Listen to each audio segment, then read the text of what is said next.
out of which 10 are going to pitch today. And thanks a lot to our esteemed jury members. I think some of them are still on the way. But thanks a lot, Pooja and Ankita and Nikita, for making it. And thanks a lot to all of you for making it and encouraging all these young startups who are building out. Uh, so the agenda for the day is very simple, right? So we'll have the pitches, then we'll have a couple of fireside chat and panels, and then we'll have our evening mixer, right? So the whole idea of this demo day is to expose these companies to the set of investors who might be looking to invest in these companies. And the whole idea for the cohort in itself is to create a playbook and give a growth program to these younger startups on how to like scale a brand, how to raise money, and how to basically effectively go about building the company, right? So this program is divided into 16 weeks, right? So right from brand building, performance marketing, how to build a team culture, how to set up your operations, what are the parameters for hiring a team member, how to structure your legal side, all of that, right? So the idea was how to give a compressed version of building a brand from 0 to 1, right? We have gone through 3 cohorts now. So obviously, when we started, the vision was how can we create that playbook. Uh, in these 3 cohorts, we have iterated, right? So from cohort 1 to 2 to 3, based on the feedbacks on the from the founders, right? So I think there's a long way to go because what we are trying to create here is the ideal playbook for someone to scale. And as we are going in that journey, we are also realizing what does it take for the founders to grow, what does it take for us to enable them, right? For example, we have realized capital is something which is very critical, right? So the demo day is one platform to raise capital, but we have also realized that capital is important, at start of the program itself for these founders to be able to scale, right? Second thing which we realize is the whole agency side, right? So a lot of founders were struggling with how do we execute. Sir, ज्ञान तो सारा मिल रहा है लेकिन execution कैसे करें, right? So a lot of effort has gone into building the agency network, curating agencies, right? To make sure that the right execution happens. Then we have created a mentorship network, right? Because the whole idea here is while there is a one-to-many program, but we also need one-to-one mentorship, right? There are a lot of specific use cases which can be only solved on a one-to-one basis, right? So obviously the feedbacks of the founders would be the most critical here. I would say it's a journey which we are still evolving in, right? And I think the more we are able to structure this better, the vision is obviously there are hundreds of more brands who need this support, right? So how can we scale this? How can we enable more founders to scale, right? So that's the whole idea. I would say we have still not found our product market fit, right? So we're still iterating, we're still trying to figure out what is that right model.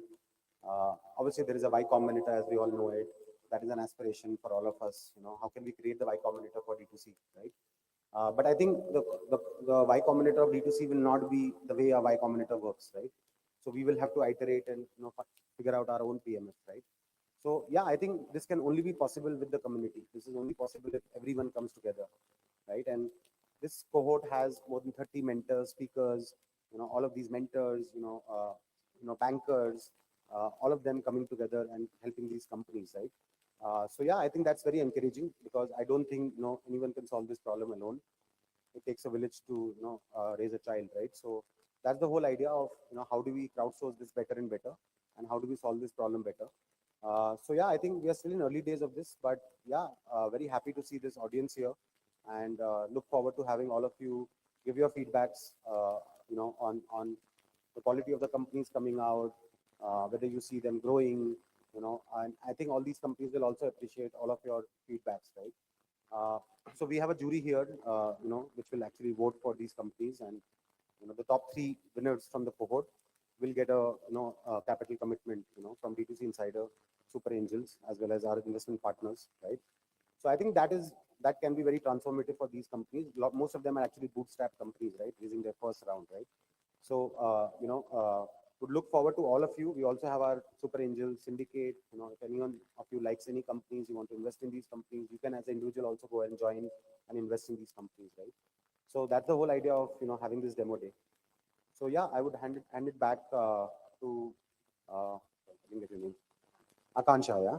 Thanks, Akansha. So yeah, so I think we'll start the pitches, although some of the jury members are still on the way, but I think we are already behind schedule. So Akansha, over to you. But thanks a lot, guys, and look forward to the day. All right, thank you so much, Mr. Abhishek, for such a warm welcome and sharing your valuable insights and vision with us. Ladies and gentlemen, let's move forward. Now, let's dive into today's agenda, which is a demo day of the third cohort of Elevate. Before we start with the pictures, allow me to introduce the eminent jury members who will shape the destiny of our participants with their unparalleled insights and extensive experience. First, we have with us Mr. Anand Shankar, co-founder Sharp Ventures. A seasoned investor with sharp eye for disruptive startups, Anand brings a wealth of experience and he's going to join us soon in a bit. Next, here with us, we have Ms. Pooja Shirali, Journal Partner, DSG Consumer Collective, a champion of consumer-centric businesses. Pooja's deep understanding of market trends is invaluable. Next, we have with us Ms. Ankita Balotia, VP, Fireside Ventures. With a keen eye for innovation and a passion for supporting women entrepreneurs, Ankita is a force to be reckoned with. So, a very warm welcome, ma'am. Can you just wave a hi to all of us? Next, with us, we have Mr. Arjun Vaidya, VP, V3 Ventures, a strategic thinker with the knack of identifying high growth potential. Arjun's insights are sure to spark insightful discussion. Next, Ms. Nikita Jingra, DG Collective, a data driven decision maker focused on sustainable businesses. Nikita brings a unique perspective and she is present here with us. Very warm welcome, ma'am. Next, Mr. Snehil Kennor, co founder and CEO, Truly Madly. A serial entrepreneur with a proven track record, Snehil's experience is invaluable to aspiring founders. So, a very warm welcome to all the jury members who have joined us here. Well, let's extend a round of applause to the distinguished jury, everybody, for their valuable presence in our D2C Insider Pitchathon. Now we have some incredible brands lined up, ready to pitch their innovative ideas and ventures aiming to raise the stakes. This is your chance to witness firsthand the dynamism and creativity within the D2C ecosystem. Each pitch represents a story of passion, dedication, and the pursuit of excellence. The structure of the pitches will be each pitch will be for 15 minutes.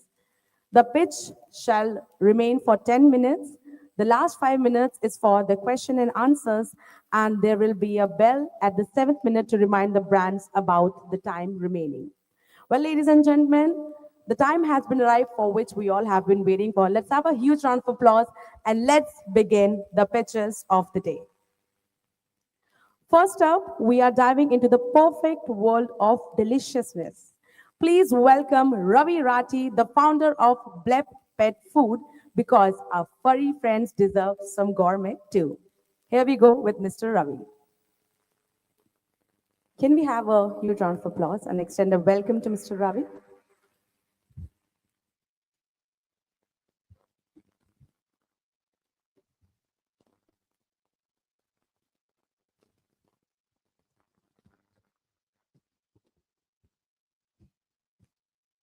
Sorry, I think my mic is not working.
portions of our plate as our children would.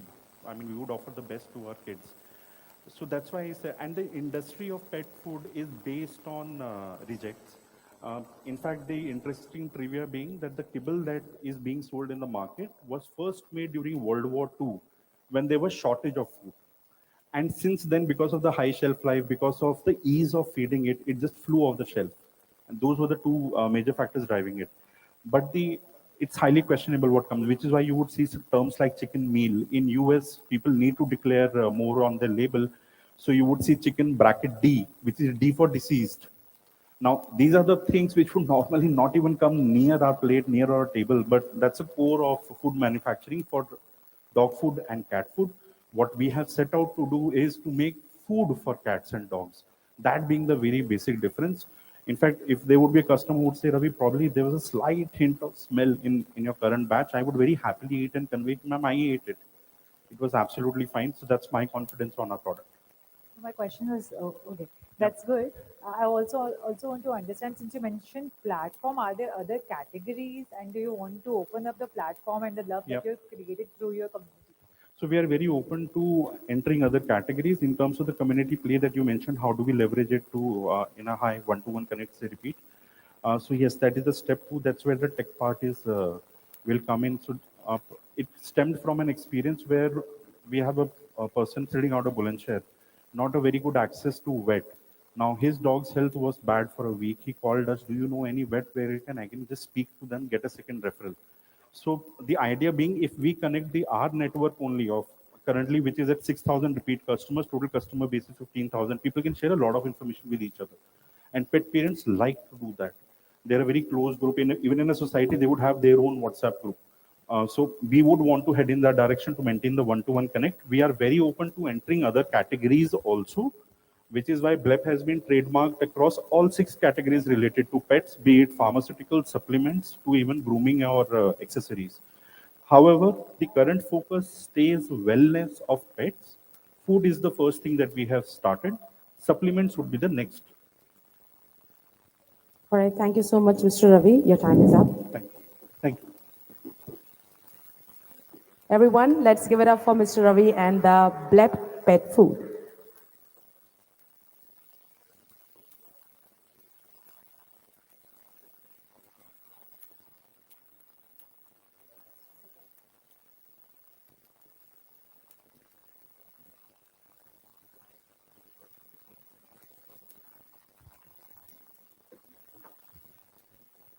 Well, ladies and gentlemen, next we are stepping into the stylish world and universe of Clog London. Let's give it up for Mr. Gopal.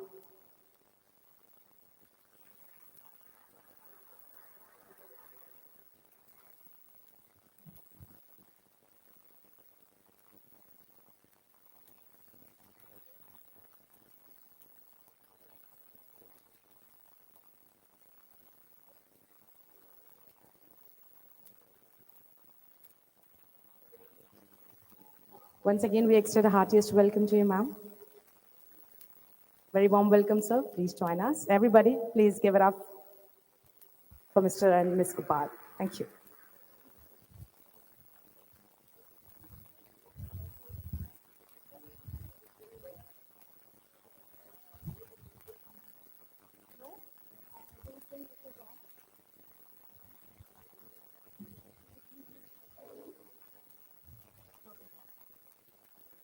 It's on now. All right, thank you. All right, so good afternoon, everyone. We are from Clog London Footwear, and it's been a high quality fashion footwear since 2018. And our motto is that we bring high quality and comfortable, high fashion lifestyle footwear at a very affordable price. All right. Yeah, hi. My name is Gopal Rathore. I am founder and CEO of Clogland and Footwear. I am a hotel management and business management graduate with 20 years of experience into retail. I was assisting other brands to expand offline across India. These are certain brands who I have helped. And I'm Deepthi. I'm also from a hotel management background, and I have 18 plus years of experience in e-commerce and guest relations and corporate communications. Now talking about our brand. So, Clog London offers a wide range of SKUs which are very easy to purchase because they are available across multiple marketplaces. All right, and of course, they are comfortable to wear and very stylish and good price point. So, our product range, all right, for men and women, you can see the product range. We have more than 600 SKUs, and for men, we have formals and casuals, and for women also, we have formals and casuals. All right, and our rating on Mintra is 4.5. Now talking about our target market, 18 to 50-year-olds. So this particular middle class and upper middle class, it is very, very brand and fashion conscious. They want quality, they want comfort, and they want it easy on the pockets as well. All right, so we are filling all of those gaps. The traction, if I talk about, so the total revenue till January 2025 has been 1.6 crores, out of which 1.1 crores has come from the online revenue and 50 lakhs has been generated from our EBO and our SIS outlet. Now, talking about the sales bifurcation, 69% of our revenue is generated online and 31% offline. And if I talk about online, then Mintra is one of our major platforms. 46%, of our from where the 46% revenue is coming, followed by other portals, and also 17% from the EBO and 5% from SIS. So expected turnover this year will be closing at 2 crores, and our average price point for men is about 3,500, and average price point for women is about 1,800. So the unit economics are here for your reference.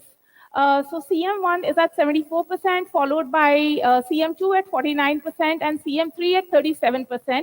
And we are EBITDA positive at 10%. And those figures are based on the last 3 months average.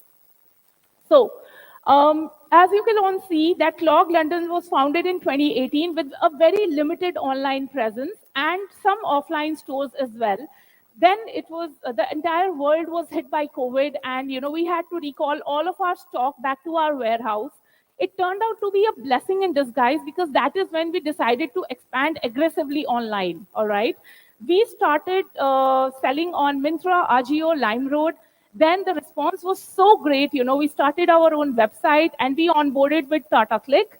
Then in 2022, we added the women range. In 2023, we went on to launch our own EBO. And in 2024, we expanded our SIS portfolio. Now, talking about a bit about the other brand presence in the market, let's talk about, if I say about Khadim, they have quality issues. Bata is not great on styles. Metro, Mochi, and Ink 5, they're very good on styles, but the price point is exactly, it's like double of what we are offering. Also, we come to the franchising, all right? So they are not open for franchising. The franchisees are not interested in going for Khadim and Bata, and the remaining franchisees are forced to move into the garment industry. This is where we come in. We are open to franchising, and the investment is about 35 to 40 lakhs. And then about the competition turnover analysis. So now Metro and Mochi are belonging to the same parent company. So together they have managed to capture 2,300 crores. This is their sales they're generating. And Ink 5 is a pretty new player because they recently got, a funding of 70 crores. But they are catering to the upper middle class. All right. They're not catering to the middle class, and they have not even touched the tier 3 cities. So Clog London, has the potential to be 1,000 crore plus brand. And we are talking only within India because India is the second largest manufacturer of shoes after China. All right. So the question is, what gaps are we filling as a brand? All right. So the first gap is we are bringing lifestyle fashion footwear at affordable pricing to the middle class. The second gap, you see, if I ask you about, food brands or garment brands, you'll be able to name more than 100. But what about good quality footwear brands? Hardly 20. So this is where Clog London, comes in again. Then, of course, most of the brands, they're not providing the franchise, and those few who are, the franchise value is too high. It's too high an investment. So that is why, the mid-level investor, like people who want to, get into the footwear franchising for 35 to 40 lakhs, they're forced to divert themselves to the garment industry. So we are hoping to capture them as well.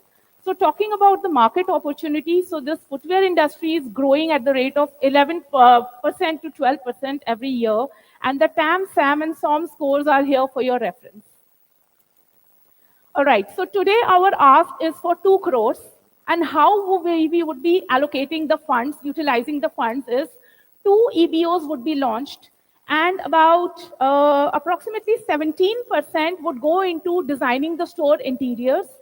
15% would be spent on the stock for those 2 stores, and then new product development would take up around 22.5% of the funds. 24% will be spent on very aggressive marketing. All right. So where would it take the company financially?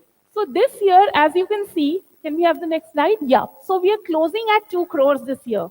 With this round of funding, the growth will be 3.5x and the closing will be at 7 crores. All right. Then the plan is to go for another round of funding. So every year, so every time we go for a funding, all right, so the growth would be exponential and it would mean excellent returns for our investors. So you can see that, the growth of the company is, on the graph. Since inception, the company was steadily growing and then, the dip came during the COVID. And after that, it's been a steady recovery and the profit projections are there for your reference. So talking about our expansion plan, like I mentioned, we'll be spending a lot of money on new product development. So we'll be adding categories like clutches and handbags. And then there will be more shop-in-shop partnerships. We have already signed a few deals. New SKU lines will be launched. The online would focus on discounts around festivities, and the shop-in-shop would focus on the fresh arrivals. All right, more EBOs will be launched and pan-India distributorship. All right, and of course, aggressive marketing for brand awareness. 7 minutes up. So thank you so much for your time. And for your reference, the next slide, please. So this is one of the operational EBOs that we have. So you can just take a look at these pictures. And now we are open to questions.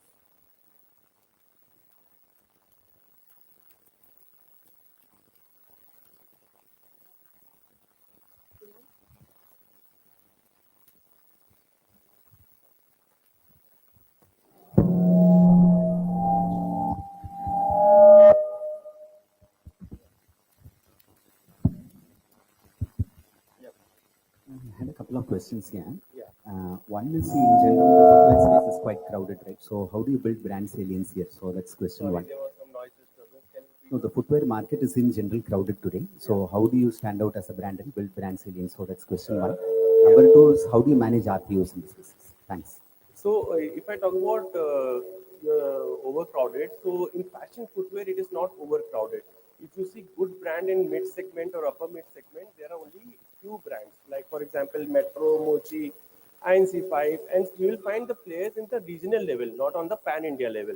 So regional level you can find, but those are not the brand on pan-India level. And right now people are looking for brand, pan-India level brands. So it is not overcrowded. There's a huge gap in fashion industry. Secondly, like you are talking about RTO, so like yes, in footwear the RTO is very strong.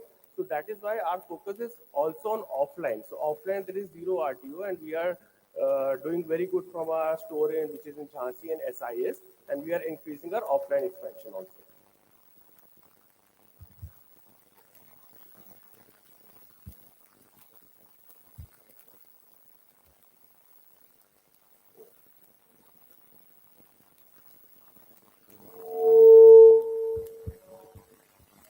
You got faster in London also, right? Is it similar and the name is similar, so that's like confusing. And two, three questions. How do you guys know each other? Are you like related? And manufacturing, where is the manufacturing of this? So first question, first of all, Carlton London is here. It's a very good brand, but recently their license got cancelled in India, so they are shutting all the stores. Number two, we are not related, we are different. Number three, we are not having our own manufacturing plant. We are doing our own contract manufacturing from India. But our plans is to import from China also once our turnover is increasing. Thanks, Gopal and Vicky. I have two small questions.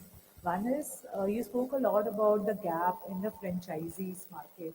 So, with your economics, how do the franchisees make money? Number two, if you're selling at a price point which is lower compared to your competitors, but yet making money, what is it that's there in your supply chain which is enabling you to do that? So I'll answer your second question first. So my cost of goods is 22%, right? So in fashion footwear, the margins are very high. So if I talk about competition like Metro, Mochi, and C5, they are not giving franchising because of high returns. So they are funded companies, they keep the returns with them. And there are many investors who are looking into this segment and willing to have franchisee, but they are not getting, so they are getting transferred to the garment segment. So there is a huge potential in this thing. And your first What would be the cost of goods sold for your competitors? so they are lesser than this because their turnover is high. As our turnover will also increase, so our 22% will come to around 15%. Because currently we have only one store, they have around 700 stores. So once we have around 300 or 400 stores, our also cost will come to around 15%. Currently it's 22%. So because it's a huge margin, so people are not giving franchisee. Your first question, like the franchisee economics. So yes, the potential is there. Like for example, if you know about Delhi region, Kins and Stilettos, right? So they are offering. Yeah. Yeah. So for Kins and Stilettos, they are offering franchisee, but the investment is approximately 1.75 CR. But if Metro Mochi can offer franchisee, it will come around 45 or 40 lakh kind of investment, but they are not offering. So our franchisee format is approximately investment of 35 to 40, where we are giving three options. One is 30% flat margin, one is rent, second is rent plus margin, and third is investor model. So I hope I have given you an answer. Economics? So like in this way, we will be saving a investment in the stores. For example, if some store is coming, currently we are going to invest around 35 to 40 lakh. But if investor is there who is looking after the franchisee of Clog London, that way we can multiply our stores without investing any single penny in that store. So franchisee will be doing the store as per our designs and they'll be selling Clog London products under the banner of Clog London. So it will save our money and we can expand the business. Just some related questions, right? Yeah. One is it's very interesting that you are profitable at EBITDA level. Right. So congratulations on Thank that. you. Many new age brands have not been able to do that. On the franchise question, Yeah. why would you opt for that instead of doing Coco? So, like if I talk about Coco, then huge funds are required, right? Hmm. So, Abhi currently we are not, we have, because I'm into this industry since 20 years, so I have huge network of franchisee. Okay. But currently, franchisee are not interested in Flogden because it is a new brand. So, first 15 and 20 stores will be company owned Coco stores, and then after that, once the visibility is there, confidence of franchisee is there, then we will go through franchisee network. And Understood. why I am going to franchising network? Because in smaller cities, it is very difficult for us to operate the stores. So one point is investment, second point is operations. But when we have a retail partner who is ready to invest also, then we can move into tier 2 and tier 3 cities aggressively. So currently, Okay. like for example, Metro Mochi is having around Metro and Mochi both are from single company. So Metro is having around 350 stores and Mochi is having around 300 stores. But they have not entered into tier 3 cities. They are only into tier 1 or tier 2. So Correct. our plan is to expand aggressively everywhere. Every city is looking for fashion as of now after this expansion of Studio and Reliance Trends and all. So we want to go through franchising network in smaller cities to capture the complete market. Okay. And how much capital are you raising? So we currently I'm looking for 2 CR. Understood. Yeah. If you go back a few, sorry, if you go back a few slides to your projections, Yeah. the numbers look lower than what they could potentially be. See, actually, currently we are if we exclude last month, we were not doing any marketing. Huh. Marketing in the sense like we were not doing any performance marketing also, and we were not doing any marketing store level also for the offline. So Okay. last month we have started, so that is why our sales were down earlier, but now we have started our marketing, so the brand will grow rapidly. No, okay. Question on revenue. What is your revenue target with the 2 crores? So 2 crores, if we infuse 2 crore in the business, it will reach to around 7 to 7.5 CR kind of turnover. Understood. That will be FY26. Yes. And then 27? So 27, if we are looking for second round after this turnover. Once this turnover is reached, then we are looking for second round of funding at that kind of valuation. So whenever, because one store is requiring around 40 lakh rupees kind of investments. So we'll be raising our investment accordingly to increase our presence. And after 50 to 15 to 20 stores, Well, the time is up. We'll go to franchising network and we'll expand it. Then we are not looking for funds and all. Okay, clear. Thank you. Thank you so much. Well, thank you so much, sir. Well, ladies and gentlemen, get ready to dive into some flawless skin tips. We have got Bhavna and Nikhil, founders of Mini Winnie. Please put your hands together and welcome both of them on stage.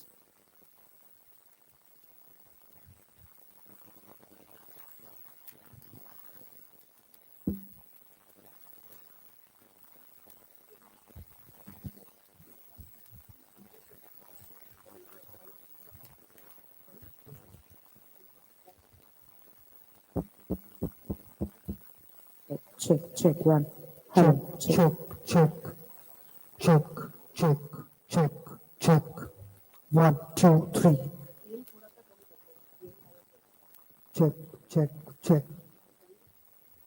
Check one. Hello.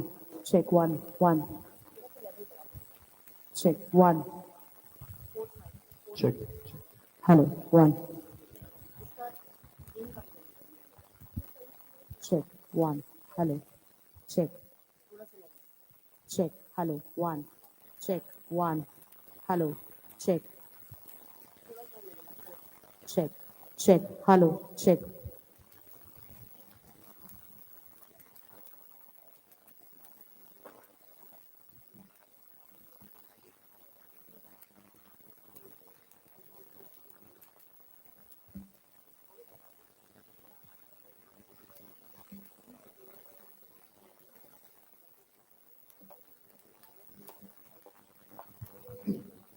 Ladies and gentlemen, give it up for Mr.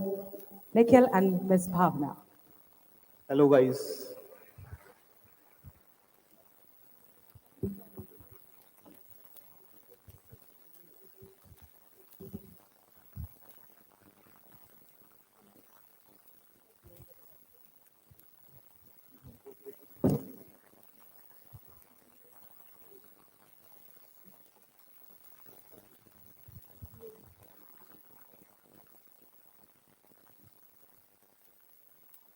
Am I audible?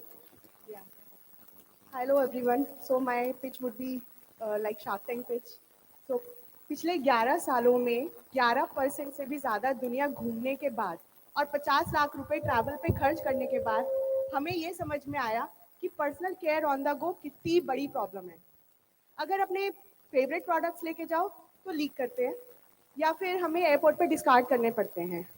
अगर refill करके लेके जाओ कम पड़ जाते हैं और अगर hotel toiletries पे डिपेंडेंट रहो तो इतनी खराब क्वालिटी होती है कि एक ही ट्रिप पे बाल और स्किन की हालत खराब. तब हमने सोचा इसे फिक्स करना होगा और हमने लॉन्च किया मिनी विनी. मिनी विनी में हमने बनाए India first 0 water formula shampoo paste and body wash paste. जो water the main problem we identified was सारे products in this world, all the brands, they fill their personal care products with 80% water. And water is the main culprit behind the leakage. Water products, water formulas, skin drying होते हैं. इसलिए हमने अपने products में water को replace किया aloe vera से. Aloe vera के benefits बताने बैठूंगी तो pitch बहुत लंबी हो जाएगी. इसलिए let's focus on water. Water is not just, it does not just leak. It has many other problems. Because water has a tendency of evaporation when water comes in contact with our skin. Due to body heat and temperature of water and environmental temperature, it evaporates from the skin and it takes away the skin natural oils and moisture. That's why you feel that dry and itchy skin after shower. when products are filled 80% with water, that means only 20% of the room is left for the real ingredients. Water adds lot of bulk, weight, and volume to the products. So the size of the products gets increased, and that makes uh, due to which lot of plastic waste is generated, lot of water is wasted, and because the products are so big, imagine companies shipping around water-filled products globally and increasing their shipping cost, shipping cost, space, and their storage space is also increased, and all that leads to carbon emissions. And top of it all, on top of it all, water adds no nutrients to the products. So what our solution is, Mini Winnie is based on a formula which has 0% water, 10% aloe vera, and 90% other ingredients. Why we kept 10% aloe vera instead of 70-80% water? Because our products are 3 times concentrated paste. Because the problem we are solving here is leakage and the bulk of the products. So we have kept our products in 3 times concentration. Our products can be used as you normally use your regular shampoos and body wash. It's just squeeze, lather, and rinse. That's it. You don't have to change your bathing style. So the advantage of this product is, of this formula is, since the products are thick, uh, they have thick viscosity, they don't leak out of the tubes. The aloe vera present in the base, it protects a layer that locks in the moisture. It keeps the skin hydration. It doesn't let that natural skin oils escape from the skin. When we have 100% room for the main ingredients that actually work for the skin, the product's efficacy gets better. The products are very lightweight and compact, which helps us in saving our shipping and storage space. And hence, we can say we are saving water and we are reducing our carbon emissions in other ways as well. Also, because aloe vera is rich in nutrients, it gives lots of benefits to our skin and hair, which we all know about aloe vera.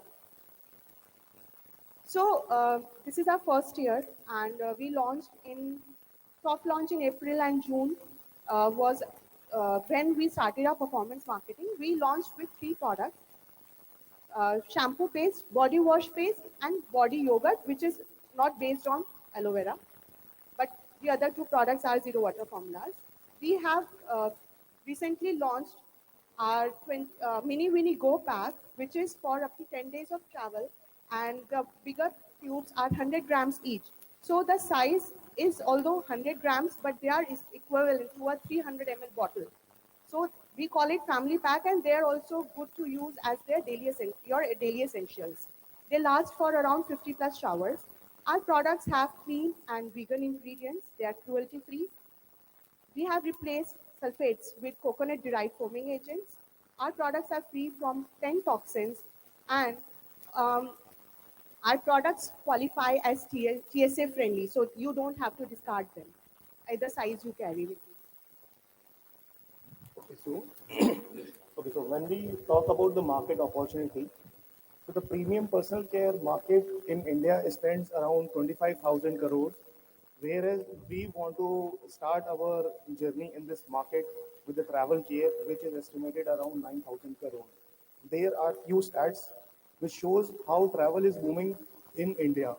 And these stats are published by Ministry of Tourism, Indian government, and the stats are from the year 2022, just after the COVID. So roughly 241 million people traveled in India domestically, whereas in 27.2 million people departed from India to international destinations. We were able to see that there was a drastic increase of 26% in the travel segment. Now, since the travel sector is booming, there is no product or no brand is specifically addressing or building the products specifically for the travel segment. Though you have miniatures or 100 ml sizes, but those are not specifically designed to suit the needs of the travel, like Bhavna explained, whether the products are either getting leaked or they do not, or they are not actually, in terms of volume, they are not able to meet the requirement for a 10 days or 15 days of a travel. If we talk about our go-to-market strategy, we are trying to target all types of travelers, may it be a leisure traveler or the people who are adventure enthusiasts, the people who are working in the aviation industry, maybe the cabin crews or pilots, the frequent business people who are traveling every now and then. We would be targeting all these type of segments with the help of events. Recently, we got an opportunity to connect with Red FM. 7 minutes over. There was a big event, Riders Music Festival, where we were the official merchandise partner for Red FM. We are also planning to do a high-level sampling for Smitten, and then we'll be doing influencer marketing as well. Getting the data from all these segments, we would feed in all this data to Meta. We would feed in all this data to Meta so that we can reach out to our target audience. We are already live on the platforms like Amazon, Myntra, Flipkart, and we are also soon be live on Nykaa. We also have our own brand store, and we are also looking forward for the quick commerce recently. If we talk about our KPI, so we have 78.3% of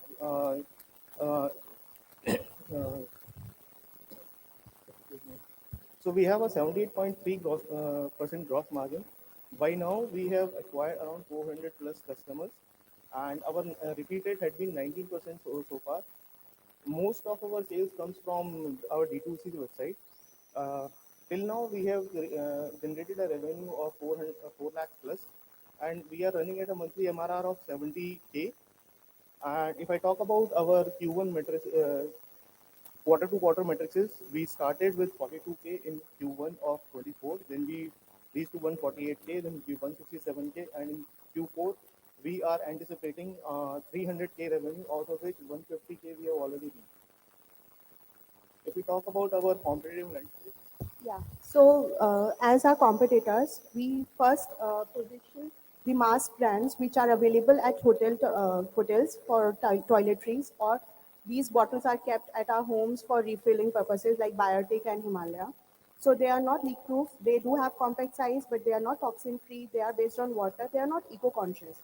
But our current trending competitors, like those who are leading the market right now in hair care and body wash category, Mamaearth, Caffeine, Pilgrim, Love Planet, and all, they don't offer leak proof. Some of them don't even offer compact size.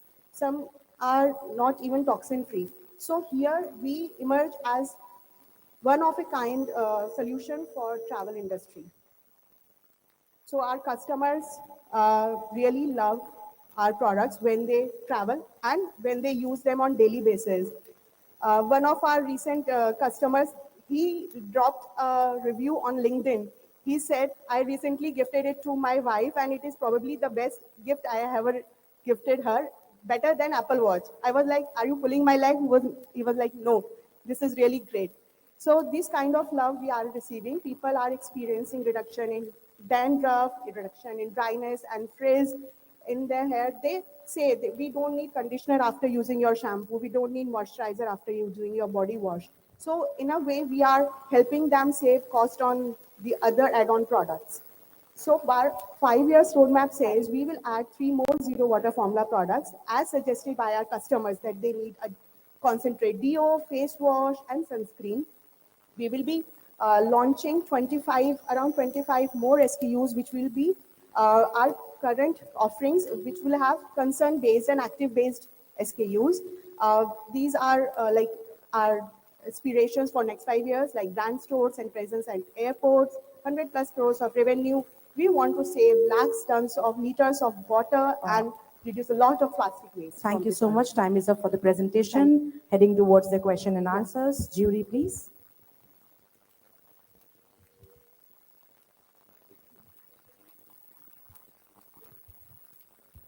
Hello. Hello. Yeah. Hey guys, good to see you. Thank you for the presentation. Of course, I've used the product before, and I've met you guys before, and I think the product is really good. It's always in my travel kit as well. So kudos on the product. My question is on the sales.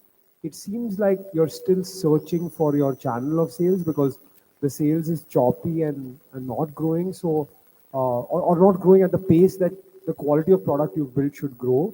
So what's your thought on the channel? Like what is going to work in terms of channel, and how will we get like to 10 lakhs and 15 lakhs, which this brand should be doing? So we completely agree to that. And the major challenge which we have seen is we have to communicate a lot of things about of the USP of this product. And as of now, since we are doing it on a small scale, so our cost is also high. So once we are able to reach our target audience properly, we are able to communicate the benefits of this product, and we are able to grow, we would be able to reduce the cost also. Because as of today, the people generally say, यार 100 रुपए का 100 ml shampoo आ जाता है तो हम 750 रुपए का आपका शैम्पू क्यों लें? That is our major hurdle. But they do not compare that this product is also addressing multiple benefits, like it is reducing your dandruff problem from the roots, it is helping you your hair regrowth, and it is also having conditioners inbuilt, so it does not, you do not need to apply additional conditioner or a face mask, sorry, hair mask or a And one quick question here. So how sustainable do you see this differentiation, sort of in terms of longevity of this differentiation, right? Because will this become an industry standard at some point? Because the saving seems to be there, eco-consciousness will eventually, sort of, get there in India. So why will not all brands try and go after the same thing? So that is the new concept in the market, and we are seeing that brands are also looking for it. Because when we talk about sustainability in terms of personal care, all we get to see is brands are either using recycled plastic or either just playing around with the packaging. Nobody is thinking of about changing anything in the formulation itself, which can help reduce their overall carbon footprint.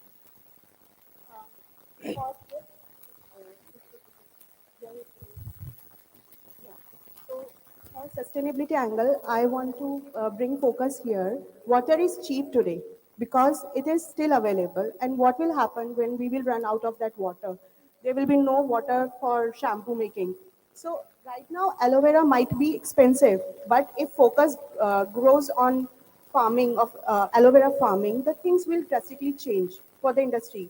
And if this industry shifts to sustainable solutions like this, it will eventually become, sustainable in terms of formulation grounds. Last 1 minute left.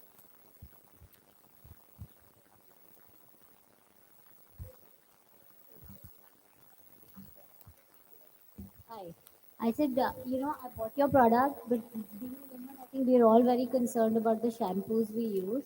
So rather than just sustainability, I think the focus, that's maybe an advice. The focus should also be on how good the product is as a marketing advice.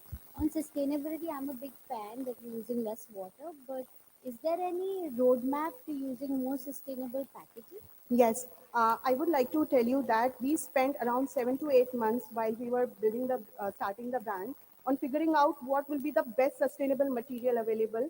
But because our products are thick, they cannot be put in aluminum containers. They need to be put in tubes, and in tubes only this material is available. That's it. And for and glass jars are bulky and taking out paste from a jar, and especially as a bathroom product. अगर आपका एक dressing table का product है, it is still manageable. Glass अगर bathroom में टूट गया, and then will be a mess. And there was some other, yeah, marketing angle. I will answer that question as part of his question also, Arjun, which asked. Starting May, we started by saying that we are a sustainable brand, we are giving a sustainable formula. We found out people are not that much bothered about sustainable formula. They want to see a sustainable packaging, but not a formula. And we have our campaign running since September. It is a carousel, and we have loads of questions on it. Even it started with lots of questions like, पानी हटाने से क्या होगा या aloe vera से क्या होगा कुछ नहीं, and then now last 2 months have been like positive comments coming up on that carousel that we are seeing difference because of this formula. This aloe vera based formula is really different from our water base. So this is how we can change perspective of our customers, and we are doing it, I think. Thank you so much, Winnie, and thank you so much, Mr. Bhavna. Ms. Bhavna and Mr. Nikhil, thank you so much.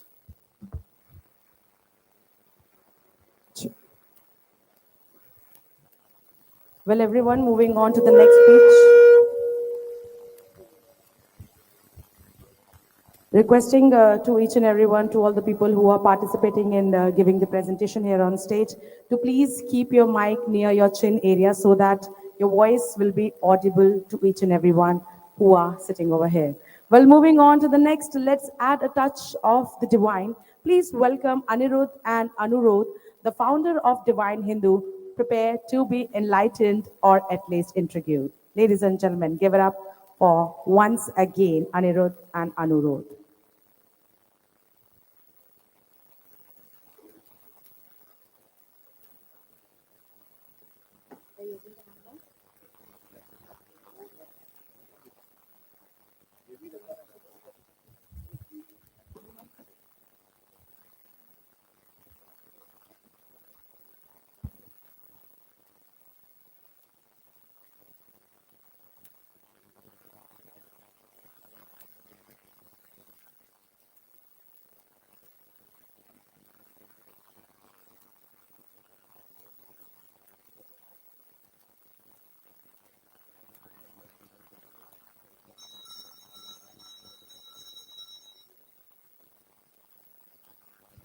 Check.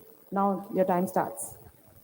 Hi everyone, founder of Divine Hindu, Anirudh Singhai, and Hi guys, I'm Anurod Singh. so Divine Hindu is a D2C brand, and we are enabling lots of Rudraks and gemstones, Karungli and Tulsi products, lots of puja products to all the devotees who has uh, faced lots of problem to find the real Rudraks and uh, products, right?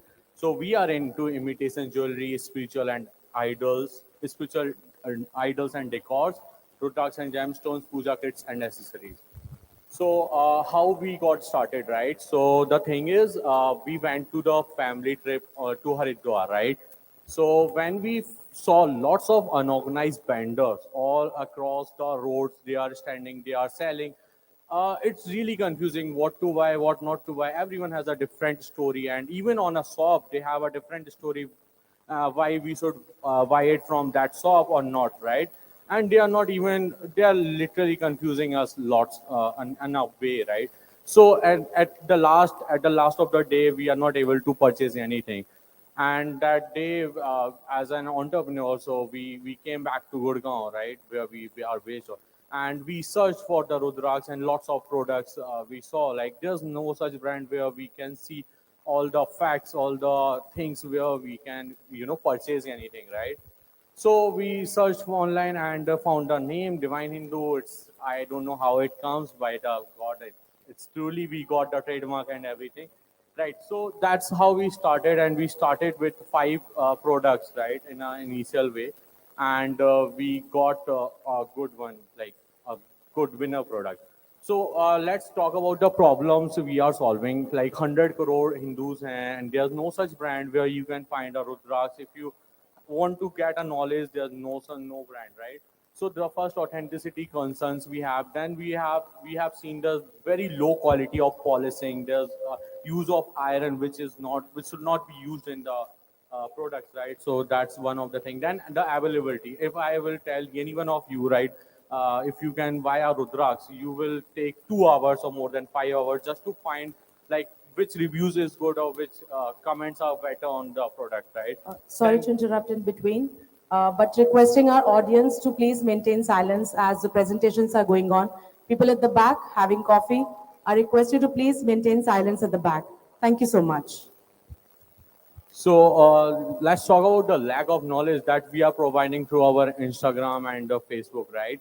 And economic constraint also. Not everyone can buy our Rudraks from a very good shop and get it in a gold or silver, right?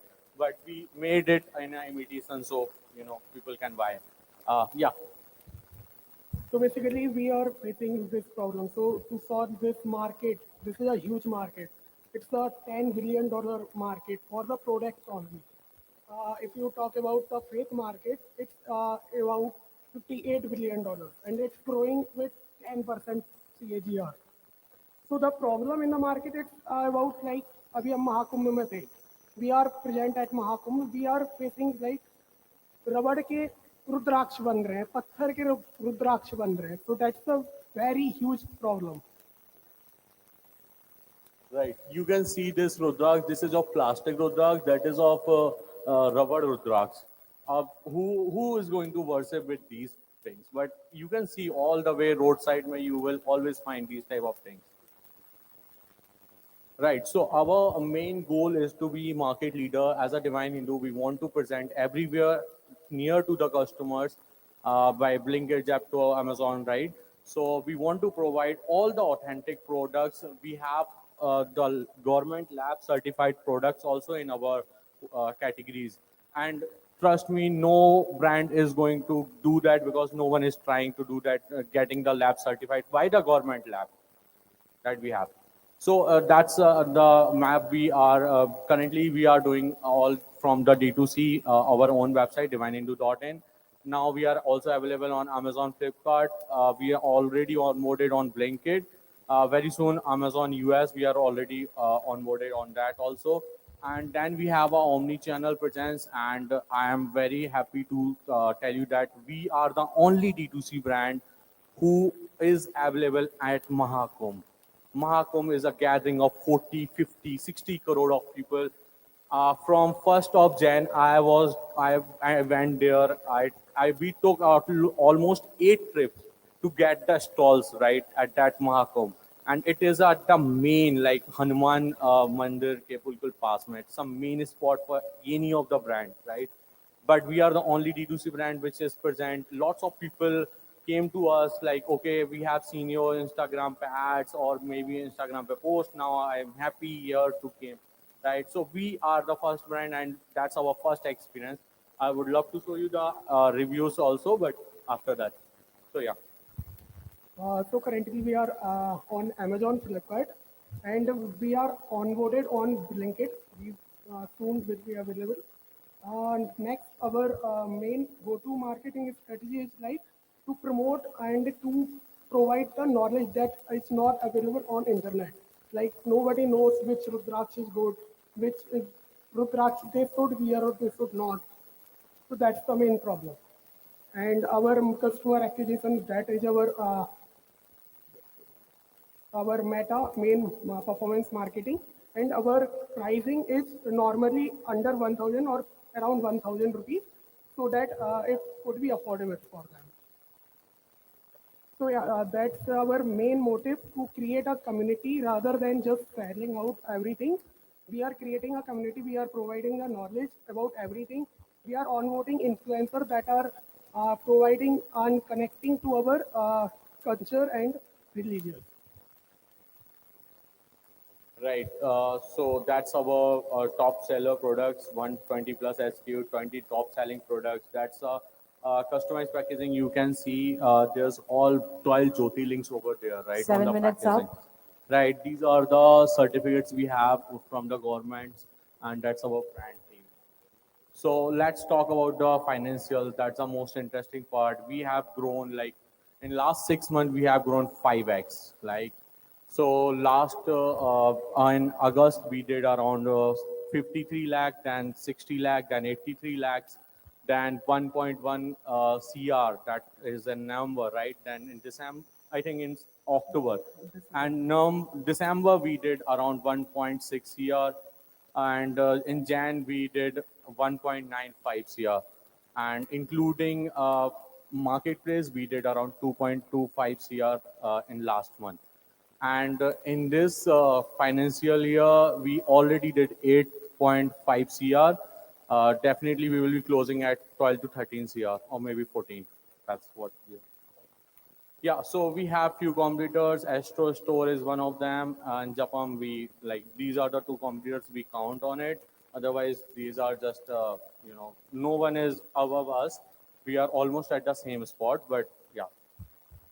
So yeah, future competition Astro Dog Mama app. These are Bodhi or Insta Astro. They can come to our category, but we are very secure with our positions and category. Right. So this is our team. We have 25 plus people right now. We are two co-founders who has deep knowledge from 7-8 years. I am into e-commerce. He is also from 4 years into e-commerce. And we recently closed our seed round with a valuation of 17.5 CR. D2C Insider is also there, and Beyond Seed is also there. And down the line, 6 months, we will look for the more funds also. Currently, it will come like in next 10 days, the funds will be in our account. But till now, we are totally bootstrapped, did whatever revenue by our own self, by our own money. So there's a Mahakumbh videos. Uh, I, guys, please keep attention. If there's sound.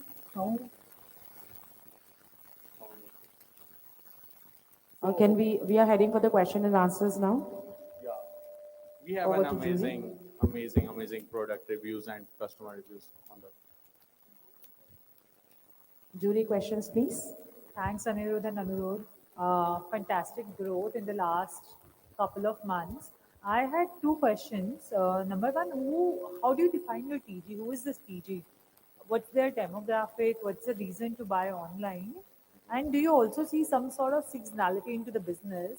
For example, some festive moments or some large event like this Mahakumbh, or the year before something like Ayodhya Ram Mandir getting launched. Do you see some sort of seasonality? So first talk about the TG. TG is a big, like from 25 to 44, we have seen all kind of people. Even in Mahakumbh, we have seen 60 year, 55 years of people who has that, like they are coming and they are purchasing it. And so our main TG also comes from the south. Majorly, we have 60% coming from the south of South India. Then we have a north, Maharashtra. So yeah, majorly man is coming and they are purchasing it for their families, for child, their family, their wife, and their parents also, right? So that is one thing. And talking about the seasonality, I don't think so. Like, see, it's a $10 billion market. If you go Haridwar or any type of religious place, you will always see people are purchasing it, but not because they don't have any such options available till now. Now we are here, so we are seeing the growth not because of Mahagum. Mahagum for us is just a number which is 1/10 on our website. We are doing around 12 lakh of 10 lakh of sales in a day online. Now we are seeing just 1 lakh or 1.5 lakh on Mahagum because we have a like constraint to sell because we have to talk to customers, right? Hello. Hey guys, good to see you. I'm not going to ask any business related questions because I'm biased. I've already part of the company. So, great journey. I just wanted to hear maybe qualitatively your experience at Mahakumbh. The question comes from lots of people come to Mahakumbh, but there's so many people and so many brands. How did you guys stand out? What was the experience? And we couldn't hear the audio, so what were people saying? People are very happy to see someone who can see. I have seen people who 2 or 3 people are coming. 2 people are already telling him, okay, this is a certified shop. You can purchase it. यहाँ पे original मिलेगा. आपको खुद. I don't have to even tell that people because we have presented order certificates over the shop, and we have trusted. Okay, आप यहाँ से ले सकते हो. And lots of people have already purchased it from us. And they are like कि मैंने आपसे किया था. Now we are getting a Mahakumbh sale. We have also presented a very good sale price there. So we captured lots of people. So the review was like कि आप पुणे में क्यों नहीं हो, आप बैंगलोर में क्यों नहीं हो, हैदराबाद में कब आ रहे हो, आपका call. See, I had an experience. Arjun, there's a lady who came to our shop at 8:30. वो 11 p.m. तक हम लोगों के साथ रुकी, and she is just an employee from our like job, normal job she do, and उसने कम से कम 100 लोगों को कॉल किया, सबका राशि पूछा, सबके लिए रुद्राक्ष लिए, and she bought it for 36,000, right? So we have that type of like, she took my personal number कि मुझे अगर कोलकाता में ओपन हो रहा है तो I want that franchise. Any point of time, मतलब आप मेरे बिना नहीं खोलोगे आप पर. So that type of experience we faced, and even the 60,000 like लोगों ने 60-60 हजार रुपए की shopping की है. So it's an amazing experience. Yeah. So one last question from my side. How does the supply side work here? So how do you aggregate? How do you standardize? How do you ensure that commitment to the quality? Yeah. So our first challenge was the quality even because we have launched in December last year, and last year when we saw there's a very local quality, like हमारा उसका cox जो है वो 3 गुना है, उसके पहले उसका जो cox था वो 1x था. अब 1x पे जो मिलता था वो आयरन मिलता था. आयरन और रुद्राक्ष की क्वालिटी बिल्कुल घटिया. Sometimes it's plastic only, right? So we have done the quality check. We never do कि आपने किसी ने सप्लायर ने मुझे प्रोडक्ट बोला कि आपके पास ये है मैं आपको भेज रहा हूँ, नहीं. First we will go to your place, we will see कि कौन सा क्वालिटी है, क्या है, नहीं है, then we verify with other suppliers कि भाई ये कैसा है, यहाँ पे प्रोडक्ट कैसे मिलते हैं. इफ वी फील के यहाँ पे बैड रिव्यूज हैं या 2-3 लोग बोल रहे हैं खराब ही है या 1-2 लोगों ने बोला है, तो we don't go with that, because we always get a message on the supplier side कि आप ये हमसे ले लो, ये ले लो. बट अभी जैसे आप रत्ती जो स्टोन्स होते हैं, नीलम, जैस्पर, ये सब, we are not dealing with them because I don't have knowledge. Once I have knowledge I will do it. Well, thank you so much. Here we are done with the presentation timings. Everyone, let's give it up for Anirudh and Anurodh and Divine Hindu.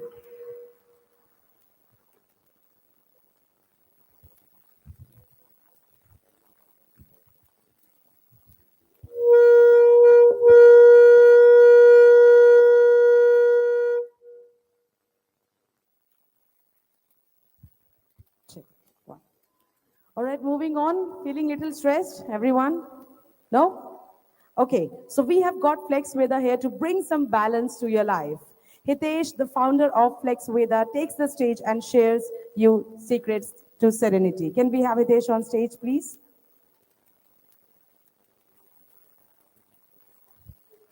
Please join us. Everyone, let's have a huge round of applause for Mr. Hitesh.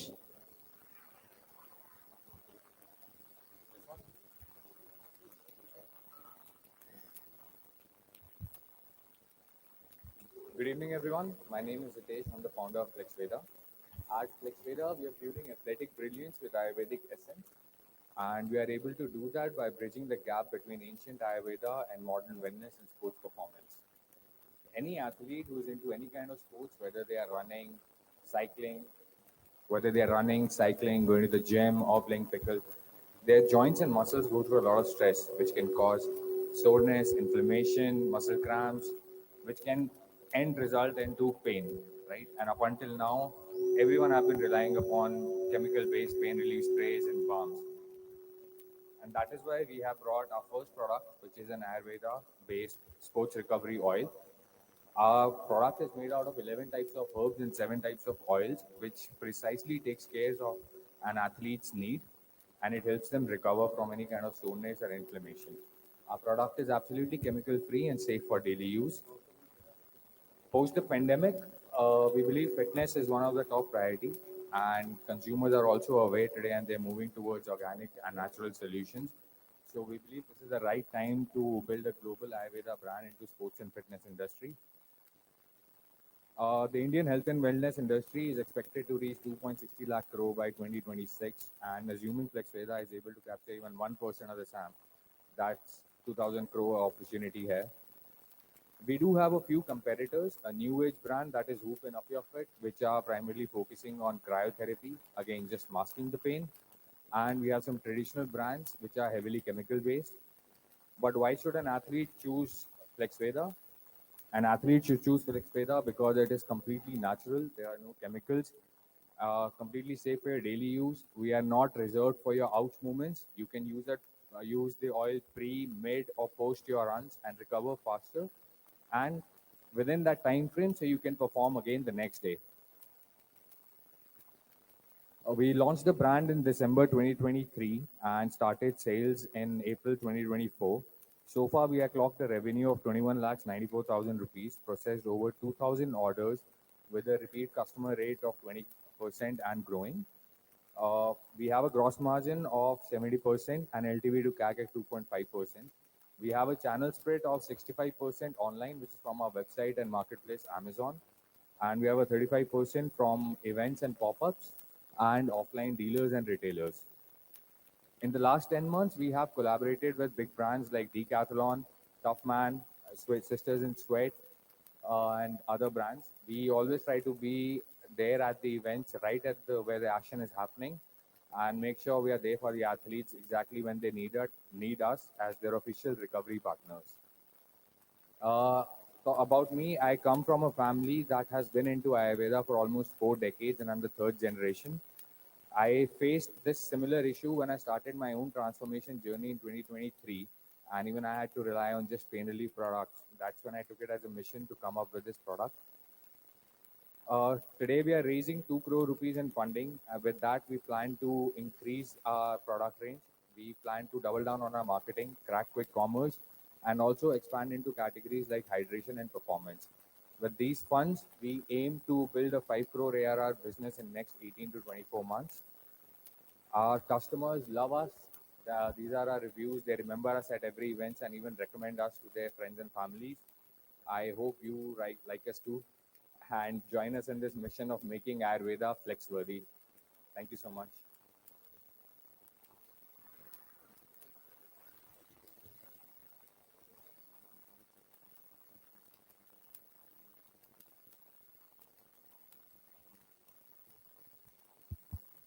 Can you hear us?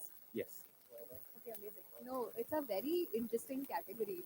Very, very underpenetrated category, very real use case. All of the brands that you had over there are quite outdated, solving very mom dad type use cases. So very, very relevant in that sense. Quick question for you. Your consumer is more men, more women. Who's coming to you? How are they finding out about the product today? So we have a split, equal split actually. Men and women both are using our product. Even kids and old age people are also using our product. So yes, so for example, we were at a Tough Man marathon in Mashobra, Shimla, which had a very high altitude marathon, and there was a category where kids were also running. So after that, we had about 5 or 6 kids there who had major pains in the leg, right? Because so it was an incline and the shins were paining a lot, and they couldn't realize there was a physiotherapist there. They used our oil and recovered. So that's how I know that even kids are using it. And a lot of people who purchase our product at events take it home and then they message us. Hey, if you can read the last one, honestly, it's just this post recovery oil. My parents use it for their knee pain and it has worked wonders. Now, this is a message that I received from Sarakshi after 10 months of her using the oil. And she's asking me if we can post some reviews somewhere else for us. So, yeah. Thank you. Based at this point. We have a 70% gross margin. And what does it flow down to? Can you talk about marketing? Is it okay if I read it? I have written it Yeah, down. yeah, go for it. No problem. Uh, sorry? Unnecessary ad. No, that's okay.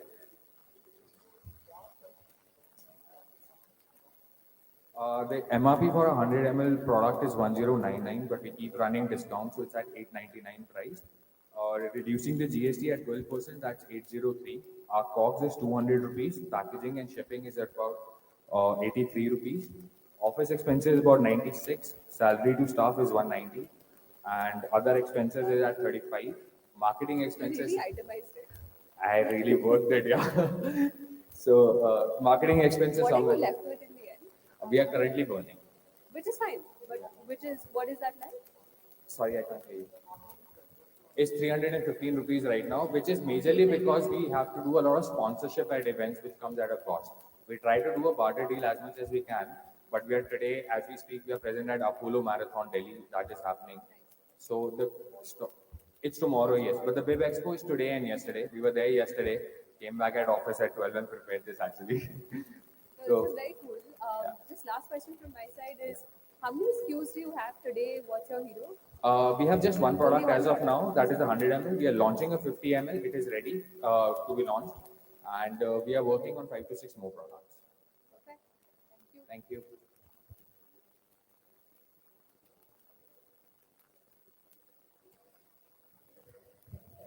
Thank you. Any other questions? Sorry. So the product has 11 types of herbs and 7 types of oil. In herbs, there's ashwagandha, haridra, haldi, ginger, stone, rasna, nishinda, muskarai, kalakutai. And in oils, we have base oil as tel. We have eranda oil, which is a carrier oil, which gets penetrated into the skin deeper. Then there's cinnamon oil, long oil, ginger oil, and camphor. Great, Ish. Lovely category that you're playing in. Thank you. One of the key things I wanted to understand from the product sensorial perspective.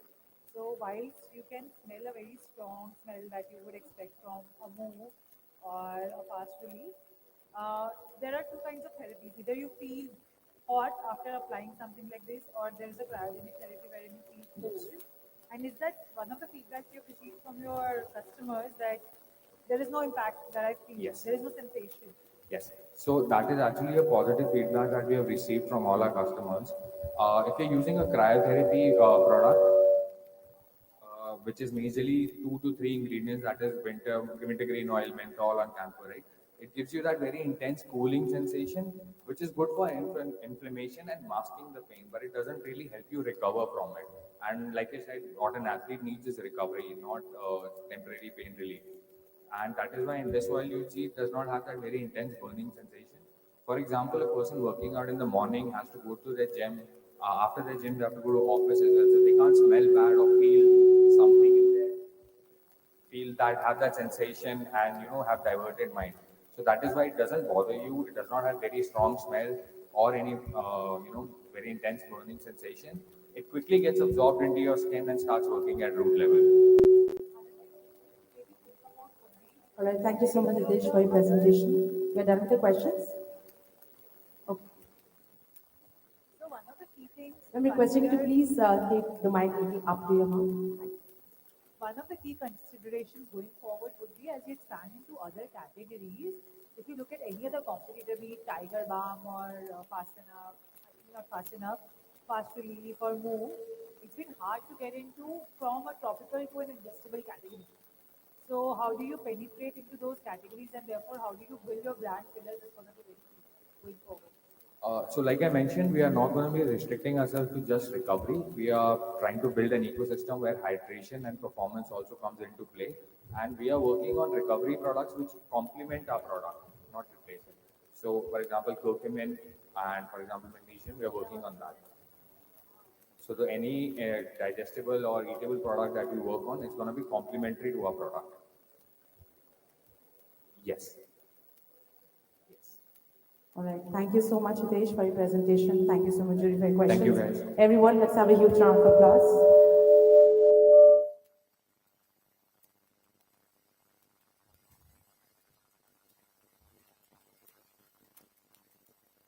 All right.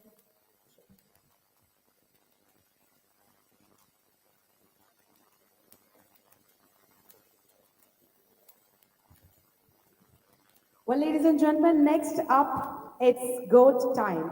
Yash, the founder, get ready to unleash the awesome. Requesting Yash to please join us on stage for the next presentation.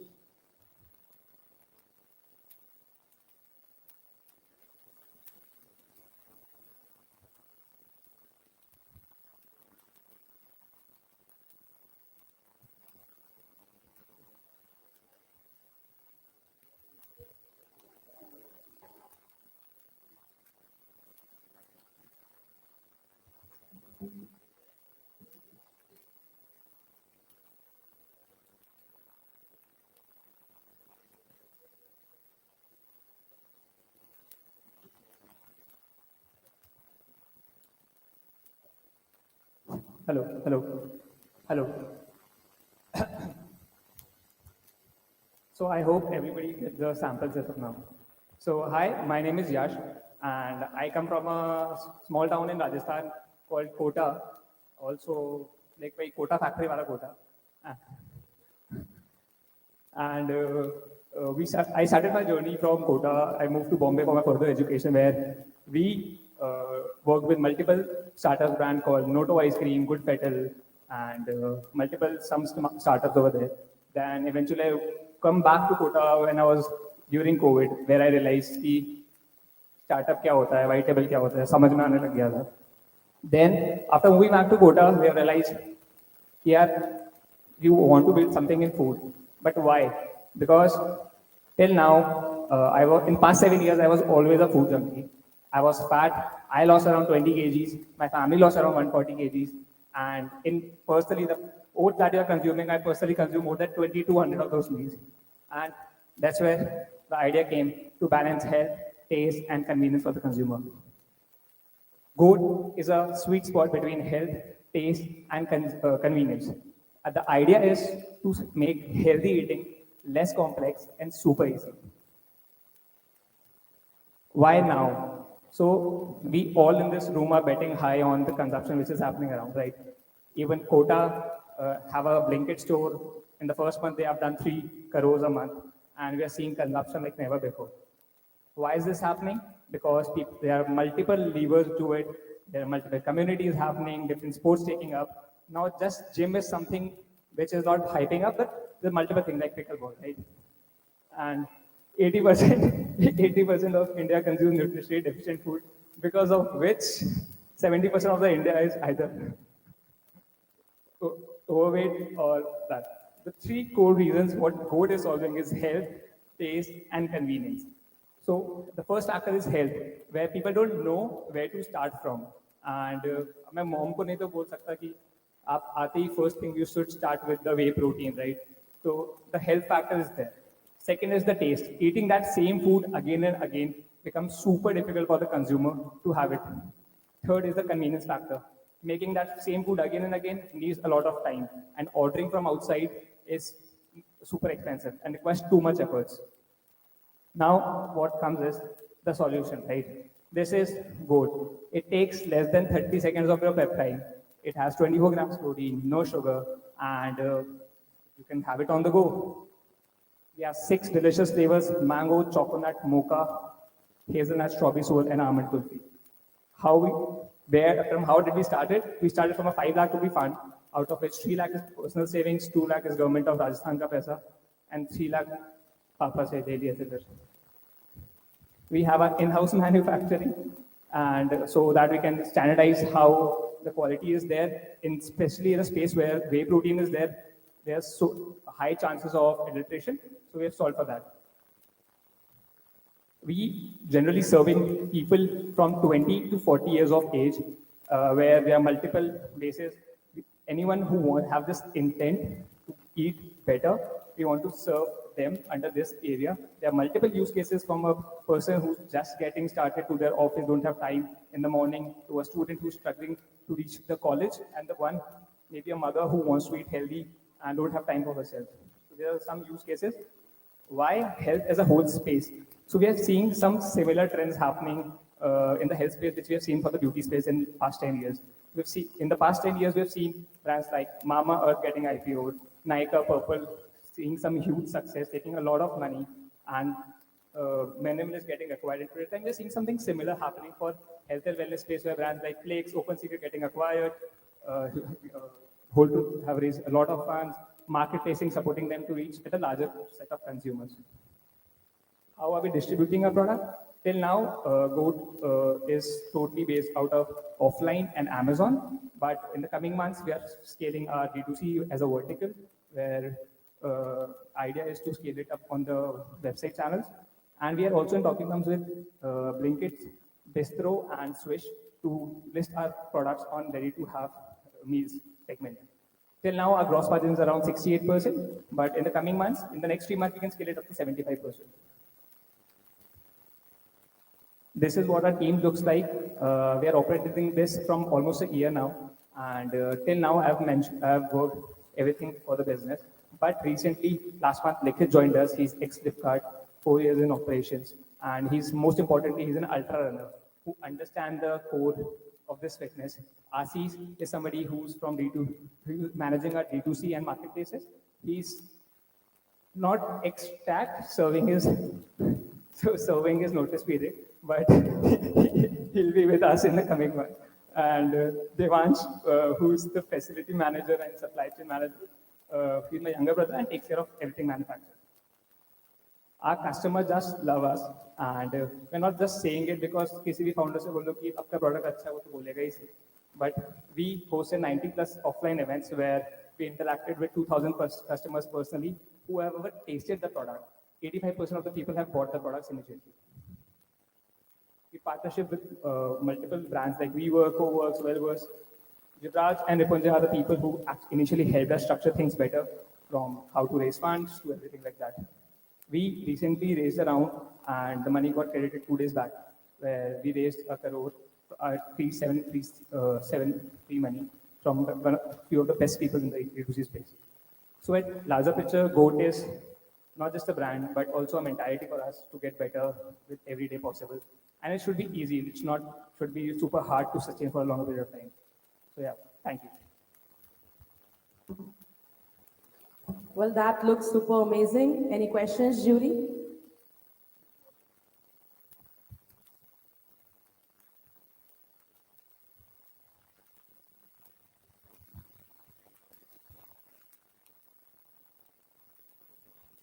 Hi. Yes, I think we've spoken before.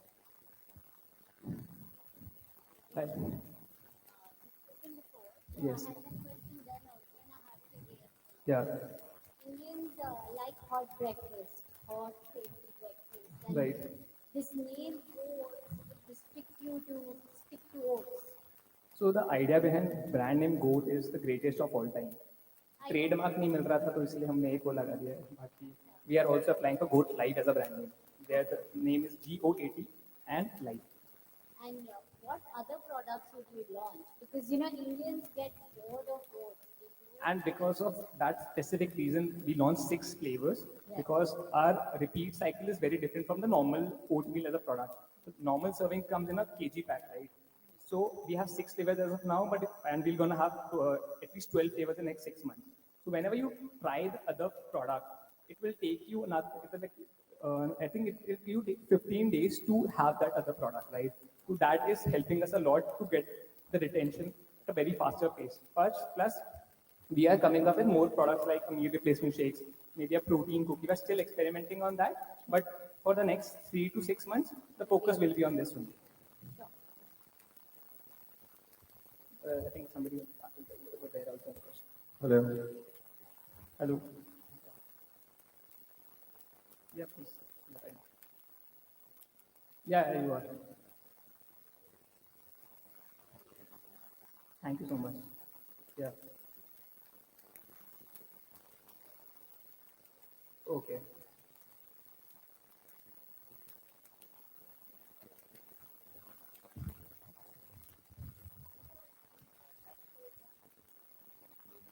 Hi, am I audible now? Yes, yes, yes. I've tried your product. It tastes fantastic, and I really love this taste because it has some oats and chia seeds in it, Right. which I normally have at my home as well. Right. But the thing is, only the misguiding factor is a goat. The name. The name looks like a non-veg. Understood. Although the product is 100% vegetarian, I believe, right? Right, it's 100% veg. So take it as a feedback because if somebody needed goat, it does not looks like a vegetarian product. Feedback noted. We'll definitely Yeah, take it. otherwise, taste is very, very nice. Thank you so much. Thank you so much. Hello. Hello. Yes, boss. Dude, you're a killer. I've said it from the first time we met as well. Love the pitch, love the way you're doing it. Thank you so much. Just waiting for the next product whenever it comes. Soon. Very soon.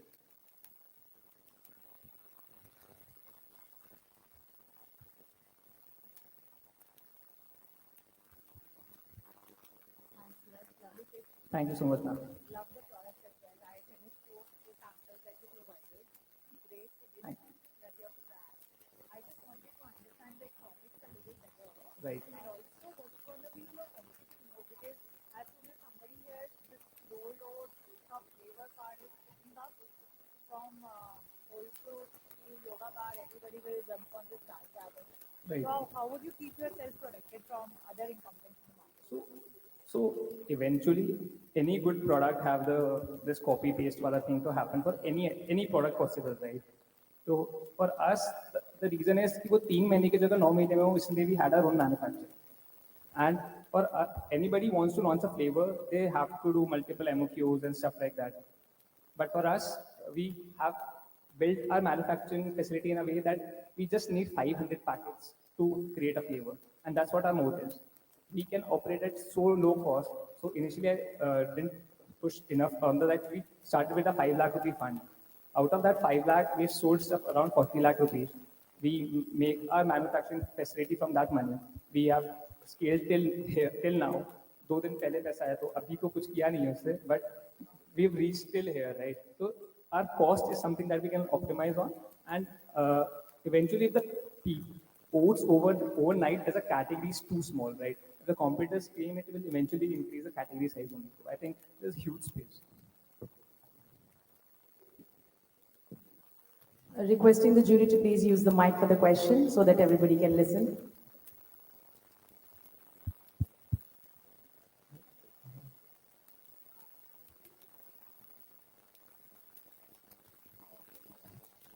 Right. So we, to be very honest, I don't have a right answer for this at this point, but we are figuring out the cookie as a segment where just need one cookie packet, maybe a 10-gram cookie where it tastes damn good, but just a cookie. That then we are also looking for meal replacement options as a way, but till now we don't have that clarity because we got a lot of feedback around this as well.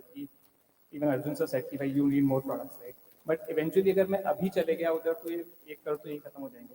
तो इसलिए we want to scale it further and we'll see. Any other questions? Maybe I had one question. So in terms of your current user base, what is the time during the day in which people consume? Do you track that? Is it a breakfast substitute or is it a 4 p.m. snack? So what exactly? So we want people to consume it as a breakfast because I have two answers. So we want people to consume it as a breakfast because when you have one thing right, so eventually आपका momentum बढ़ जाता है throughout the day. You will have 70% chances are that you have second meal also right. 50% chances are that you will have third meal also right. Entering with a breakfast is a segment, but we want to experiment more on the snack 4 p.m. side. We also want to experiment on the maybe lunch breakfast side in the future. Second answer is हम बोल रहे हैं उनको कि आप खाओ सुबह नहीं खा रहे हैं वो जब मर्जी पड़ रहा है तब खा रहे हैं. I have a customer who eats it at 2:30 a.m. क्यों? क्योंकि he just gave birth to a baby. वो कहती है मैं जगती रात में तो कब खाऊंगी. So that was the case. Well, thank you so much, Yash. This is all for the day. Thank you. Well, ladies and gentlemen, so I hope you all have seen the awesomeness on the screen. Moving on to the next picture. Well, okay, how many of you like the fashion, today's fashion? Can you just raise your hand? I would like to have your votes. Okay, everyone. Okay, so all the fashionistas, get ready, rejoice. We have got Vidhi, the founder of Ishkara Fashion, here to bring some serious style to the stage. Everybody, put your hands up for Vidhi on stage.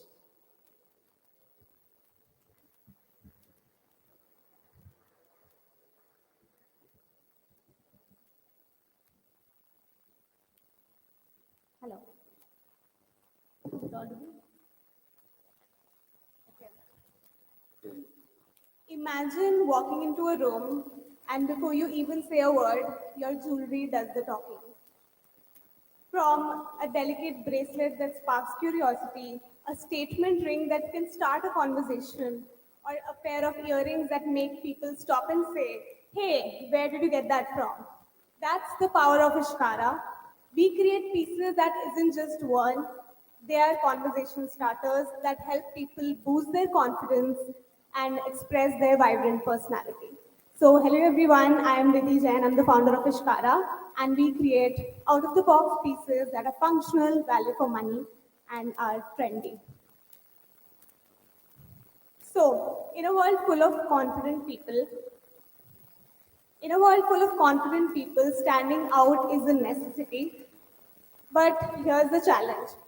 So, premium and designer pieces are priced out of the reach for the masses, whereas local and affordable products lack uniqueness and distinctiveness, making self-expression a bit difficult. So, this problem I've personally been a part of. While growing up, I basically was very fond of accessories, and I would actually tell my mom to buy me earrings and then my matching outfits according to my earrings. So that is where my interest started from. And personally, I was a part of this problem when during my college days, I struggled to find pieces that would first fit my pocket money, secondly, are unique, and thirdly, something that I could wear daily to college. So that's where I identified a gap in the market and launched Ishkara. So Ishkara creates high quality, affordable, and unique designs that are out of the box, trendy, functional, and value for money. We maintain our quality so that customers keep coming back to us. We don't just follow trends, we create them as well. What I mean by that is we identify and expand into niche subcategories of products which are high on demand but currently underserved in the Indian market. For example, these nail rings that I'm wearing, these ear cuffs, no piercing jewelry, body jewelry, and so on and so forth. So talking about so we do have a strong control over our supply chain, which makes us adopt to trends faster and keeps our designs relevant and fresh. We also strive on maintaining a unique and an inclusive community of people with representation across genders, cultures, and backgrounds. And that is not all. So from self-made Nancy Tyagi to the Bollywood icon Kareena Kapoor Khan, our products are regularly styled by influencers and celebrities. And we also become a medium for people to get celebrity styles.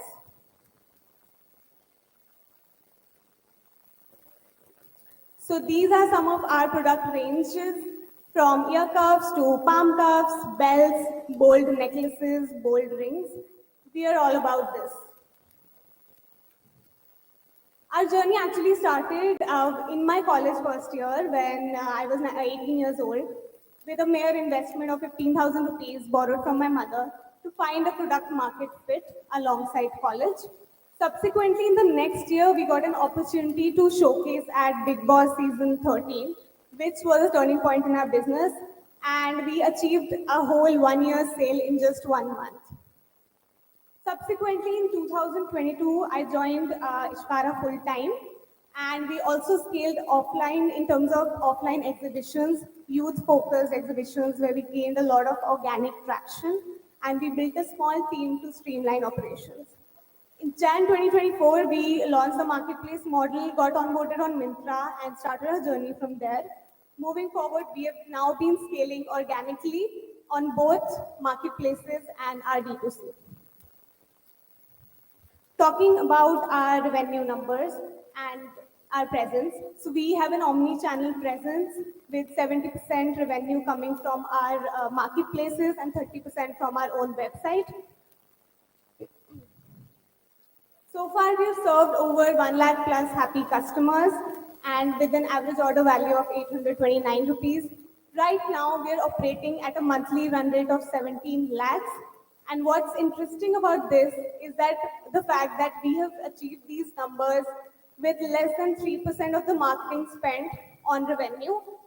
All of these numbers we've achieved till date are organic.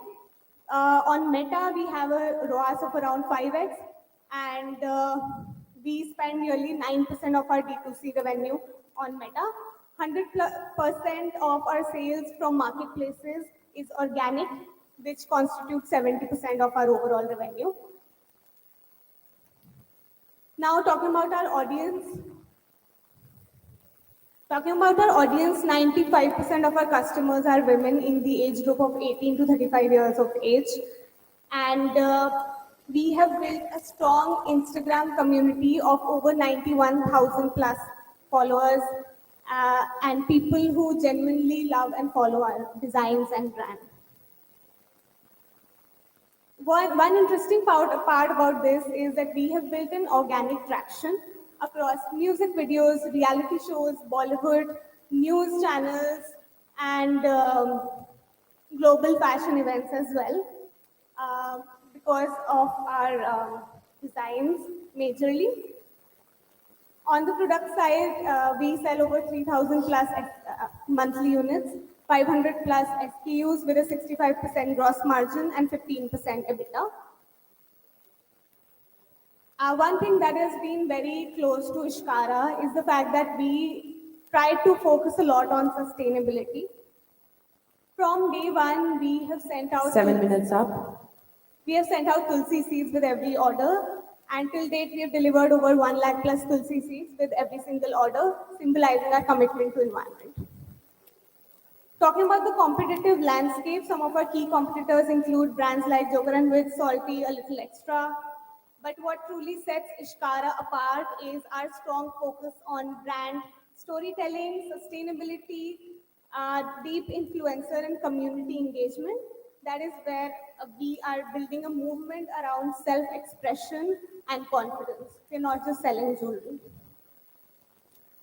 Talking about our team, I'm the founder, Vidhi Jain. I'm an economics graduate from Indraprastha College for Women, Delhi University, and I've studied fashion styling from NIFT. We have Anirudh, who is our strategic advisor, marketing specialist, ex-Rubans, Apuja and Rini handling operations and customer support and public relations. Talking quickly about what our customers say. So we, from day one, have built a brand centered around our customers. We don't just sell our products, we focus on delivering real value to them. So just quickly sharing one customer review. This chunky chain accessories I have been using for the past 2.5 years and it's still the same and looks new. Love the quality and design of your products. This is what actually drives us, creating timeless pieces that people love and trust. Our ask is 1 crore in funding, and where we will like to focus majorly on product development, inventory, marketing, and team, with a focus also on expanding into newer categories, branding, and we have an exciting tech solution to enhance customers' experience as well. So, to conclude it, we've built this brand organically, with profitably and with minimal marketing spend. Now, with the right investment, we are ready to scale it further rapidly and unlock new growth channels. The question is, are you ready to invest in a brand that is not just selling jewelry, but creating conversations and building confidence? Thank you. Well, thank you so much for this lovely presentation. Moving on to the juries for the questions.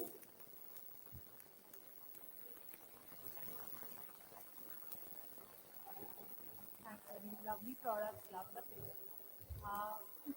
Given you have garnered so much love from your customers, can you speak a little bit about customer lifetime value, repeat retention cohorts? So our customer lifetime value is around 1,078 rupees, and our repeat rate is 20% right now. It has gone down a bit in a couple of years because of the fact that we started marketplaces and our D2C website revenue now consists only 30% of our total revenue. But this is something we will be focusing on a lot in terms of increasing the revenue share on our D2C and maintaining at least a 50-50% split on D2C and website going forward. It's quite commendable.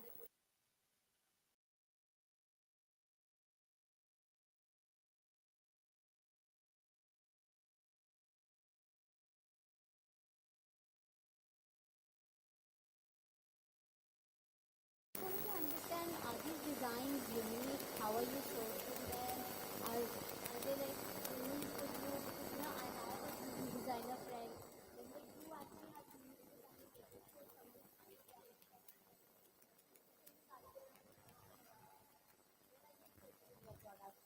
Okay, thank you, ma'am. So basically, we are doing contract manufacturing, and the designs, so 80% of designs that we do are unique in terms of it is a mutual process between us and the designers with the contract manufacturing that we do.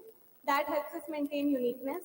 And regarding the copying part, basically, since we are also trend driven and we also create trends, so it's a mix between that. So we do try to launch designs very fast in the market. That helps us keep an edge over the competitors as well, because even if they are copying, it will take them some time to get the design right and at the same price point. Plus, the second point I would like to point here is that since our price points are so affordable, 300, 400, 500 rupees, that is not actually feasible for other people to also copy that and sell it in the same price. That would actually not be really feasible for them. So I think these are the 2 points that we are focusing on. Just a quick question on material. What are you using to make the products? Is there any commonality across SKUs? Yeah, so we are using majorly alloy-based materials right now to maintain the affordability and the quality as well. So it is the base material is alloy majorly. We also deal in brass-based and fabric-based products that are handmade. So these are the 3 major areas, and with them it goes through the plating process, which makes them a bit durable than the others. Understood. And therefore, when consumers come to you, do they talk about sensitivity on skin at all? Because that's becoming a thing where you buy something that's affordable, but you also don't want to trade off safety? Yeah, definitely. So while our manufacturing is contract-based manufacturing, that we try to maintain quality in such a way that these issues don't come up. So far as now, we have not received a single complaint regarding the hypoallergenic nature which people want in their products. So, like since we don't use lead, nickel, all of that in our products, so that does not lead to sensitivity. But yes, we do like focusing on providing collections which are also waterproof, anti-tarnish, hypoallergenic for people who are extremely sensitive. So that's where we are also trying to build some collections around that. Understood. But congratulations on your numbers. That's a solid margin profile. Thank you so much. Well, thank you so much. Now we are done with the presentation and the question answers. Moving on to the next one.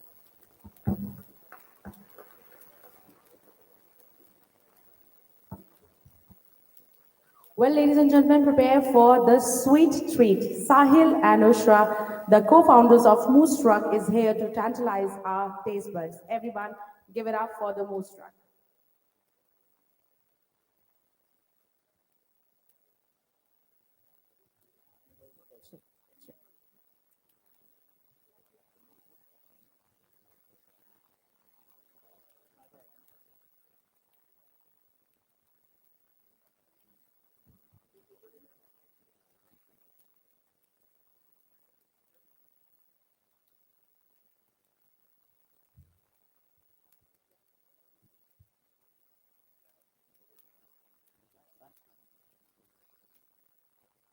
Hello everyone. Am I audible? Hello. Hello everyone. Our story starts with two college kids trying to find ideal desserts in Mumbai that were not filled with fake products, fake raw materials, and that were still pocket friendly. So, with a whisk in our hand, dream in our heart, and 500 rupees as capital, we started the company from my mom's kitchen.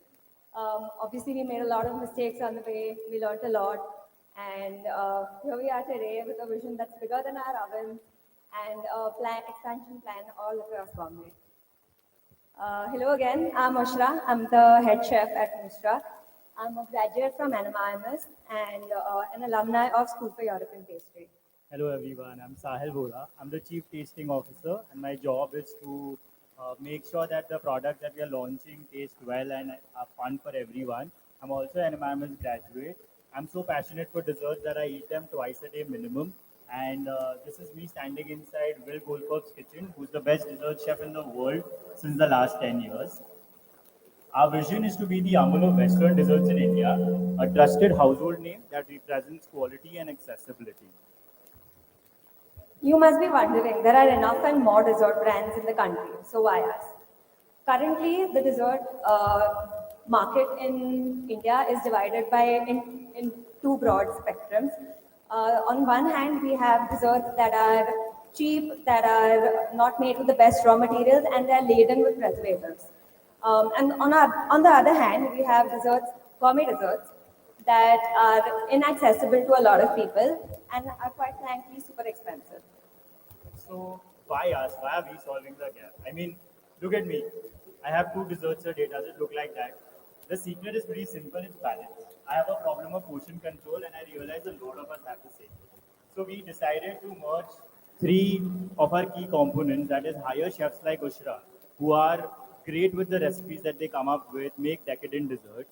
Hire passionate tasters like me who want to make sure what we are making is great and can also give you feedback on how can this be a scalable recipe instead of this being a one-of-one restaurant. Finally, and most importantly, hire food scientists and nutritionists who can help us bring the balance to the fun. Because if we only make indulgent desserts, most of us are going to be starting to step away from it. Hence, we managed to bring all of that in a single portion that you're currently having. So desserts traditionally was an after meal, majorly post dinner in traditional India. Cultural changes, trends have changed now. Desserts have now become a source of dopamine boost. People want to have them when stressful times are there. People want to celebrate small wins every day. So they send them across to their friends and family. People want to now also be conscious about what they're doing. So we decided to have a range of desserts that cover from breakfast to post dinner everything. As you can see in the picture, the center image is a cereal cookies, which is a breakfast dessert. You can have it with a glass of milk. You'll get all your heavy nutrients that you need. We have it to make sure that we serve majority of the customer base. We have options which are gluten free. We have no added sugar options. We have vegan options, and we've come up with high protein, high fiber cookies right now, which will be a great addition to our menu. Our menu starts at 70 rupees, goes all the way above till 400 rupees. So let's look at the size of the pie. The bakery and dessert market across India is currently valued at 13.8 billion USD, whereas just the dessert market in India is valued at 4.4 billion USD. And these are all great big numbers, but let's look at Mumbai. Just in the past 12 months, Mumbai has ordered desserts worth 390 crores, and that's only on Swiggy and Zomato. So this indicates that the indulgent desserts are here to stay. So who are our customers who eats moose truck on a regular basis? They are young adults and midlifers, so 15 to 45. They are urban and semi-urban residents who use internet for their day-to-day lives. They are probably subscribers of loyalty programs or subscription models of aggregators like Swiggy and Zomato. They have ingredient. They know about ingredients. They know that whatever you can't understand on the ingredient list, you shouldn't have. That awareness is now spread to them in a way. They love to indulge, but they have a problem of controlling what they are having. And some of them actually have dietary constraints like gluten intolerance, can't have sugar because they're diabetic, so on and so forth. My favorite slide, dessert balls. There must be 1,000 plus registered brands in India, maybe lakhs if I'm wrong. Please correct me. And the problem with desserts in India is either the quality of desserts are so bad that you should not technically have them, or they are so good that they're damn expensive for everyone to indulge on a regular basis. They become celebratory desserts like weddings, birthdays, anniversaries, and so on. And the spectrum has everyone included in it. The market is so big that even if there are brands who've cracked quality, pricing, portion size, everything together, maybe 20 of those can still come in and have the similar market cap that the biggest dessert brand right now has in India. That's how big the dessert market of India is. We've received immense love and support for our brand as well as our products. We have a 4.5-star lifetime Swiggy rating, but the cherry on top of the cake will always be a frantic husband calling us in the middle of the night and saying, my wife is pregnant, please can you open the shop? She needs to have the Moonstruck cookies and cream right now. Some sweet stats for y'all. We've delivered over 10 lakh desserts with a wastage of less than 0.1%. We have 13 revenue share cold storages across Bombay with a 50% customer repeat rate. And out of a total SKU list of 41, the triple chocolate that you all just consumed is 10% of our total revenue. Some sweeter stats. So as I said, our price range is from 70 to 400, 400 being the zero sugar, like 0.05 grams of sugar per 100 grams. We are CM1 51.5%. That includes, we've deducted discounts, commission to aggregators, revenue share that we give to our outlets. Our CM2 is 20.2% and CM3 is 12%. Till this presentation was made, that is till last week of Jan, we've sold 1,12,000 units of desserts with an average order value of 400. Our growth plan is pretty simple. We have 4 phases where phase 1 and 2 are going to happen simultaneously.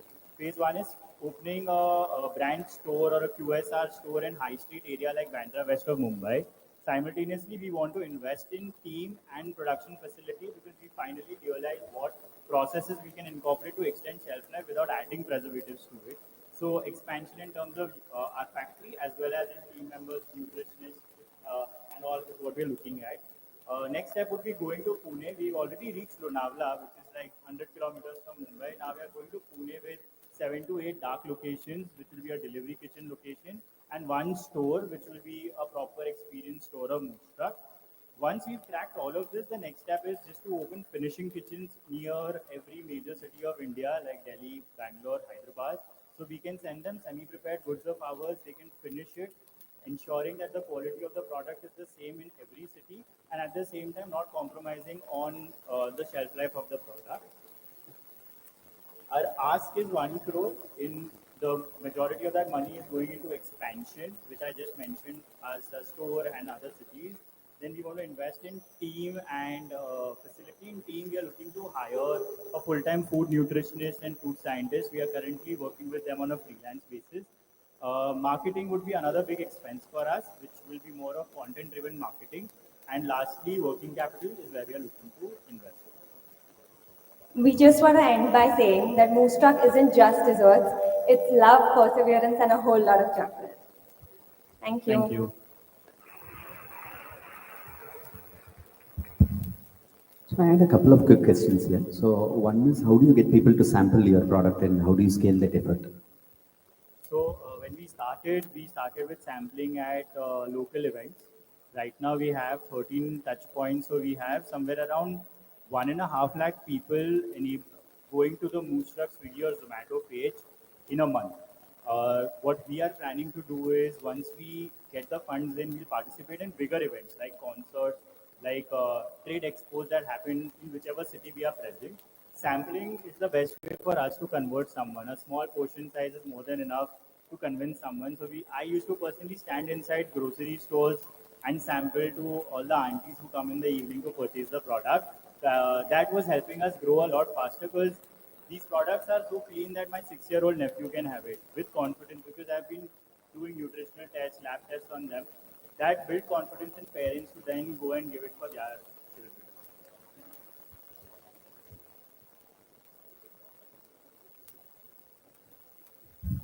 How much do you sell this triple chocolate, for example, for? This is for 115 rupees, including 18% GST. 150. 115. 115. Yeah.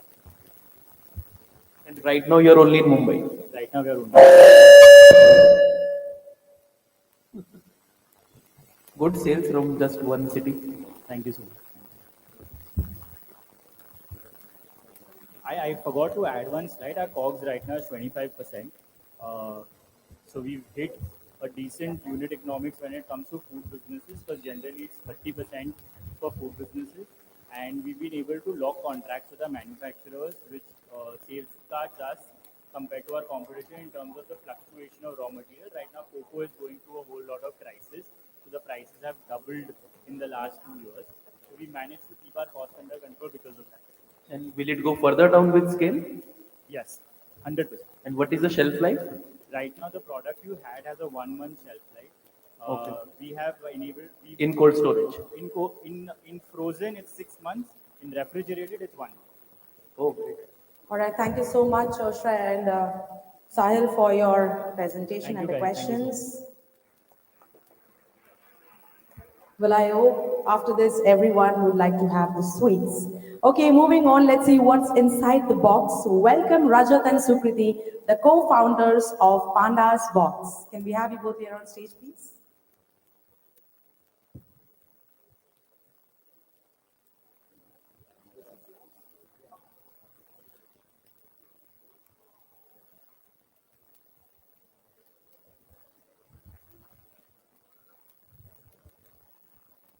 Hi, good evening, everyone. I'm Sukriti, founder Pandas Box. And I'm Rajat, co-founder Pandas Box. So our journey at Pandas Box started with our son Arjun, who was just 3 then. So I always wanted to raise Arjun on good Indian values, and the tools that I could find to raise him on good Indian values were far and few. So one day, while I was going through his online classes, I saw Arjun hearing stories about Hanumanji and his courage, and I saw him lit up. And the same evening, I also saw him playing and chatting with this plush monkey. And I just married the two, and that's how Pandas Box was born. So before we move ahead, can I ask the audience, are you all awake? Yeah, one quick question. So how many of you know, so Mahashivratri is just around the corner. So how many of you can answer what is the significance of Mahashivratri and why do we celebrate that? Anyone? Okay. Right, that's right. That's one of the stories. Yes. So, guys, you basically saw for yourself. So we just found like one or two takers of, who knew about the stories behind the Indian festival, right? So the problem that Sukriti discovered is that there are very few early learning aids to introduce Indian culture and moral values to toddlers. Nuclear families, increasing urbanization, no nani and dadi to tell moral stories. Available toys are Batman, Superman, Barbie.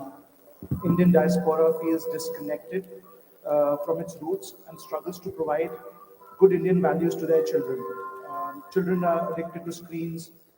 Reading to a toddler is very difficult because it's very high involvement for the parent.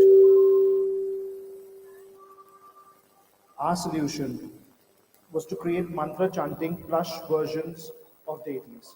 They're soft and squishy in bright colors, allowing children to engage and bond. Music creates further engagement.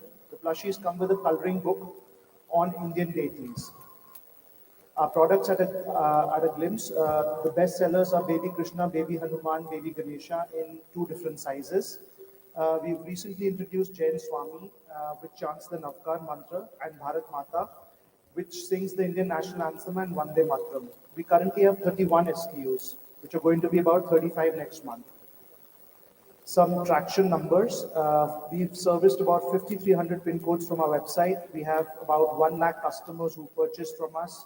Our March monthly run rate was 1.1 crores net. Average order value is 1,100. Return rates are less than 6%. Prepaid orders are 65%. Orders ratio is tier 1 is about 47% and 53% go into tier 2 and tier 3. Revenue breakdown is 1/3 website, 1/3 Amazon, 1/3 quick commerce, about 5% other platforms. We are present on our D2C website and e-commerce, all major e-commerce platforms, along with all of quick commerce now. Louder?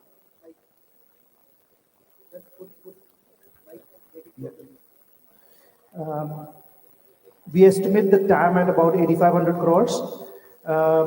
There are 16 crore Indian children between 0 to 6 years of age. We estimate that the addressable market is about 40 to 50 crores. That's about 5 crore Indian kids spend with a rough spend of about $10 a child. We think that we can obtain about 425 crores of that, so about 10% of that. The market is growing at 12 to 15% CAGR, expected to be about 1.5 times by 2028. It's being driven by increased awareness of early childhood development. There's rapid urbanization and there's growing disposable income, which is contributing to the speed of increase in terms of number. Our product roadmap, we hope to end at about 35 SKUs this year and want to be at about 60 SKUs next year. We have about 50 products in the pipeline, so we hope to beat that number.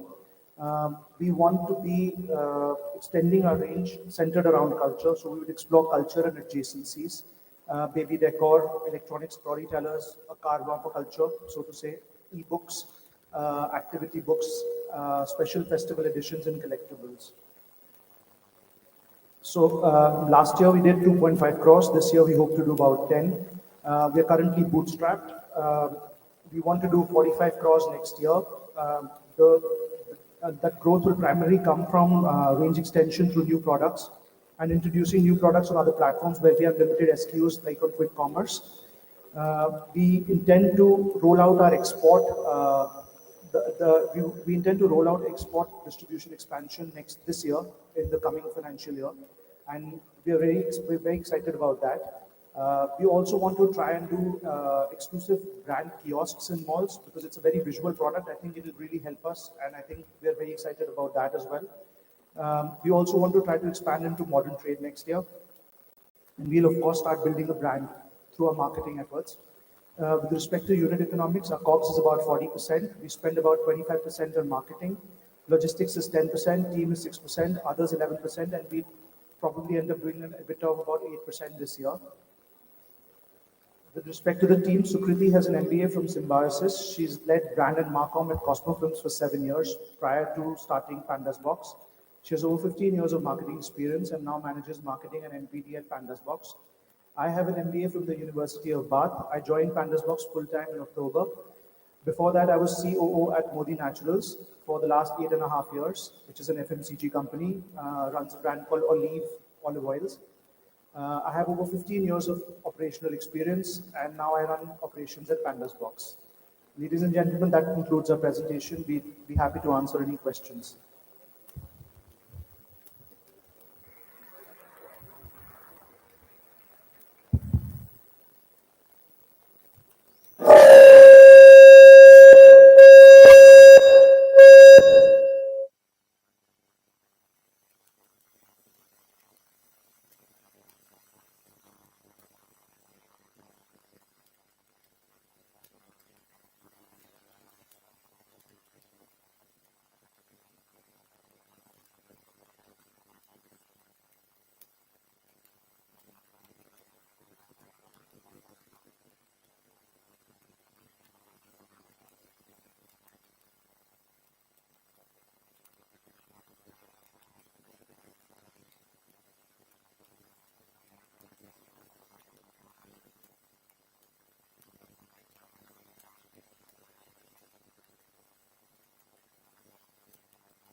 So we get that, we get asked that a lot.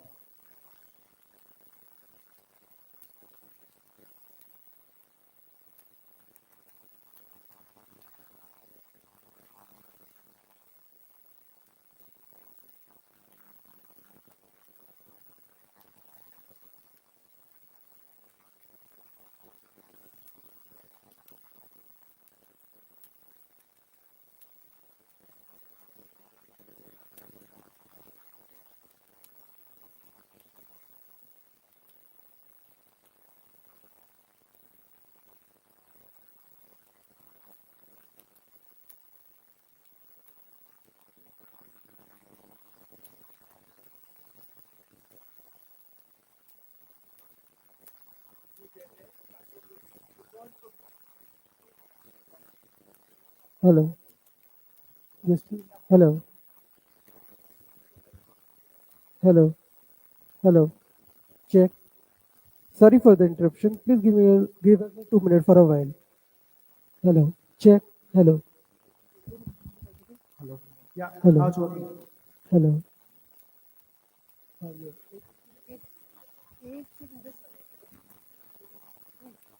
Hello. Check. Hello. Check. Check. Hello. Lovely presentation, Sukriti and Rajat.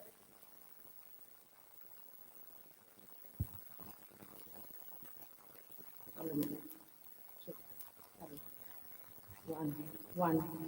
Check.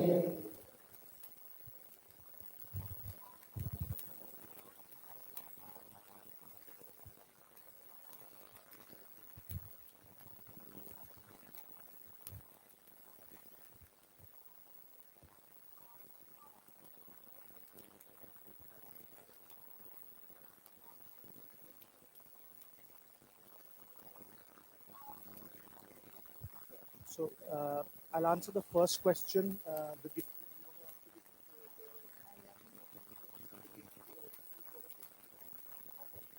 So I think first question was about the gift use case, right? So I think gifting is a very big segment for us. So I think that's we hear from all our customers who bought from us more than once, right? They majorly use it for gifting for their friends and family, right? And I think for the last minute gifting, we've obviously placed them in all quick commerce and they're doing really well. So that tells us that gifting is a big use case. And the second question was about? So I guess I think a moat will get built over a period of time. It doesn't exist today. I mean, Bhagwan sabke hai, everyone can make them. Okay, hopefully not ours because we've trademarked and copyrighted our designs. Uh, Besides that, I think how we think that a moat will get built is that over a period of time, we'll have a large, diverse range of product, which will, and we'll build a brand. Okay, we'll have a large distribution versus, say, new upstart competition.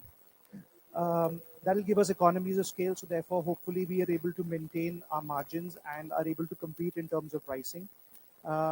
And so this is 799. It's 1099 MRP, but it sells at about 799. So I think we'll build a moat over a period of time as we become the go-to place for cultural toys.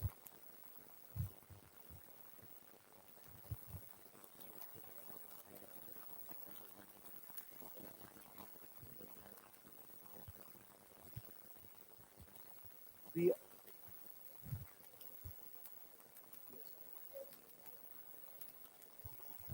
So I think we are going to be a company that will be centered around culture, but we are open to pretty much every category.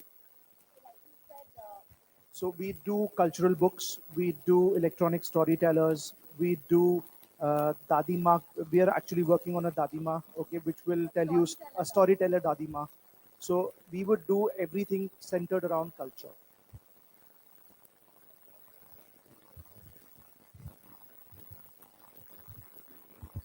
Thank you very much.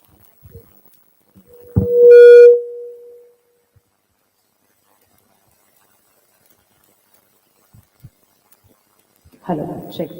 Well, thank you so much. Well, ladies and gentlemen, moving on to the last pitch of the day. Yes, we are turning up the heat with Steam Pro. Sumir and Praveer, the co-founders, get ready to steamroll the competition. Everyone, let's give it up for Steam Pro. Thank you so much. Thank you so much. So ours is the last pitch of the day, and I know most of us would be asleep by now, but luckily our product relates to rising and shining. So here goes. So welcome to Balneo. What we're trying to do is create the bath tech space in India.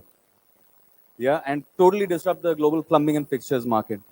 So let's get steamy in a socially appropriate way. So the idea with Balneo and Steam Pro came by analyzing our own lives. We realized that everything that we do is transformed and infused with technology, right? From our bedrooms to our living rooms to our cars, everything is full of technology. But as soon as we enter the bath space, we are transported back to the 90s in a space that is, yeah, it's beautiful, but it's totally devoid of experience and technology. So that's what we want to do with Balneo. We started with our first brand, which occupies, we started with a first brand called Steam Pro, which occupies the spa tech domain. And we're building it with our 3 core tenets in mind.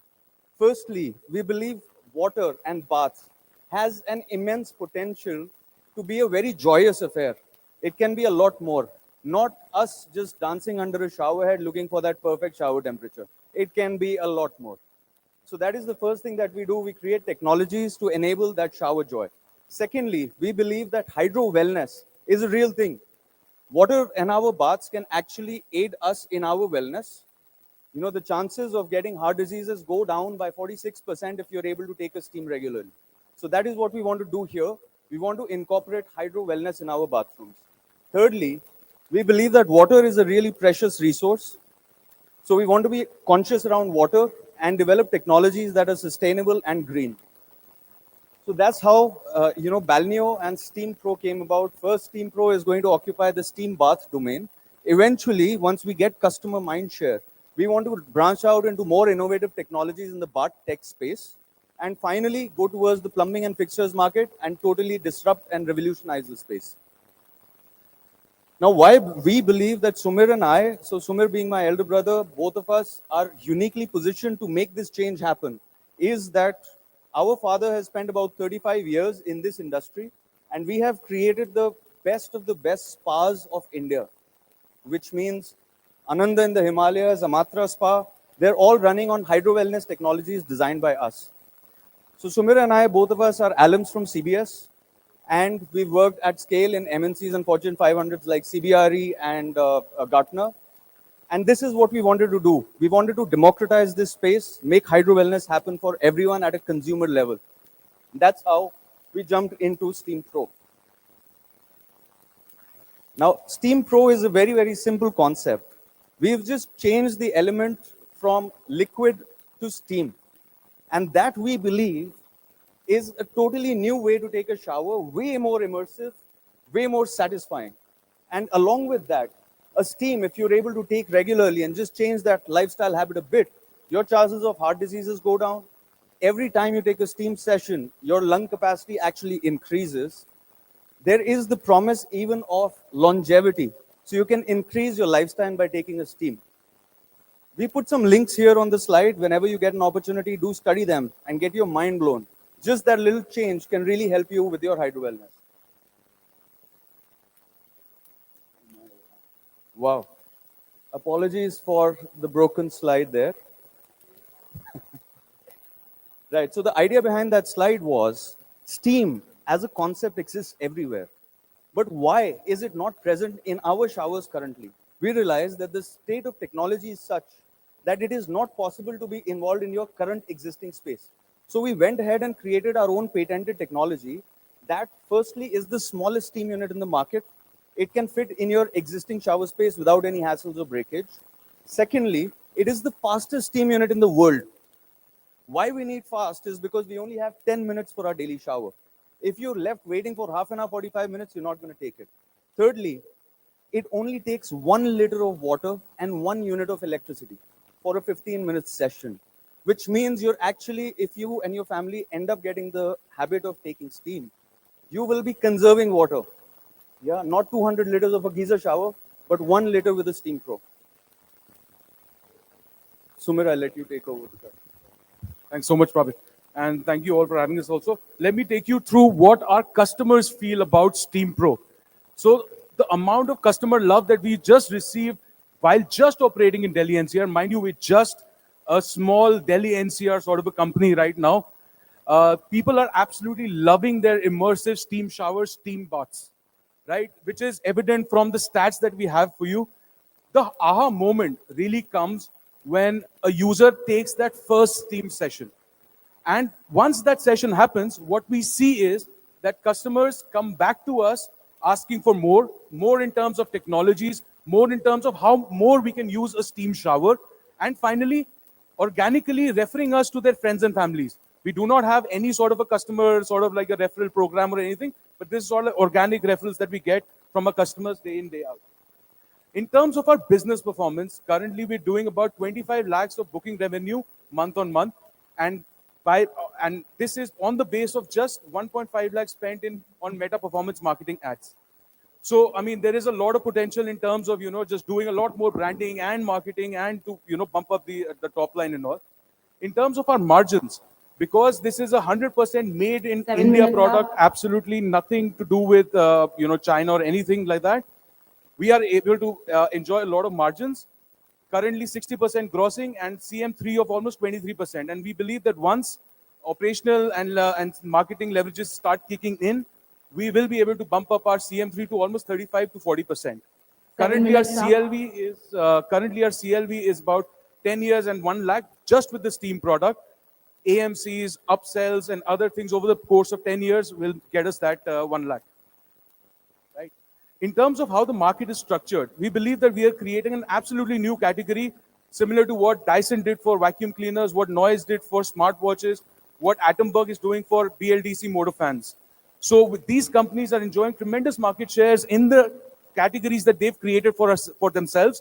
Similar to what we are trying to do, we are trying to create a category of steam showers where we want steam in every bathroom. Now, once I start looking outward, look globally, steam, shower, wellness, hydro wellness, these are established industries in Europe and America. We've got big weights like Masco who are pulling in $7.9 billion in revenue listed on the NYSE.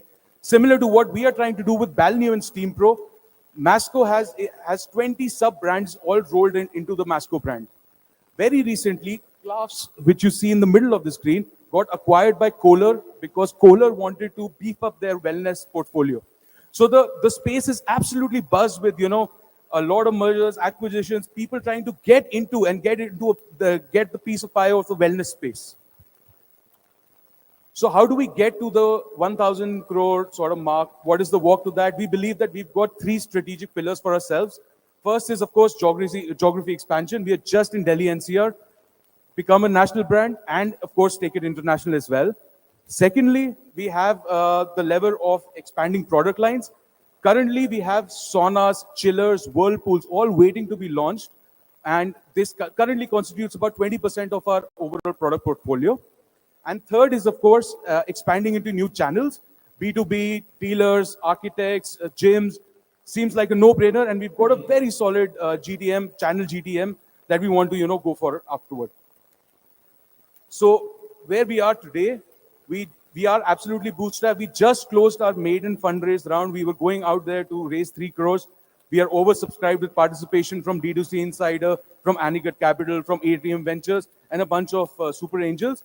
So we put together the round, and I'm really excited. So we are drenched with optimism to make a splash in this space and take this Tech brand made in India to the world. So eventually, once you are handed over your goodie bags and all, you'll see that there is a discount voucher, a 50% sweet discount for you all to try this at home. Please do give it a shot, and we'll be updating you with our progress going forward. Thank you. Well, thank you so much, gentlemen. Moving ahead with the question and answers round.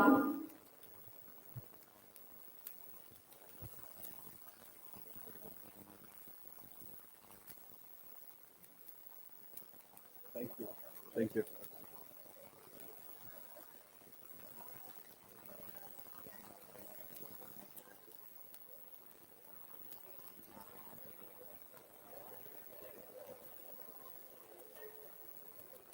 Yes, absolutely. So as per our plans, so we do want to get into at least the top 5 metro cities of India first to begin with.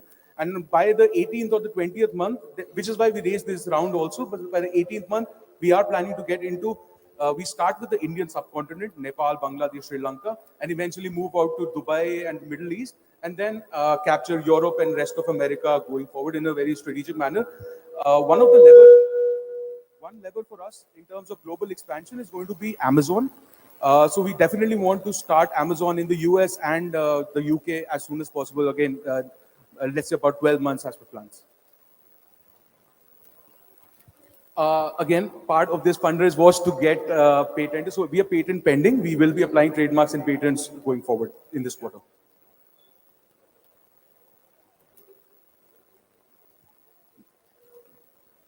Well, there is one more question.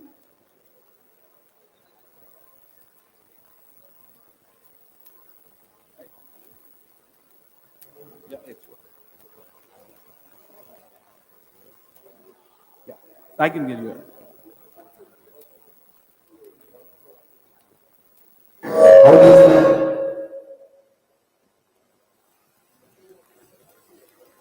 Any option of going back to the regular water-based, shower, or is steam the de facto option in a household, right? Because that can mean a complete habit shift as well.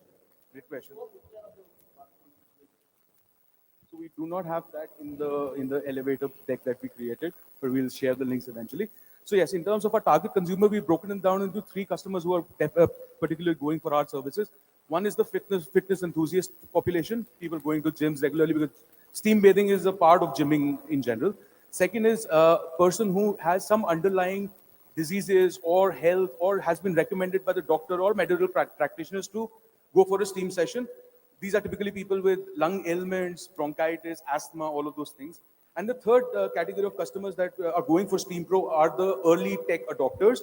Typically people जो कि iPhone के line में सुबह 6 बजे लग जाते हैं, they want to try anything that is new in the market. To answer your second question,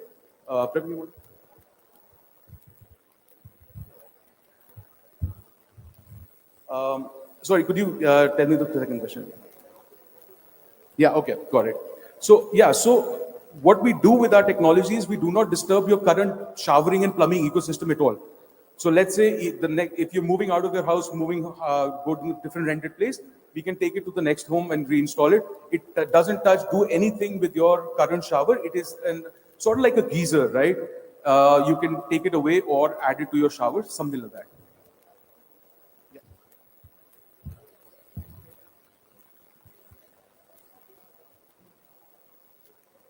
I have a question.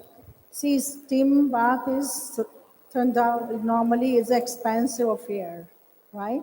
Steam bath and sauna. Everybody understands in India is an expensive affair. How would you combat with the big brands price point? Second thing, you said you are a India-made product for India, not even gone through the pan India. You are in Delhi NCR. Why don't you explore first India?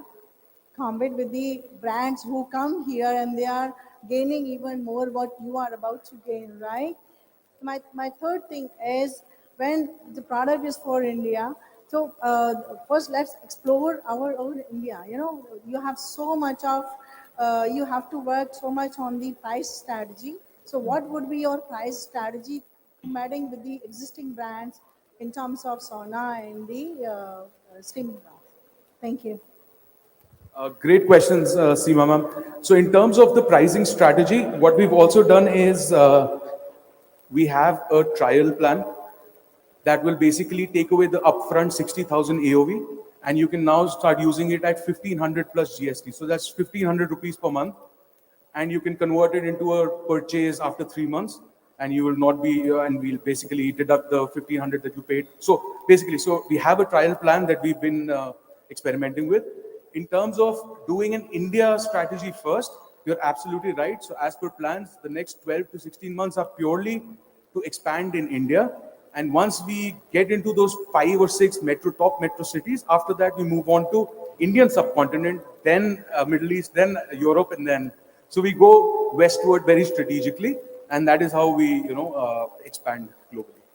Well, thank you so much, Sumir and Praveer, for your presentation. It was Thank you. lovely having you on stage. Thank you so much once again. Well, ladies and gentlemen, what an exhilarating showcase of innovation and ambition we all have just witnessed today. Let's have a huge round of applause for all the presenters who have pitched to the point, and let's see who is going to win this race. But for that, you all have to wait for a moment. Well, ladies and gentlemen, moving on. Now, welcome to D2C Insider Regional CXO Meet. I am Akansha, your host for this power-packed event. Once again, welcomes each one of you all to this beautiful and wonderful evening. Well, we are thrilled to have such dynamic audience of founders and innovators here today. Your commitment to shaping the future of the D2T landscape is inspiring, and we look forward to an engaging exchange of ideas, experiences, strategies that will drive our collective success. Also, I would like to pay special thanks to Zepic, our supporting partner for this event, along with our venue partner, The Collective, Goodie Bag partner, Adjustify, ecosystem partner, Head Start, media partner, Startup News, FII, and our engagement partner, Introbot. Well, ladies and gentlemen, before we are going to dive into the next segment, let's make a moment to know about our chief guest of the day, who needs no introduction to anyone familiar with the Indian e-commerce landscape. Kunal Bair, founder of Snapdeal and Titan Capital and a thriving force behind Unicommerce and Shipway, is here to share his expertise. I know you all are eager to hear what he has to say to all of you. Please welcome Kunal to the stage along with Abhishek Shah. Everybody, please join your hands in welcoming Kunal in this power-packed fireside chat with Abhishek Shah, founder D2C Insider, as they discuss beyond the valuation and investor perspective on success, adaptation, and long-term value. Thank you. And before starting over, I would like to request everyone, people at the back who are occupied in little chit chat and exchanging the ideas and doing the networking, do not worry. We are going to give you ample amount of time to engage with each other, to exchange the ideas, your contact details, and many more. Meanwhile, requiring everybody's patience to please have a seat, and once again requesting everyone to please keep your phone on silent mode. Thank you so much for your patience.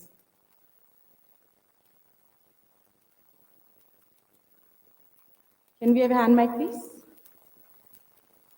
Well, everyone, once again, let's have a huge round of applause for Mr. Kunal. And here we have Mr. Abhishek.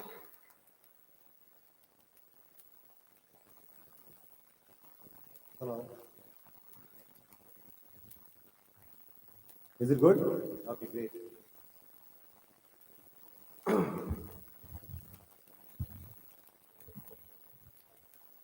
Hello, good evening, everyone. Thanks a lot for being here. So, guys, we finally have Kunal with us here. So, welcome, Kunal, to DTC Insider. And thanks a lot for making it. So, guys, all of you know Kunal as the new shark in town, right? But there is a very long journey behind the success, right? So, I think I would like to take this opportunity to just introduce Kunal a bit, although all of you know him very well, right? But guys, Kunal is the co-founder at Snapdeal. He's also co-founder at Titan Capital. He's also the promoter at Unicommerce, right? So he's been in the entrepreneurship journey for the last more than 15 years now. Started with Snapdeal, came back from the US, started Snapdeal, and Snapdeal has gone through its own journey, from starting from a coupon website to then becoming an e-commerce platform. And meanwhile, he also started investing in companies as a personal angel, as an individual angel, and that's how Titan Capital. So it's Kunal and Rohit both, right? So both are co-founders. So very privileged to have been part of the journey, been peers in the journey and seen each other's journey. So it's been an amazing journey, and I think I was just chatting with Kunal also that when we started, what was there and what is there, right? So I think it's great to see folks like Kunal come forward, be part of the community, be part of the ecosystem, and really like share their learnings and inspire all the young entrepreneurs out here. So welcome, Kunal, and thanks a lot for making it.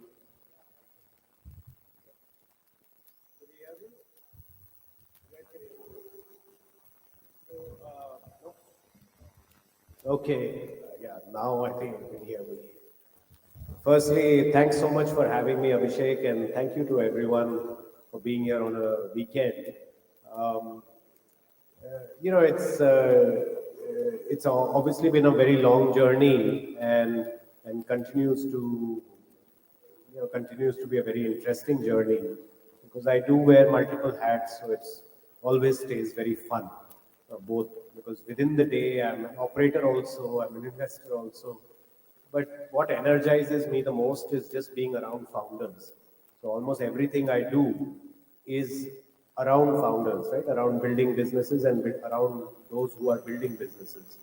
So it's really fun, and Abhishek and I have known each other now for at least 12, 13 years, and have stayed in touch off and on. So it's been great what the D2C Insider community is doing and what the work that the Abhishek and team have done. We are in small investors in the fund that they have. So it's been good to see the kind of work that they're doing and collaborating on some of the investments as well. But happy to answer your questions, Abhishek. Mike, actually. Yeah, Kunal, so you mentioned that you have been straddling multiple worlds, right? But, starting with Titan Capital in your journey there, I think you guys have been the early backers for companies like Mama, Ola, Urban Company, and many more. I think more than 300 companies in the portfolio, right? And by the way, guys, Titan Capital is not just like a fund, right? It's Kunal's and Rohit's personal money, right? I think that's a very big thing to have invested in more than 300 founders. And I think most of them would be first checks or all of them would be first checks, right? So I think this is foundational to the ecosystem, right? Imagine if all of us, create that and we are able to back young entrepreneurs with their first check. So I think that's very, very special. And I think many people don't know about it, that Titan Capital is actually your own money, right? So it's not like, you're not a money manager there, right? But talking about that journey first, right? Because a lot of founders here are actually looking to raise money. So, just wanted to understand what has been your thesis at Titan and how do you like really select the founder and beyond the valuation and beyond the metrics, what is that you're looking at in the founder and what should founders look at when they're pitching to you? So, generally after the session ends, everyone wants to meet you, which won't happen. So, मैं पहले ही अपना email address बता देता हूँ सबको. So it'll be easy. My email is kb@titancapital.vc, my initials. So if you email me, anyone who knows me, email me, you'll get a response within a few. If it's interesting, you'll get a response within a few minutes. If you don't get a response, that's for a reason.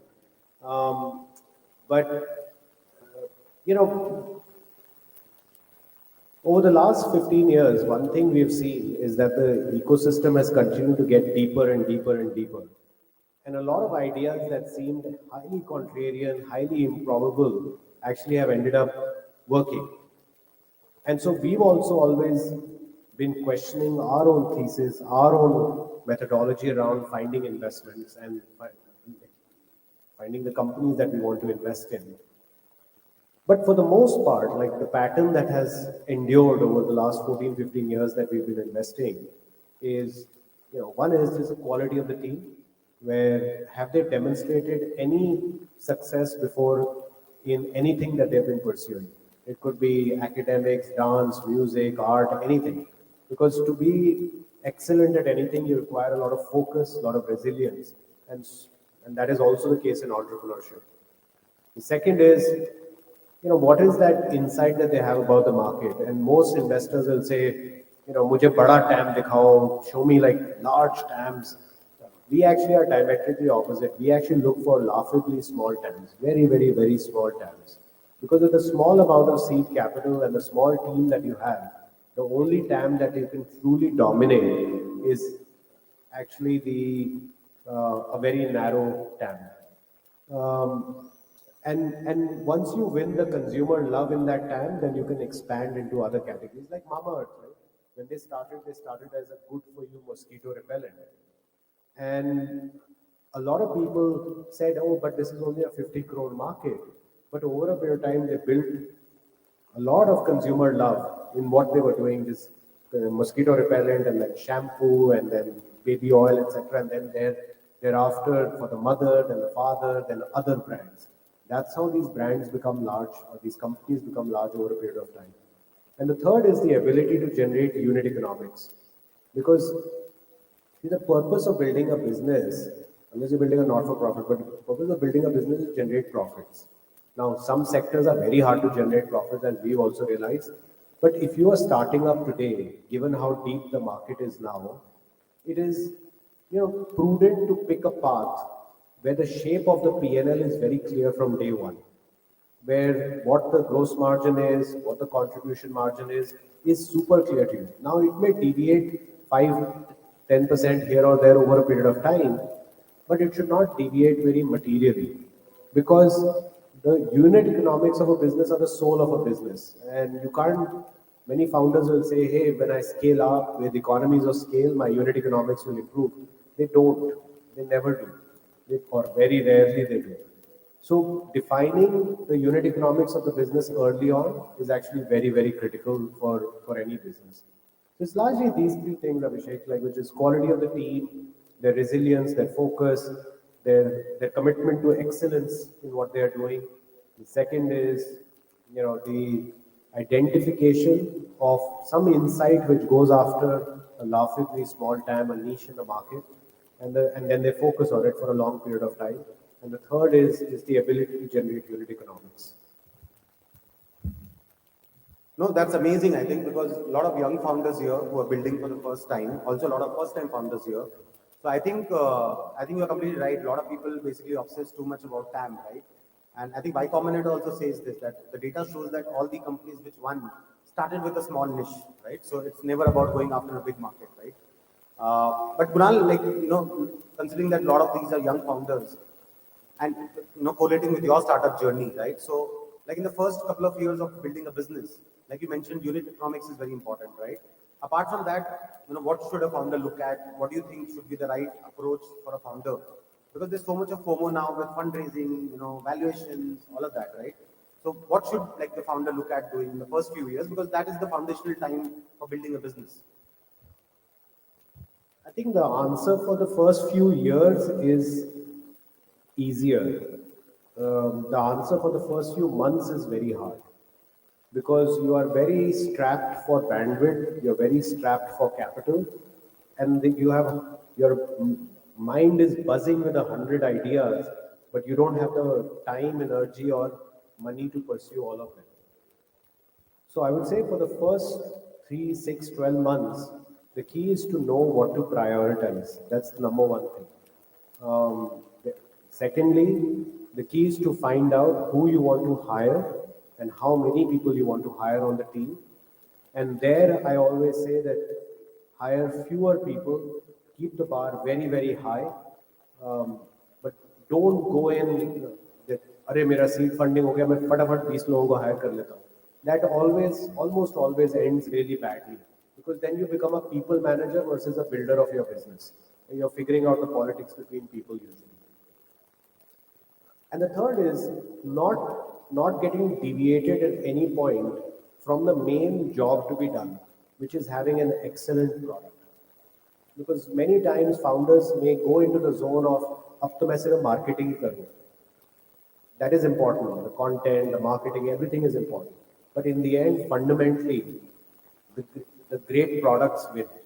Eventually, you figure out how to market a great product, but you can't market a product that's not great.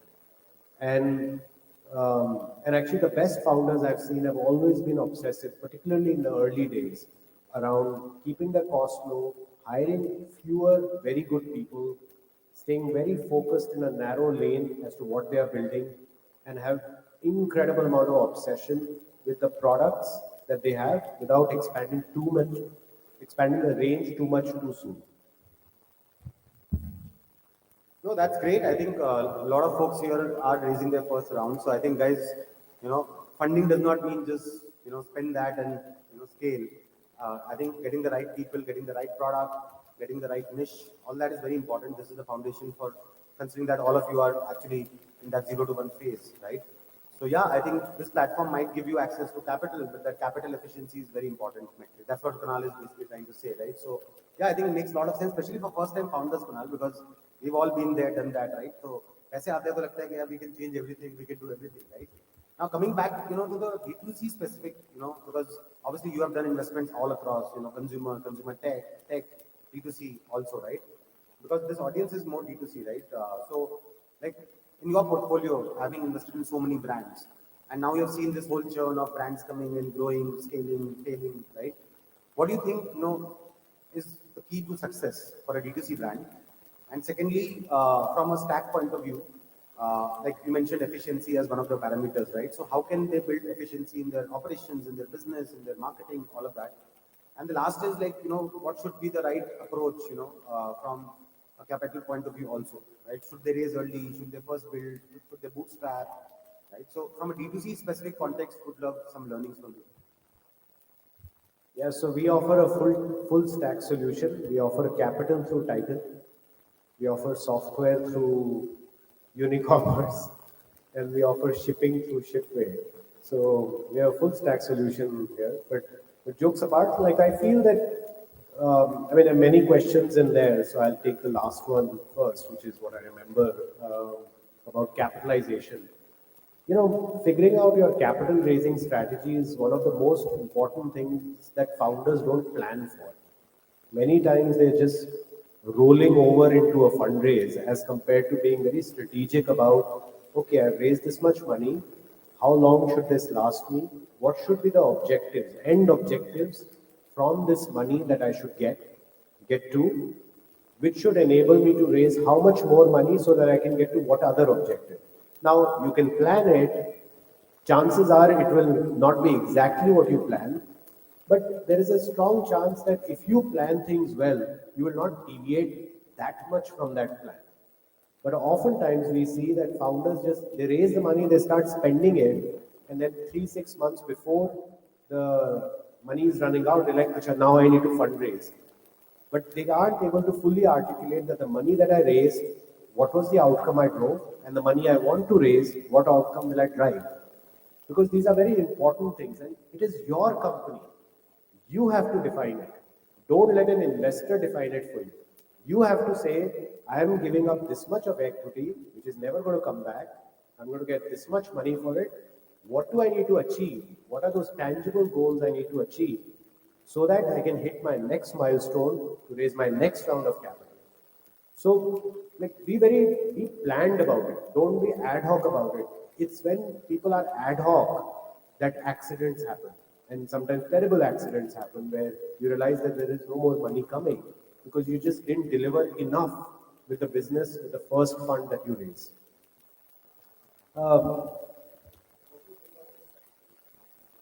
Look, I think there are some businesses, the question was, what do you think about bootstrapping? I feel if you can bootstrap your business, do that, perfect. If I could bootstrap my businesses, I would do that. But not all businesses can be bootstrapped, and because they just require a certain amount of capital. And that's okay. I think there's no right or wrong answer. There are no holy approaches that, bootstrapping is a holy approach and raising money is an unholy approach. It's not like that. The greatest founders in the world, the Zuckerbergs and the Bezos and Elon Musk, they've all raised money and they've built very successful businesses. There's nothing wrong with it. Sorry. But the key is to raise money from the right people who are, long-term oriented, who align with your vision, who are not doing it because चलो ये वाला भी beauty personal care बड़ा hot चल रहा है क्योंकि एक कंपनी का आईपीओ हो गया, राइट? और या कोई कंपनी यूनिलीवर ने खरीद ली है तो चलो हम भी वैसे ही एक कंपनी और खोल लेते हैं. Don't go for that. Go for people who genuinely feel that what you have an insight about is a cogent insight. And you can build a lasting, enduring company off the back of that insight. So that's at least what I would say.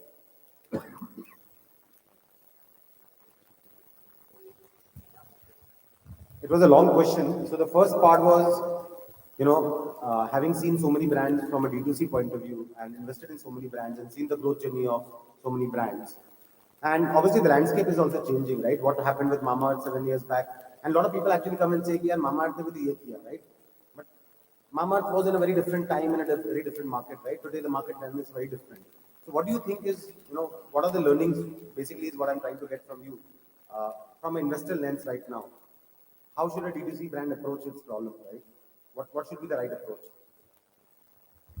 Look, the approach, there are a lot of generalisms and truisms about building a business. But to be honest, advice is usually useful when it is company specific. Otherwise, it's usually just very generic.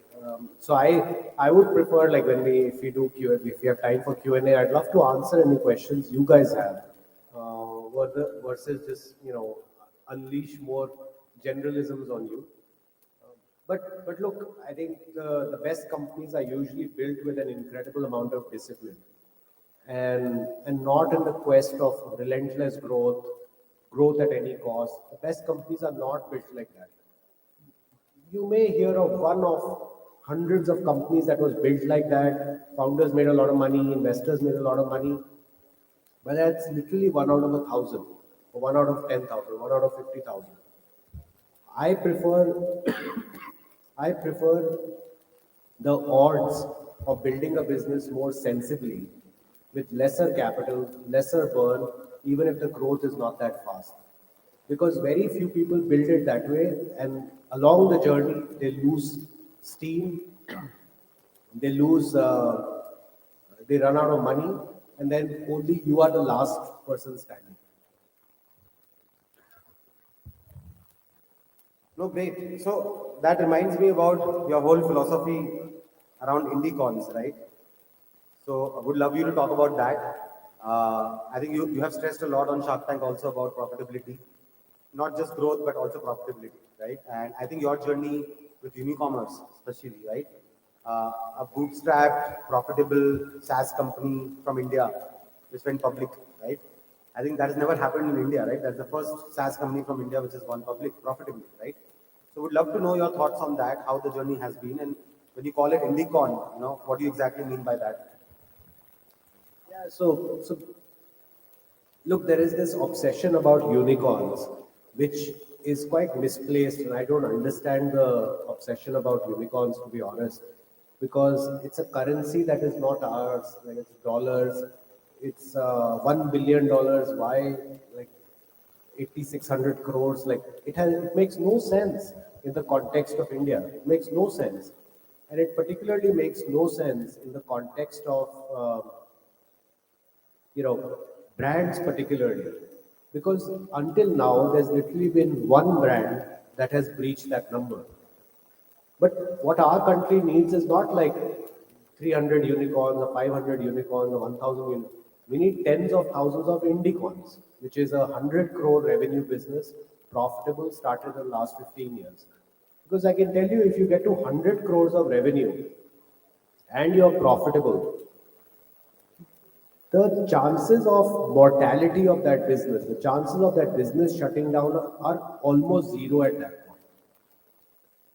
And from there on, you can just keep building, building, building, building. You don't need anyone. You don't need anyone's capital. You don't need anyone's advice. Yeah, you can seek it, but you don't have to listen to it because you are in control, totally in control of your destiny then. You have substantial scale. 100 crores is substantial scale in India. So at least when at Titan we assess companies,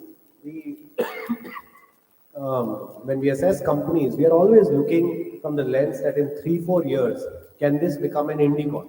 Can this become a 100 crore revenue business which is profitable, standing on its own feet strongly, not dependent on the next funding cycle, next stranger, next kindness that some stranger has to exhibit to them. कि चलो दिए आपको थोड़े से पैसे हमने चलाओ आप जी लो अपनी जिंदगी. Right? Like we want companies to get independent as quickly as possible because then the founders, we've seen that that's when their superpowers truly get activated because then they are no longer doing anything which is short-sighted. They're not doing anything to please the next round's investor.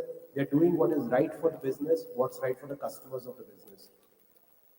India right now has, when we released the list last year, has 187 Indicorns. My sense is this number this year would be even higher. And as we go ahead, like my dream is that India should have tens of thousands of these Indicorns and they should form the bedrock of our ecosystem versus like this, mythological creature named a unicorn, which is usually determined by one investor saying, चलो मुझे लगता है आपकी valuation 1 billion से ज़्यादा है, आपका revenue है नहीं है, profit है नहीं है, doesn't matter. And we know valuations go up and down. Yeah, so do revenues. But rarely do revenues correct that much. A 100 crore revenue business, which is profitable, unless there's some major regulatory issue or ethical issue, I've rarely seen that business shut down or even degrow for that matter. So that is really our aspiration in all our investments that we make. Let's first get the company to that stage. And from there on, we will go and move to higher orbits of scale. No, absolutely. And I think one benefit of hitting that 100 crore mark with a profitability is that you can list out. So you don't have, you have access to capital, right? You don't need to depend on venture capital or external capital only, right? So, yeah. You were asking about Unicommerce, right? Like a lot of people don't realize that we built Unicommerce over a 10-year period. Took it public last year. It was the second most subscribed IPO of 2024, oversubscribed 170 times. On listing day, the stock went up over 100%, it doubled on day one. And, well, thank you. But even 3 years ago, I could not dream of doing that, right? And up till like a year before we IPO'd, 6 months before we IPO'd, people were saying, nahi chalega, koi nahi lega, bahut choti company hai, etc. But as a founder, you got to have that passion, right? You got to have that irrational belief कि क्यों नहीं होगा? अच्छी company है, market leader है, अच्छा software है, profitable business है, 10 साल से चला रहे हैं हम. We are going to make money for investors in the IPO. Why would people not invest? The top 5 mutual funds of India invested in our IPO, which was never seen before, at least that I haven't seen before. And, we did that with raising zero money, zero. We never raised primary capital. We never burned money in building Unicommerce. And trust me, I say that with even more pride because I have built one other business which consumed a lot of capital, burnt a lot of money because the nature of the business was such. So if the nature of business that you are in doesn't require you to burn money, build it patiently, build it, with a long-term orientation. Don't be in a rush. And eventually you will own so much more of your company and you will likely outlast most of the other people in your space. I think sometimes not having capital also becomes a boom, right? You just mentioned you had one business, which is obviously Snapdeal, right? where you burned a lot of capital because you were competing with Flipkarts and Amazons of the world, right? So obviously you have to burn capital. There's no other way, right? But then you had a software business, which no one thought from India, a software business will be, listed, right? Which was kind of, maybe not attracting capital also, I'm assuming, right? ऐसा नहीं है कि, one is not having capital and the other is not taking capital, right? So a lot of businesses are actually not fundable, right? And then eventually they became good and then everyone says, wow, what a great bootstrap business, right? But the fact is that a lot of these businesses were not fundable back then because no one thought a SaaS business from India could be listed, right? All the SaaS businesses are built for the US, right? The fresh work model, right? And I think, by the way, all of them have crashed, right? Freshwork shares have crashed in the US, all of that, right? Because apparently price can't be the only differentiator, right? But yeah, I think that's a great lesson for all of us, right? That अगर fundable नहीं है तो जरूरी नहीं है कि धंधा अच्छा नहीं है, ना? And once we went public, it gave us the ability to grow the business even faster inorganically, which we could have never done as a private company because maybe no one would take our stock as a private company. But once we listed, we acquired literally 3 months after we listed, we acquired Shipway. I think Gaurav's here, Shipway's founder. And that business which is in the shipping aggregation space, it's already a clear number 2 in that space in no time. So imagine up till a year and a half, 2 years ago, we ourselves were a relatively small value company. But then we listed, had a successful listing, won the trust of investors, and they gave us the ability to expand our business inorganically. And we are looking at more acquisitions now. So if you build a business right, and you're able to get to revenues and profits, you can take it public. Once you go public, even if you see that, okay, in my brand, the potential is limited, or I'm more ambitious, you can use your currency, your stock, to buy other brands. No one's stopping you. In the end, public markets care about your revenues and profits growing. They are not saying कि एक ही brand में बढ़ाना है. You can do it in 5 brands also. So, just important to continue to widen the aperture through which you look at your business. But in the beginning, I would say you will only get to that point if you build the business in the early days with incredible amount of discipline. So discipline and focus is absolutely paramount. No, amazing guys. I think because see, we all listen to all these media stories. जिसने ये funding raise की, उसने वो funding raise की, सबको FOMO होता है, right? But fundamentally, what is a company? A company is something which can scale profitably, sustain, and छोटा धंधा भी बड़ा बन सकता है at a certain point, right? You can leverage it like Kunal is mentioning, right? I think Shipway is a great example. I was talking to Gaurav and he was saying, yeah, after acquisition in 5 months, the revenue is 5x or something like that, right? So it's a great leverage. Unicommerce already has that funnel. Now Shipway comes in. Now Shipway can take, the same clients basically, right? Shipway is one more solution to that. So that's how you build. कहते हैं पैसा से पैसा बनता है. तो ये तो वही बात हो गई. So I think it's great. I think it's a great strategy. I think it's a great example to be set for everyone. Because that patience is lacking in the ecosystem. Because India has always been a small TAM country also, right? So VCs typically don't find a lot of opportunity, and that's why you'll see companies doing so many things also, right? ये भी करो, वो भी करो, वो भी करो. But fundamentally, if you don't solve one problem, how do you then move to the next problem, right? No, I think it's a great learning and a great example for everyone. And I think continued luck to all of you guys to continue integrating more. Like you said, you're looking for more acquisitions. I think there's a lot of value to be unlocked there. But Kunal, now just the last question before we open up to the audience. I think we should allow them the Q&A opportunity. But just wanted to ask you, like, gone through this journey now with Shark Tank, with so many engagements, including D2C Insider, from an operator to an investor to now a public figure, right? I'm sure it's a very long journey, but how has life changed for you? And now looking back, what you would have said to yourself when you were younger? Like, what are the couple of things you would have actually said yourself, let's say 20 years back when you were starting out? Yeah, so honestly, nothing has really changed because it's only in such discussions that I am reminded of our past where I have to think about, अच्छा ये हुआ था, वो हुआ था, उससे मैं क्या सीखा था, etc. तो मैं कुछ बताता हूँ अपने experience से. On a day-to-day basis, I'm focused on the here and now, right? Like all of you are running your businesses, you have things that excite you in your business, there are things that make you anxious. It's exactly the same for me. In each of our businesses, there are things that excite me, and make me giddy with like, karte hai, chalo, let's go. And there are things that make me very worried, make me very anxious. And that is the journey of any entrepreneur. And these are like from one meeting to the next intraday, my emotions change and my insecurities change. In some meeting, I'm more insecure, and some meeting, I'm less insecure. Some meeting, I'm more excited, and some meeting, I'm less excited.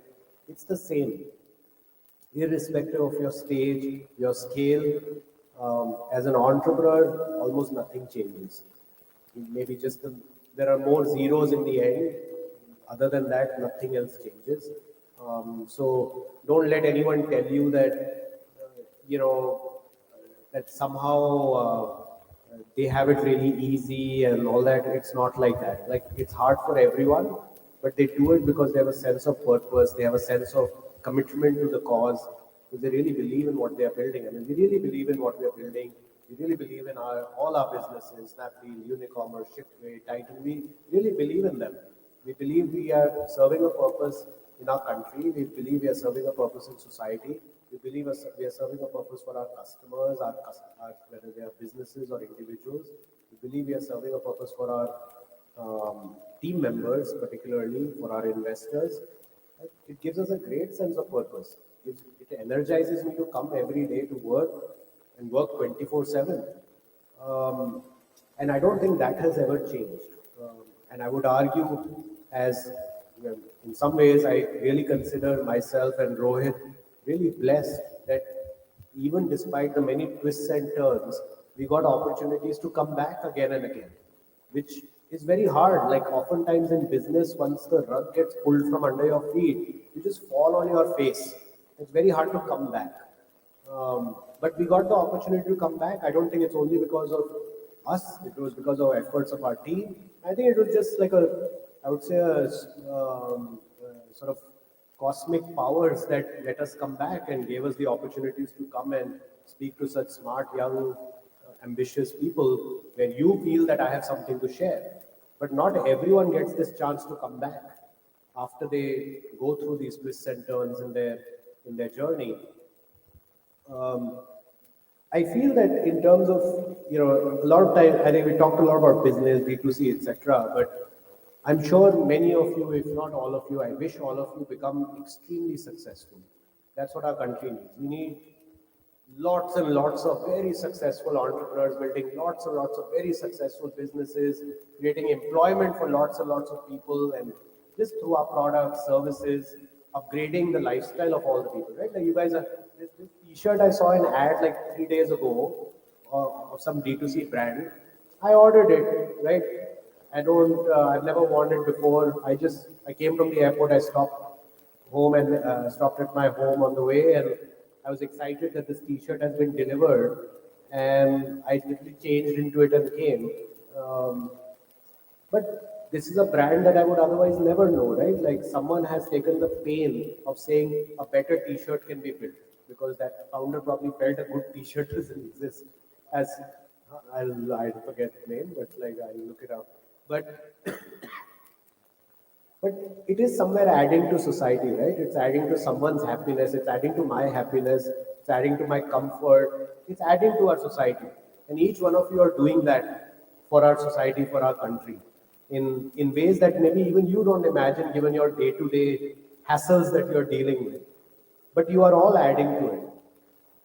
I would just say that if there's one learning I have which helped me in my toughest times, and I'm very grateful probably to my parents for that upbringing. I'm sure many of that, when I tell you this, many of you will relate to it also, is I'm very certain all of you will be very successful and many of you may be very, very, very successful.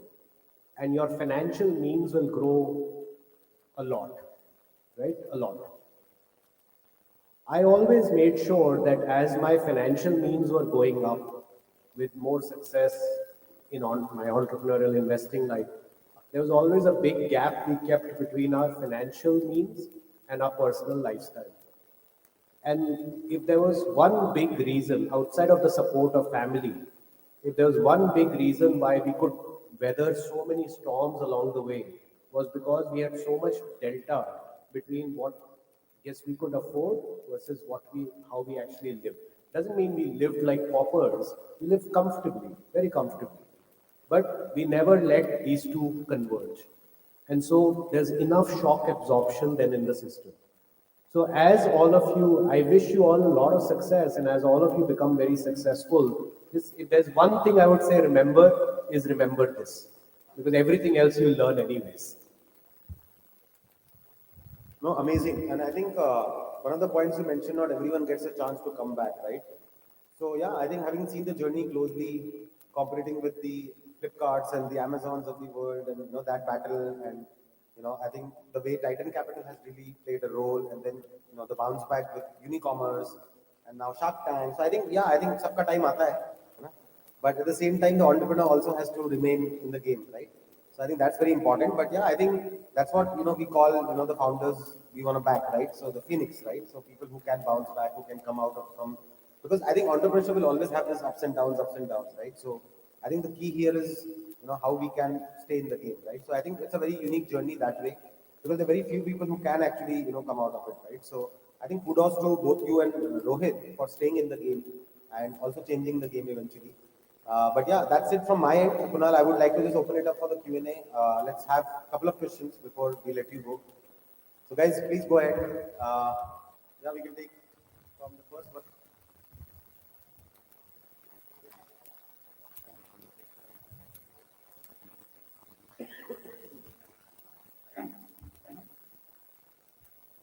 Hello Kunal, I have been waiting for this day to speak to you. I am Bhavna Garg. I am building Mini, India's first zero water formula brand, and we are positioning it in travel care. So my question to you is, how important founders' background for investors is who value innovation? You're saying, like from a fundability standpoint, how important the background is? It's very important, right? But not necessarily in the way many people think it is. So not in the way that most people think. Most people think that वो सिर्फ IIT IIM है तो अच्छा background है, right? Like background, many times people don't want to say it but they mean it, right? They mean कि अच्छा इसका अच्छा background है या नहीं है. What they mean is IIT IIM है नहीं. We have a very different view. We have funded many, or most of the companies we funded are not founded by IITians and IIM folks. Many are, obviously, and we can't hold that against them also. In the end, what we look for is just this, irrational belief in what you want to build, right? Like that sparkle in someone's eye that ये बना के छोड़, right? They are not going to leave till it's done. We know sometimes it doesn't work out, but when you are in the early days, you got to have this undying passion for what you are doing. Like कुछ नहीं दिख रहा, ऊपर नीचे आगे पीछे India Pakistan cricket match कुछ नहीं दिख रहा, हमें सिर्फ अपना बिजनेस ही दिख रहा. मतलब मैं और रोहित अपने अर्ली डेज में बस ऑफिस में बैठे रहते थे, कुछ काम नहीं था हमारे पास, और हम बैठ के बातें करते रहते अपने बिजनेस के बारे में, because we were just so invigorated by what we were doing. There was there was a fever running in our body about our business, and nothing could stop us. And we didn't know the word failure. It was a manufacturing defect. We could not imagine failing. We just said, ठीक है ये नहीं चलेगा कुछ और कर लेंगे, पर छोड़ेंगे नहीं, करते रहेंगे. And if you have that mindset, it works out. It works out. So investors like us at Titan, we look for that. We're not looking for कि भैया आपकी academic pedigree क्या थी, आपकी CGPA क्या थी, but we look for excellence. We look for this undying passion. We look for that that sparkle in someone's eyes that they feel they've chanced upon an really amazing insight, and they're building around that, and they're ready to build for the next 10, 15 years around that. Well, thank you so much. Anybody else with a question? Yeah. Hi, Kunal. My name is Nivesh, which literally means investment. So, You got that right. my question to you is related to what you guys were talking about bootstrapping versus raising money, and there's this concept of good money versus bad money for a founder. Like, bad money can make you lose discipline or make you lazy.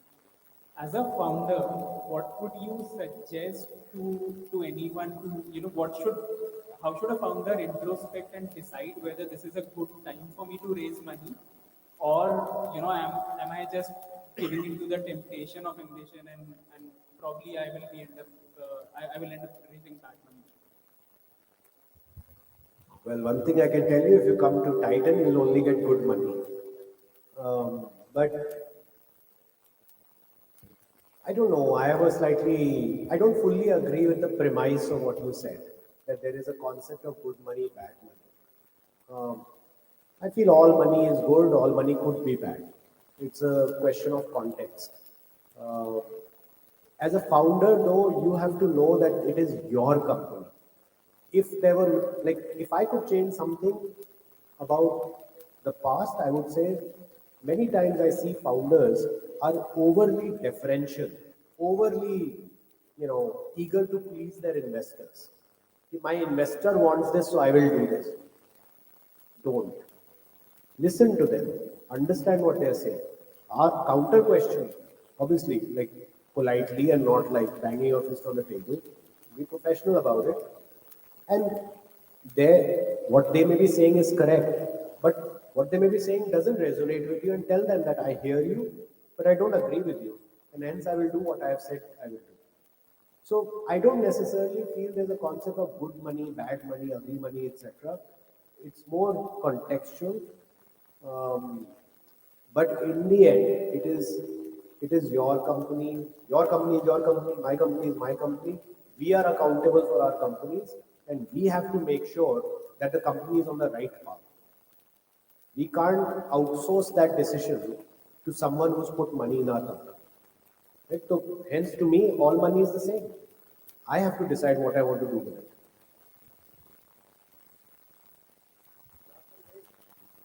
Last question for this session.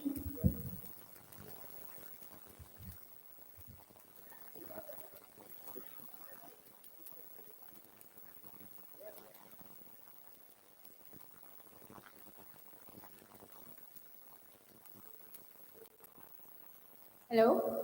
Hi, Kunal. My name is Ria. I'm the founder of Cycle. It's my second brand. We are building smart headphones which help you with learning and recovery.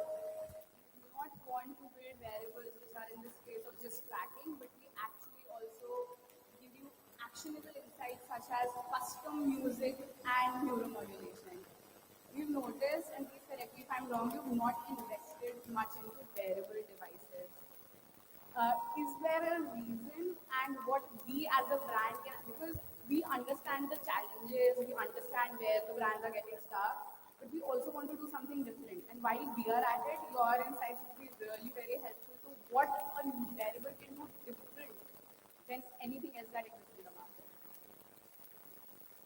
Yeah, look, I think just because we invest in companies doesn't make us an expert in them, right? So I think we get more credit than we deserve. Like, it's not like I am some genius who has an answer to every company's problems, but um, the challenge I've always found with electronics related products is that there is too much of a, outside of Apple, which seems to have breakup. Apple is the only company in the last 20, 25 years that seems to have endured, right? But there's so many companies that came and went, right? Like Nokia, BlackBerry, same in the wearable space, many have come and gone. There used to be a company called Jawbone, which was very popular like 10, 12 years ago. Like, you won't even have heard of it now. It was the rage, right?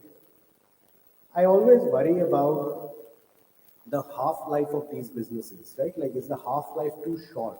Because consumers want the next new thing. Um, and hence, and maybe because most companies are unable to have a rapid innovation cycle, like which Apple had for the longest time. And People are questioning whether they've lost their mojo now in the last few years, but I would argue for at least 10, 12 years, they had a very rapid innovation cycle.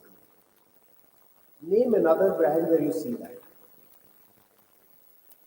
It's very hard, right? Like, it's hard to even think who else in the electronics, wearable space has had that rapid an innovation cycle.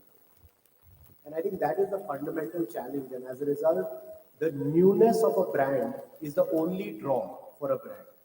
And then people move on to the next newness of another brand. And hence the half-life of these wearable brands seem to be very short. Right? I don't understand enough about your business. One thing I'm very careful about is giving advice based on very superficial information because people take it seriously, and I feel a responsibility about giving advice. But I'd love to learn more and specific to your situation, share my thoughts. Hi, good evening. Can I ask a question? No more?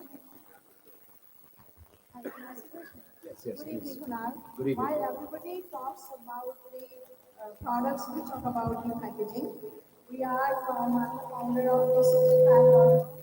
We run an online platform for packaging. Like once we were in the US, there's a company called uline.com. They ship 50 lakh boxes every evening.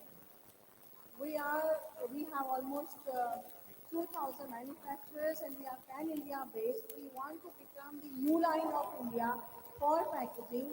And anyway, we are your packaging aggregator for Snapdeal. We are selling Snapdeal on our own platform. Looking forward, how do we take it forward to the pan-India? And we are the one actually looking for the expansion goal. We do have our platform and there are 152 people watching it. We're looking for, as you said, there's an aggregation, shipping aggregation. We are the packaging aggregator, you can say that.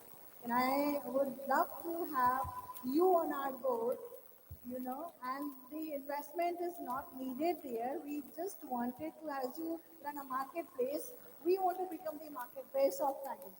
How would you guide us, please? And there's no better platform to invite you on our board. No, it's great. It seems like a very interesting business, and I'd love to learn more about it. But I think we'd love to talk to you at least from our team at Shipway because we're shipping millions of orders, right? And all these brands who are using Shipway to ship millions of orders need boxes, need packaging, right? So there could potentially be some synergy between what you are doing and what we are doing. And I think that'll be the most helpful thing that we can do with you more than anything else. And you don't need the capital, so I'm pretty useless then.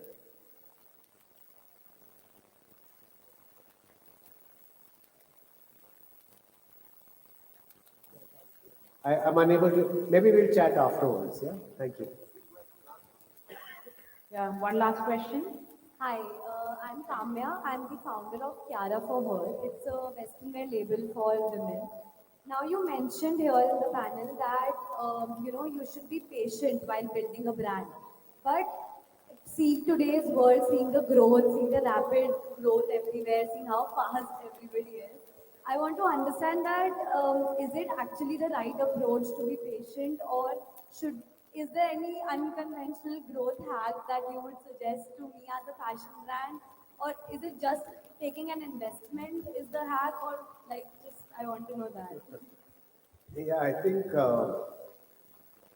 there's a difference between building with patience and building it excruciatingly slow. So don't mix the two. Building it patiently means you are maximizing growth while keeping your economics in check. You could be growing 300% a year while keeping your economics in check. There's nothing wrong with it. There's nothing wrong. Like nobody should hold that against you. But there are some spaces where you don't grow 300% a year while keeping your economics in check. You can only grow 300% a year with blood red unit economics. Right? I recommend against that. But if you can grow 50% a year, 75% a year, and keep economics positive, that's good. That's great. That to me is also patience because you've chosen not to grow at 300% while being negative unit economics and instead chosen growing at 50% while being positive unit economics. That's what I mean by patience. I don't mean with patience, I don't mean कि चलो 25 साल में हम 5% grow करके बनाएंगे. What fun is that? There's no fun in that.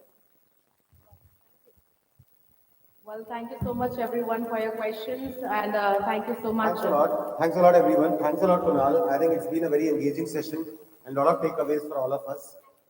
And guys, you can catch up with Kunal. You have the email ID already. So you all can send your pitch decks and reach out to Kunal. Thanks a lot, Kunal, again. Pleasure to have you. Thanks a lot to make it. We have a small goodie bag for you, Kunal. All right, once This again, is all thank you the so much. brands. Everyone, let's have a huge round of applause for Mr. Abhishek and Mr. Kunal. And what an insightful talk, what an insightful fireside chat we all have just witnessed. I hope you all have got your answers. All right, moving on now, ladies and gentlemen, it's time to get to know who is going to the crown of the presentation day. Yes, requesting Kunal sir to please stay back for a moment to give away the prize to the winners. Well, now we are going to proceed with the demo day winner announcement. And once again, requesting Kunal sir to please join us on stage for one more moment to give away the prizes to the three winners who have done exceptionally well, presented their brands in the best way. Ladies and gentlemen, requesting everyone to kindly take your seat and hold your breath as the finale moment is about to arrive right away, right here. So I want all the participants who have presented their brands on the stage in the morning. Yes, can we have you forward, please? All the 10 brands. All the 10 brands. Yes, I want all the participants to please come nearby the stage. All right. So let me start with the third winner of. All right, before giving away, before letting you know about the winners of the day, we all proceed for a group picture. So can we have all the participants on the stage, please? All the participants.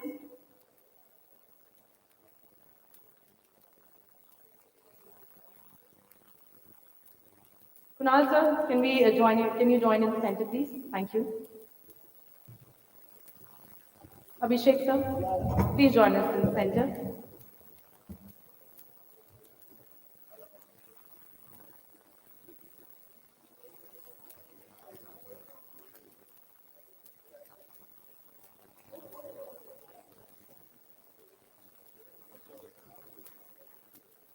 All right, everyone, just line up yourself as I think according to the height, better. All right, look at the camera, everybody, and a broad, wide smile. Cheese.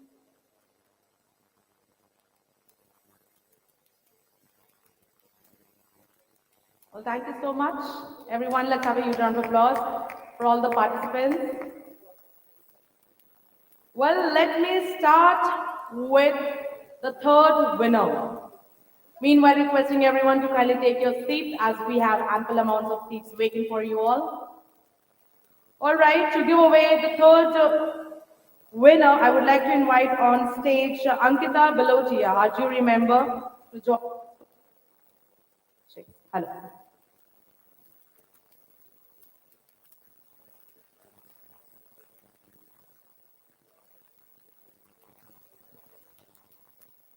Well, let's see.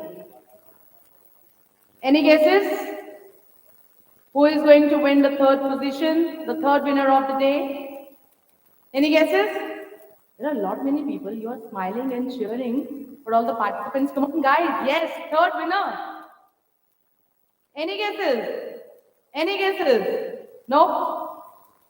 The polls are getting higher and higher of all the participants who are present here. All right, let me announce the third winner of the demo day, and the winning spot goes to Bless the Pet Food. Congratulations.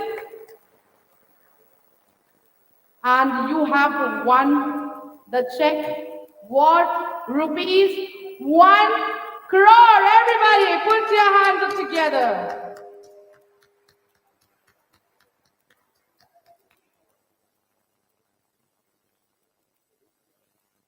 Everyone, let's have a cheer once again for the third winner, Bless the Pet Food. Many congratulations. All right, moving on. Second winner, thank you so much, Amber, for joining us on stage. Moving on. Next, I would like to call upon stage to join us.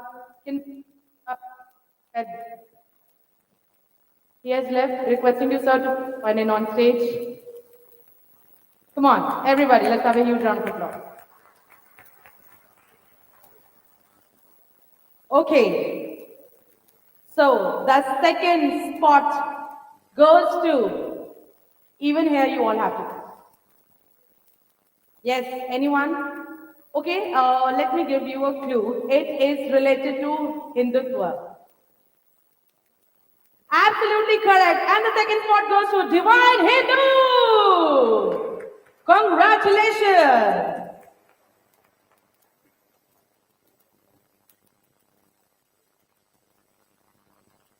And the second winner got 1 crore rupees check. Everybody, let's have a huge round of applause for the second winner.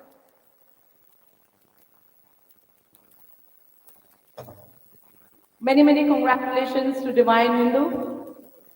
Well, moving on, ladies and gentlemen, the first of the day, requesting Ms. Nikita and Mr. Snehil to please join us on stage to give away the award. Oh, thank you so much, sir. Can we have Ms. Nikita on stage, please?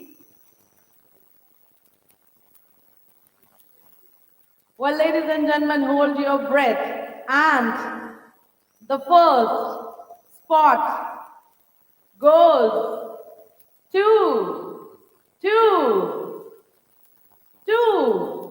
a brand who have 2 words. That is Panda Box. Congratulations!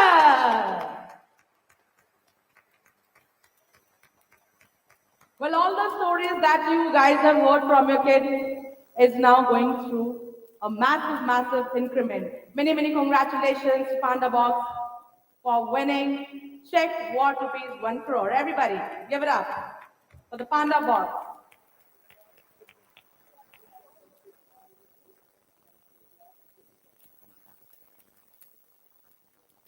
Well, many congratulations. So much. Thank you so much, everyone who have joined us on stage. All right, thank you so much, Kunal sir, for joining us on stage. We all had a great time witnessing Kunal sir. Come on, everybody, let's give it up once again for our chief guest of the day, Kunal Behl. Well, moving on, ladies and gentlemen, one panel discussion is lined up, requesting everyone to kindly take your seats. Thank you so much for your patience. Well, our first panel discussion dives deep into a pivotal theme for today's D2C landscape. The topic is the MVP to PMF, bridging the gap between founder vision and investor expectations. Ladies and gentlemen, let me introduce to you all the esteemed panelists.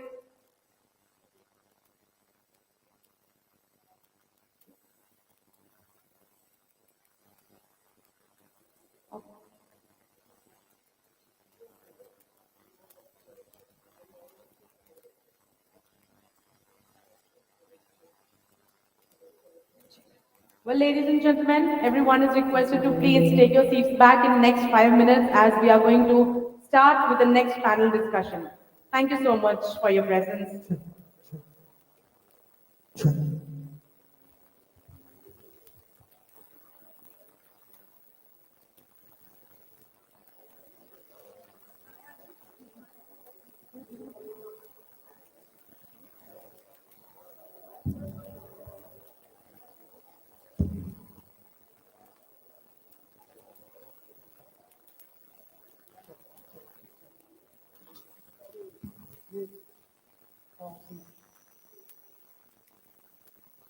Check,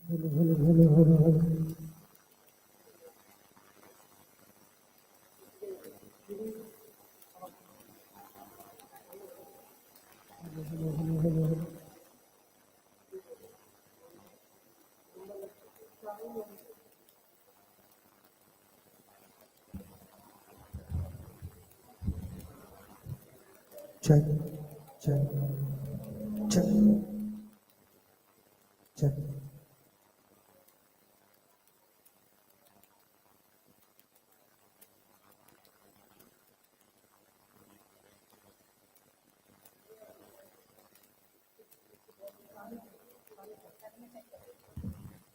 Check one. Hello. Check.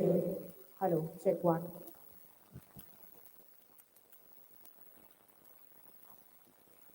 Hello. Hello. Check one. Hello. One. Check. Check one. Hello. One. Check. Hello. Check. Check, One. check, Check. check. Hello. One. Hello. One. Hello. One. Hello. One. Hello.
Check. Hello. All right, people at the back, everyone is requested to please come and join us once again for the last panel discussion. I would appreciate all your presence. Quickly, please join us on the seats as we are going to begin with the panel discussion. Once again, requesting everyone, please not to leave the venue and join us in. सभी से request करना चाहूंगी, please venue छोड़ के कहीं भी ना जाए.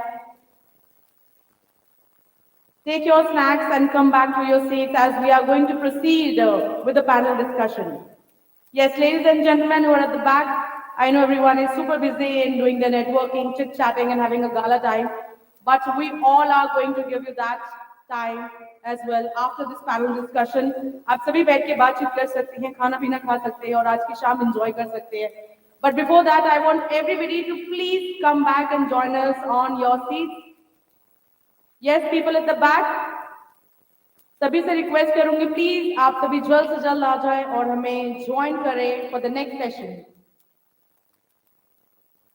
Once again, requesting people at the back, at the coffee counter, to please join us back quickly. Yes, people in the center, at the passage, are also requested to please join us.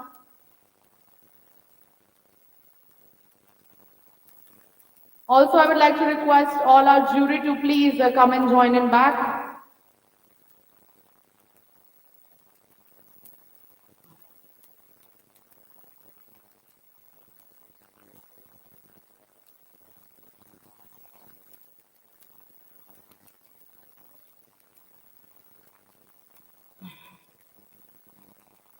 Well, once again, requesting all the people who are standing at the back at the coffee counter are requested to please join us back for the next session.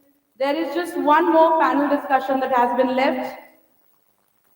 I would appreciate everybody's presence.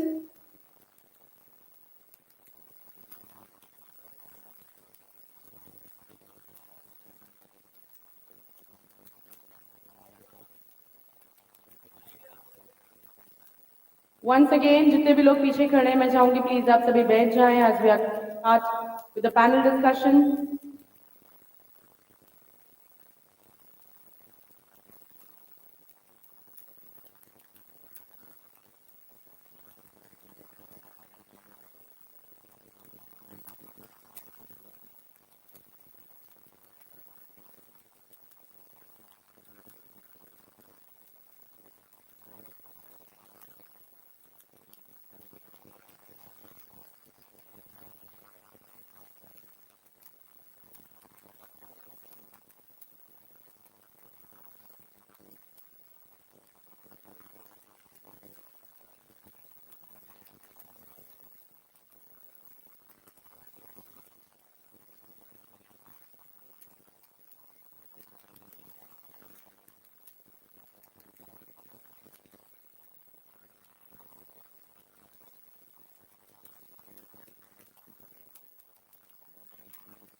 Hello.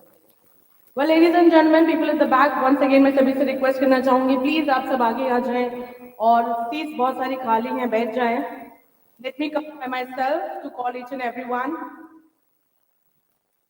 Hi, ma'am. You have a very shiny bag, but you will more shine when you will have a seat. Thank you so much. Yes.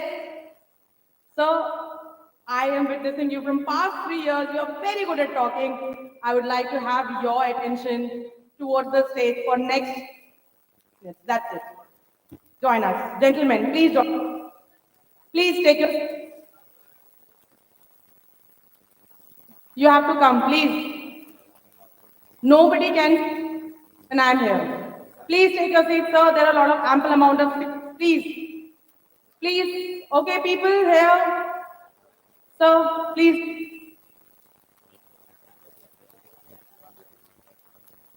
Hello, please. Everyone, please take the seats as we are going to begin with the panel discussion. All right. Everyone. Can we have everyone on their seats, please? मैं request करूंगी आप सब join करें, ma'am. You also join in. Can I have all your attention towards the stage? Please take your seats, guys. Ma'am, I would love to have you all on the stage, please. Thank you.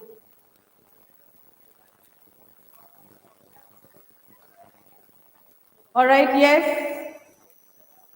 Okay, people, stand back are requested to please take the seats.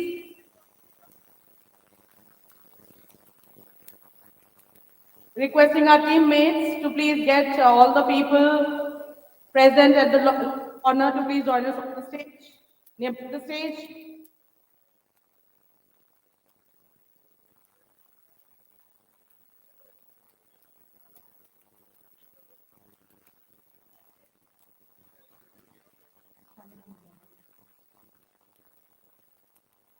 All right, everybody. So now we'll start with the panel discussion.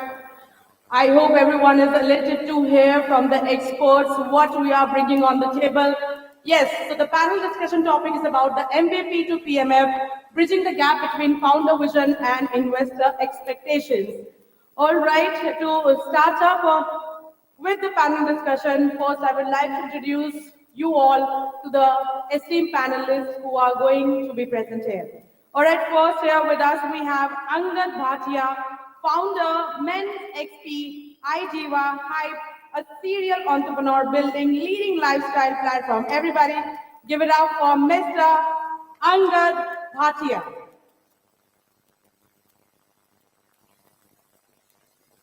We are honored to have you here, sir. Moving on to the next, I would like to call upon stage Harsh Gulati, Principal RPSG Capital Ventures and investment professional backing promising startups. Everybody give it up for Mr. Harsh Gulati.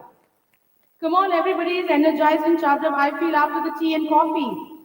So can we all have a huge round of applause? Come on, come on.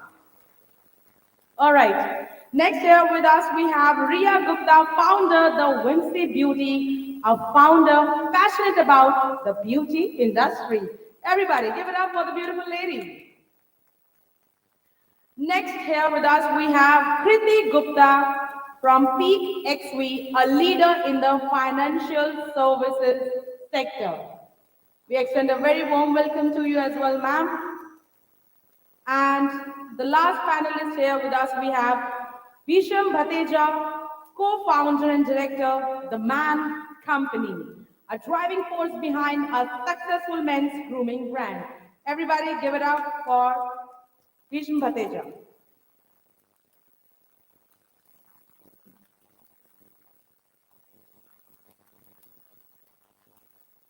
And also have one more panelist with us, Mr. Naveen, co-founder and co-CEO of Zepit. Everybody, give it up for Mr. Naveen. Well, I would like to extend a very, very warm welcome to our esteemed panelists this evening. And now I would like to request Ms. Riya to please initiate this panel discussion and proceed forward as a moderator today. Thank you. The mic is switched off. You all can press the button and just switch it on. Yeah, hi. I hope I'm audible. Yeah. Hi, Angad. So first question to you, like you have made so many brands. So how did you maintain a balance between the vision you had initially to start a brand and then, taking it to a market? So what customer was actually looking for it at that point of time?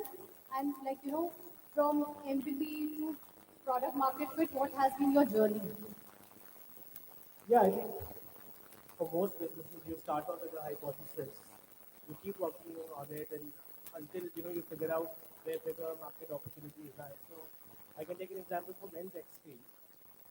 We started as an arbitrage business on Google, the Google arbitrage business, right? There was a lot of people searching for lifestyle content, and we would put that up on our website. People would come, would serve Google ads, and there was a arbitrage opportunity that emerged. And eventually, I think that thesis turned into like modified brands, right? The real business.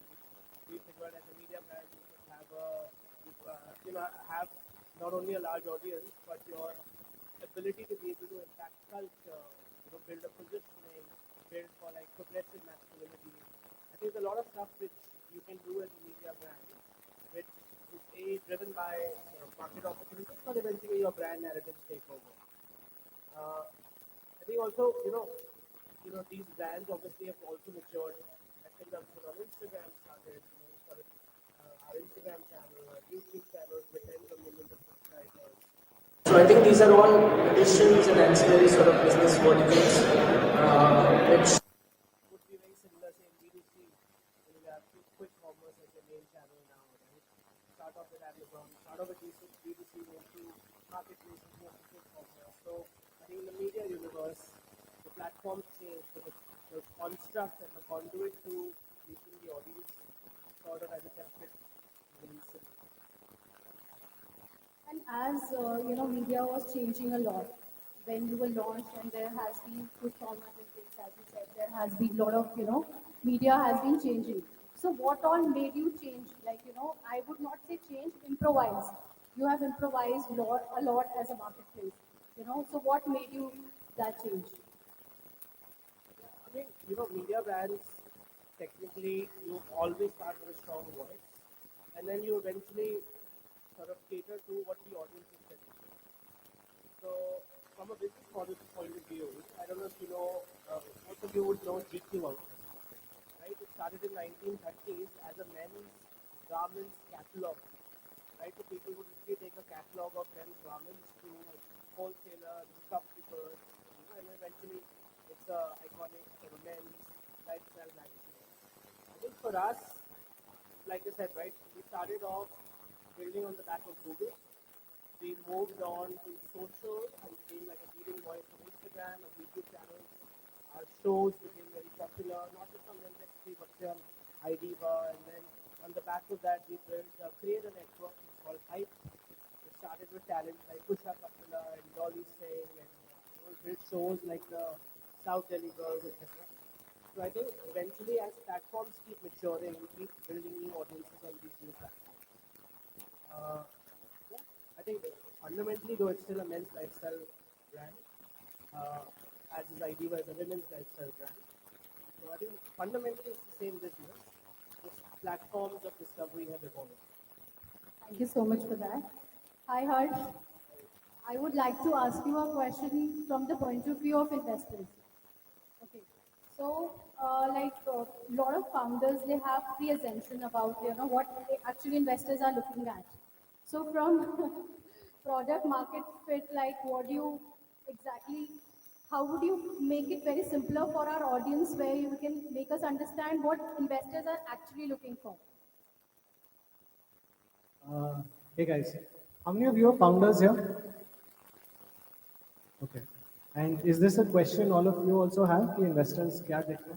I'm seeing 2, 3 yeses, 4 yeses, 5. Okay.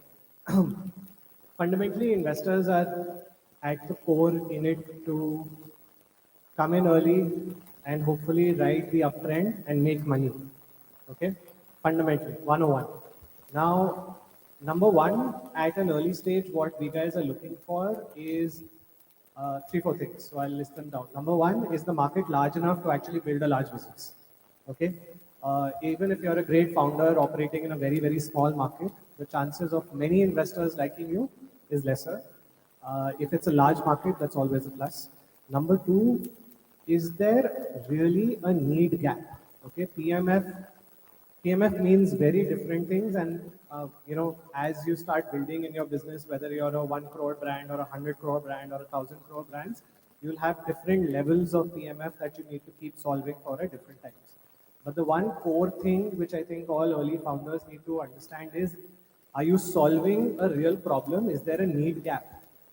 And that needs to come out really, really clearly and tie in with market as the first point. And number three, we're looking to back execution capabilities of the founders, right? So the founding team. The numbers, metrics, economics, वो सब दिखते हैं. Every investor looks at it. Obviously, no one will back a business that's only a burn business. But I'd say these first three things are far more important. If your execution capability is good, founders are great, market is large enough, and there is a need gap, we will back the founder to hopefully fix those economics as they grow as well, right? Otherwise, if you're profitable from day zero, don't raise money, right? It might be a little bit slower because an investor comes with their own baggage as well. I know मैं अपनी पैर कुल्हाड़ी पे मार रहा हूँ, but not कुल्हाड़ी पैर कुल्हाड़ी पे मार रहा हूँ. But sometimes it's not always ideal to raise money as well. You do need to understand the psychology of the investor coming in and what they're looking for. They will then 5 years later say, okay, now give me an exit. You'll be like, ab kahan se laun main exit? So there are a lot of things that come with, a lot of baggage that comes with investors as well. So slightly complicated, long answer, but just focus on the first three things, right?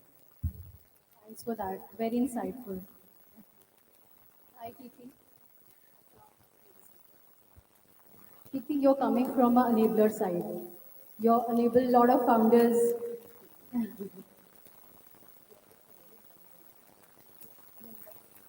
Okay, okay. Okay, you're from the same team? Yeah, I understood. Yeah. So, how does Peak XP help in, uh, find founders product market fit? Exactly.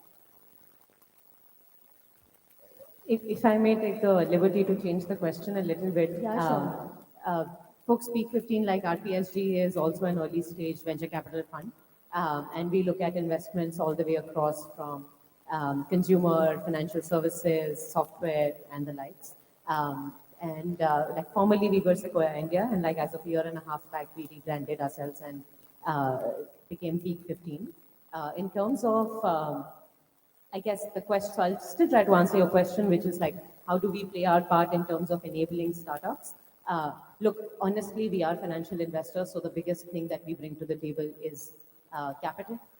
What we do have the strength to do is to come in at very early stages and be able to back some of our companies and founders all the way to IPO and beyond. The one thing that we follow to heart is all the way from idea to IPO is where we ideally want to be able to partner with companies.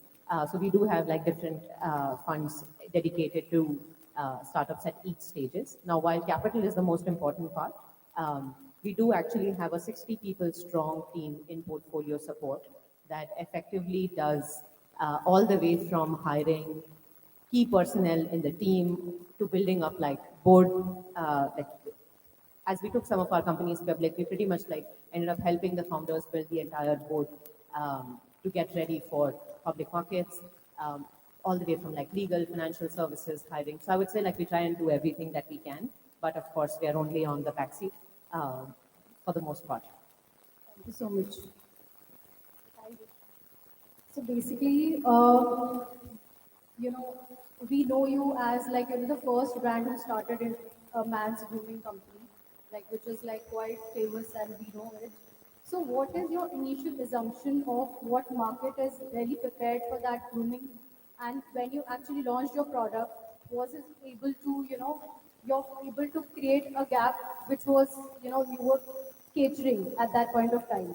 So your assumption, like how you started and what exactly customer was looking at. So you were able to bridge that gap.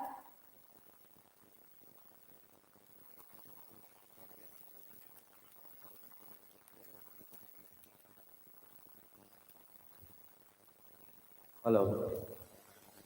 So, hi everyone. So when we started our journey in 2014. We started this idea, and 15 we launched.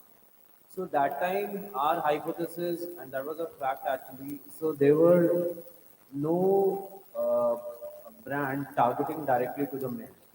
So there was a clear gap. Pond's for men, Garnier for men. All the brands were women first, and men was a offshoot for them.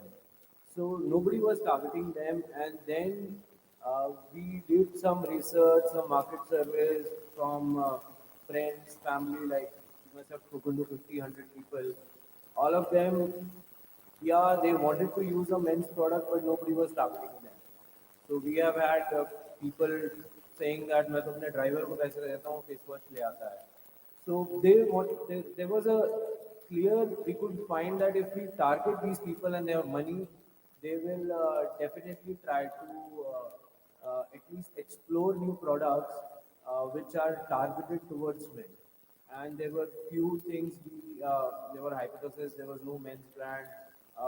There was no brand talking about sulfate-free, paraben-free, essential oils. Right? So these were the few hypotheses with which we launched the brand, and which we found was, yes, there was a gap, but depth of the market was very less. We didn't anticipate the market is not, the depth is less. That was like product, like from a product wise we were bang on, but from the depth wise, yeah, market was not that good. Thank you so much. Hi, Naveen. From marketing to post-purchase, what do you think what founders can use AI and automation for better efficiency and getting a better ROI? Sure. So first of all, thanks for having me in the panel. It's great to see such an enthusiastic crowd here. So I'm an ex-Zoho and ex-Virtuals have built multiple SaaS products in the last 20 years.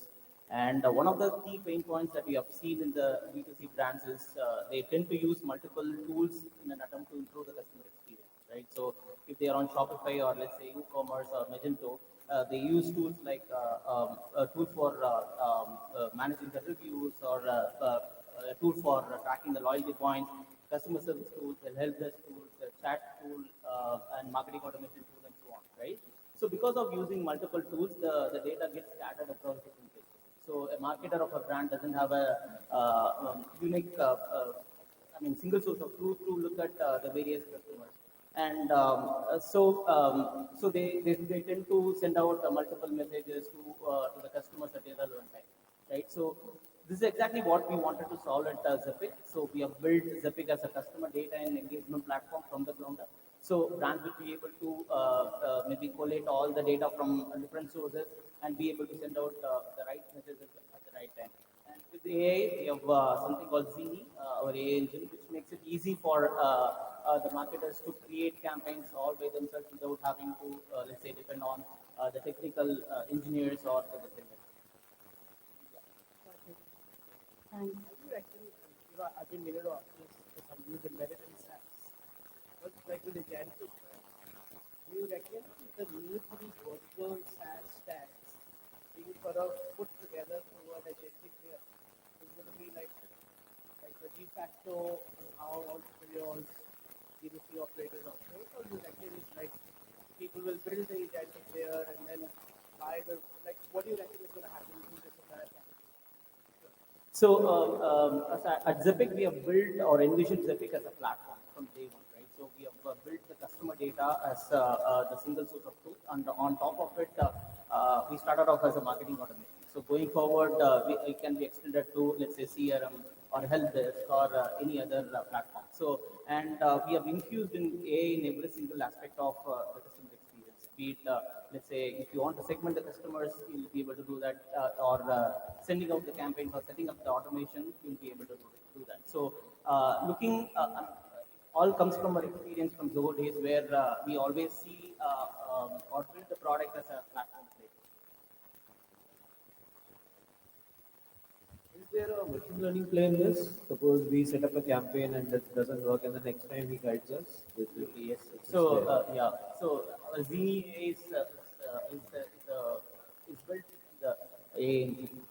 So basically, it identifies how the customers behave on the website and what kind of purchases that they have made, and based on that, it recommends the offers, be it in different channels, be it email or WhatsApp.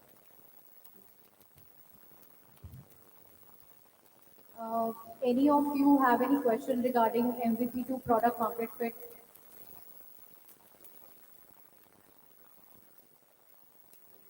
I think we are good. Awesome. Thank you, everyone. Appreciate it. Thank you. Quick and easy.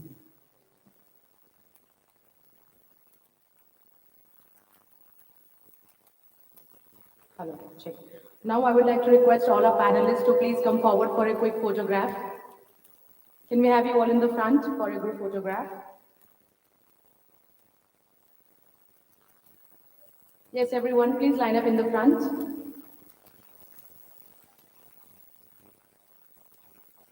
After this, I would like to call upon all the founders to join us on stage for a group photograph.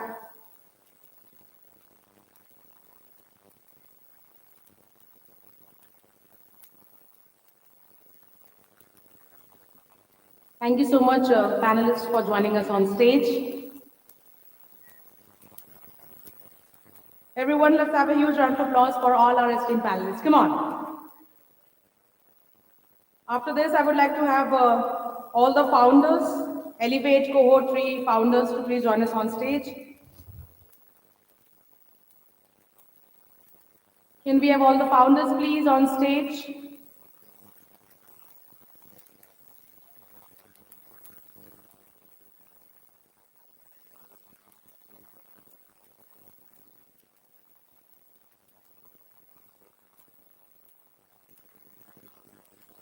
Once again, can we have all the Elevate Cohort 3 founders on stage to quickly gather on stage for a group photograph? Once again, requesting all the founders, all the Elevate Cohort 3 founders to please join us on stage, and after that, all the attendees who have joined us here on the event are requested to join us on stage for the next group photograph. Quickly requesting all the founders at the back to please join us on the stage for a group photograph.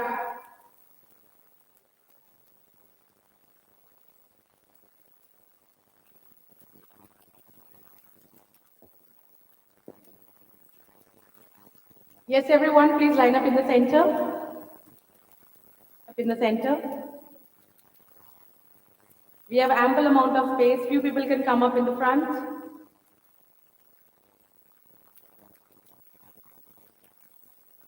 Sir, can you just shift here, please? Please shift here. Yes.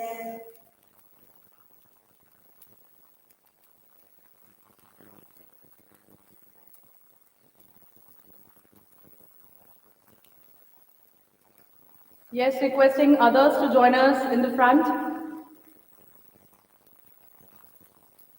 Yes, all right, everyone. Okay, I hope everyone is present. Please join us here.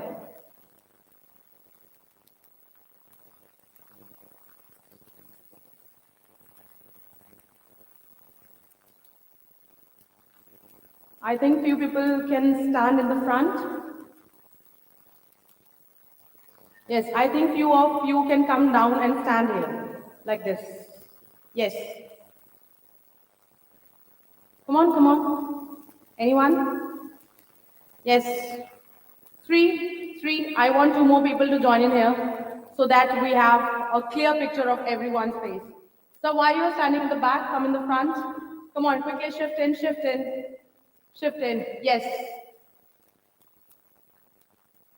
All the founders are once again requested to join here for a quick group picture. All right, everyone, look at the camera and smile.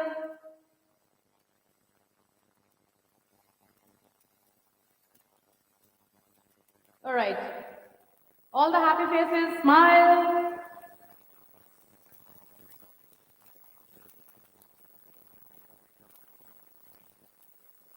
Thank you so much, founders.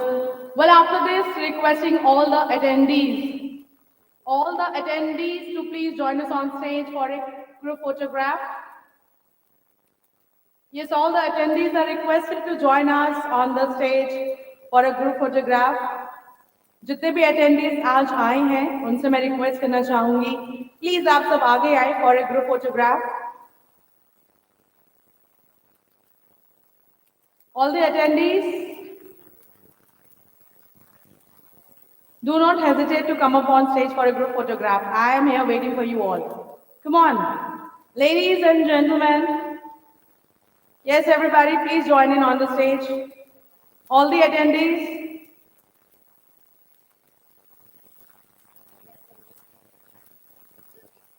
And our organizing team as well, D2C team. Attendees, all the attendees, please join in on the stage. Come on, quickly, quickly. सभी लोग आगे आ जाएं for a group photograph once again.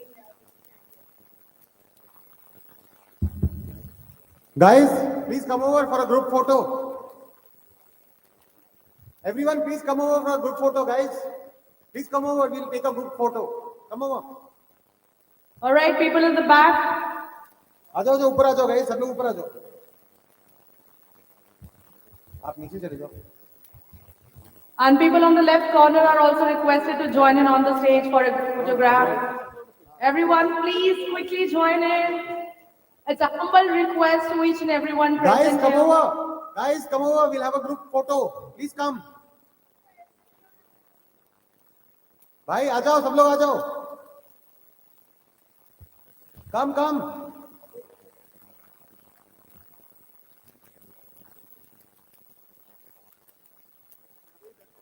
Sharansh, you can also come.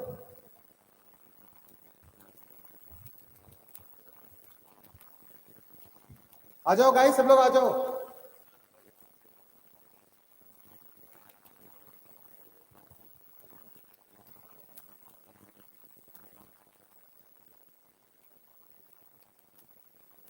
Well, once again, सभी से request करूंगी, please join over for a group photograph. People at the back, having a chit chat, are also requested to please join in as we are about to close the event. पीछे जितने भी लोग खड़े हैं उनसे मैं request करूंगी last time please join us. Yes, stairs के पीछे बहुत सारे लोग मुझे दिख रहे हैं, प्लीज आप सब भी आगे आ जाएं.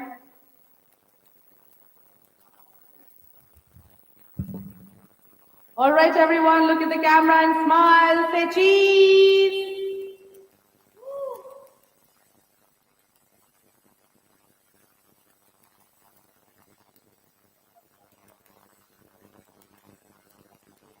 Cheese.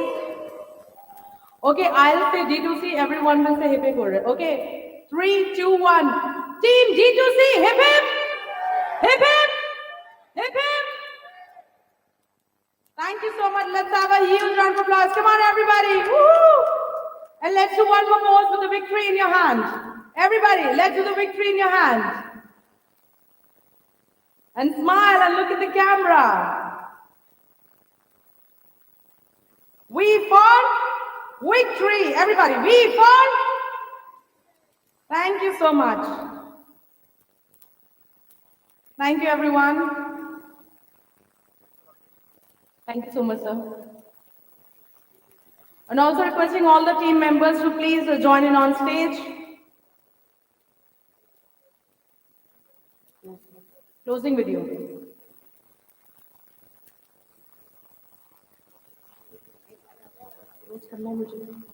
We'd like to have a video.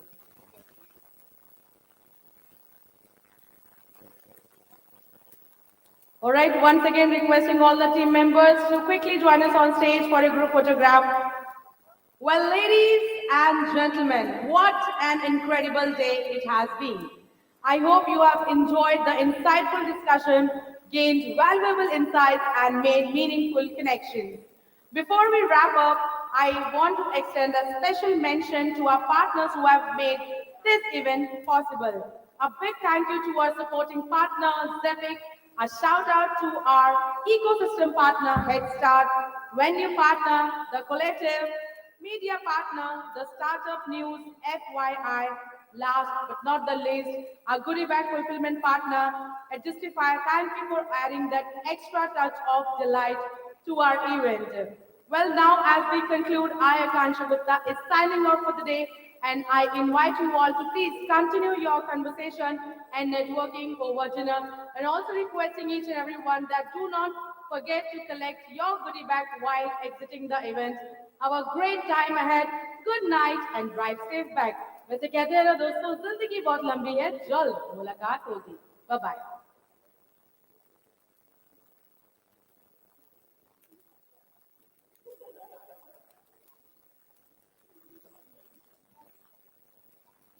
All right, everyone, let's come and smile.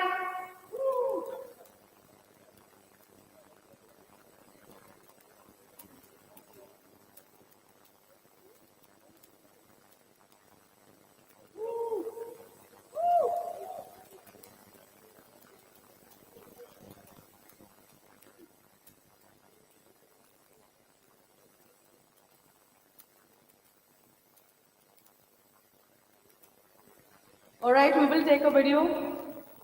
Kitten, आगे center में. Okay, everyone, on the count of 3 to 1, सबको wave करना है, and you have to say yay. Okay? Okay, team D2C, are you ready? On the count of 3, 2, 1, yay! Thank you so much once again. Let's have a huge round of applause for a successful event that we have just concluded. And once again, thank you so much to each and everyone who have joined us here today at D2C Insider CXO Meet and Elevate Cohort Free Demo Day. And also congratulations to all the winners who have bagged 1 crore in their bag. Thank you so much.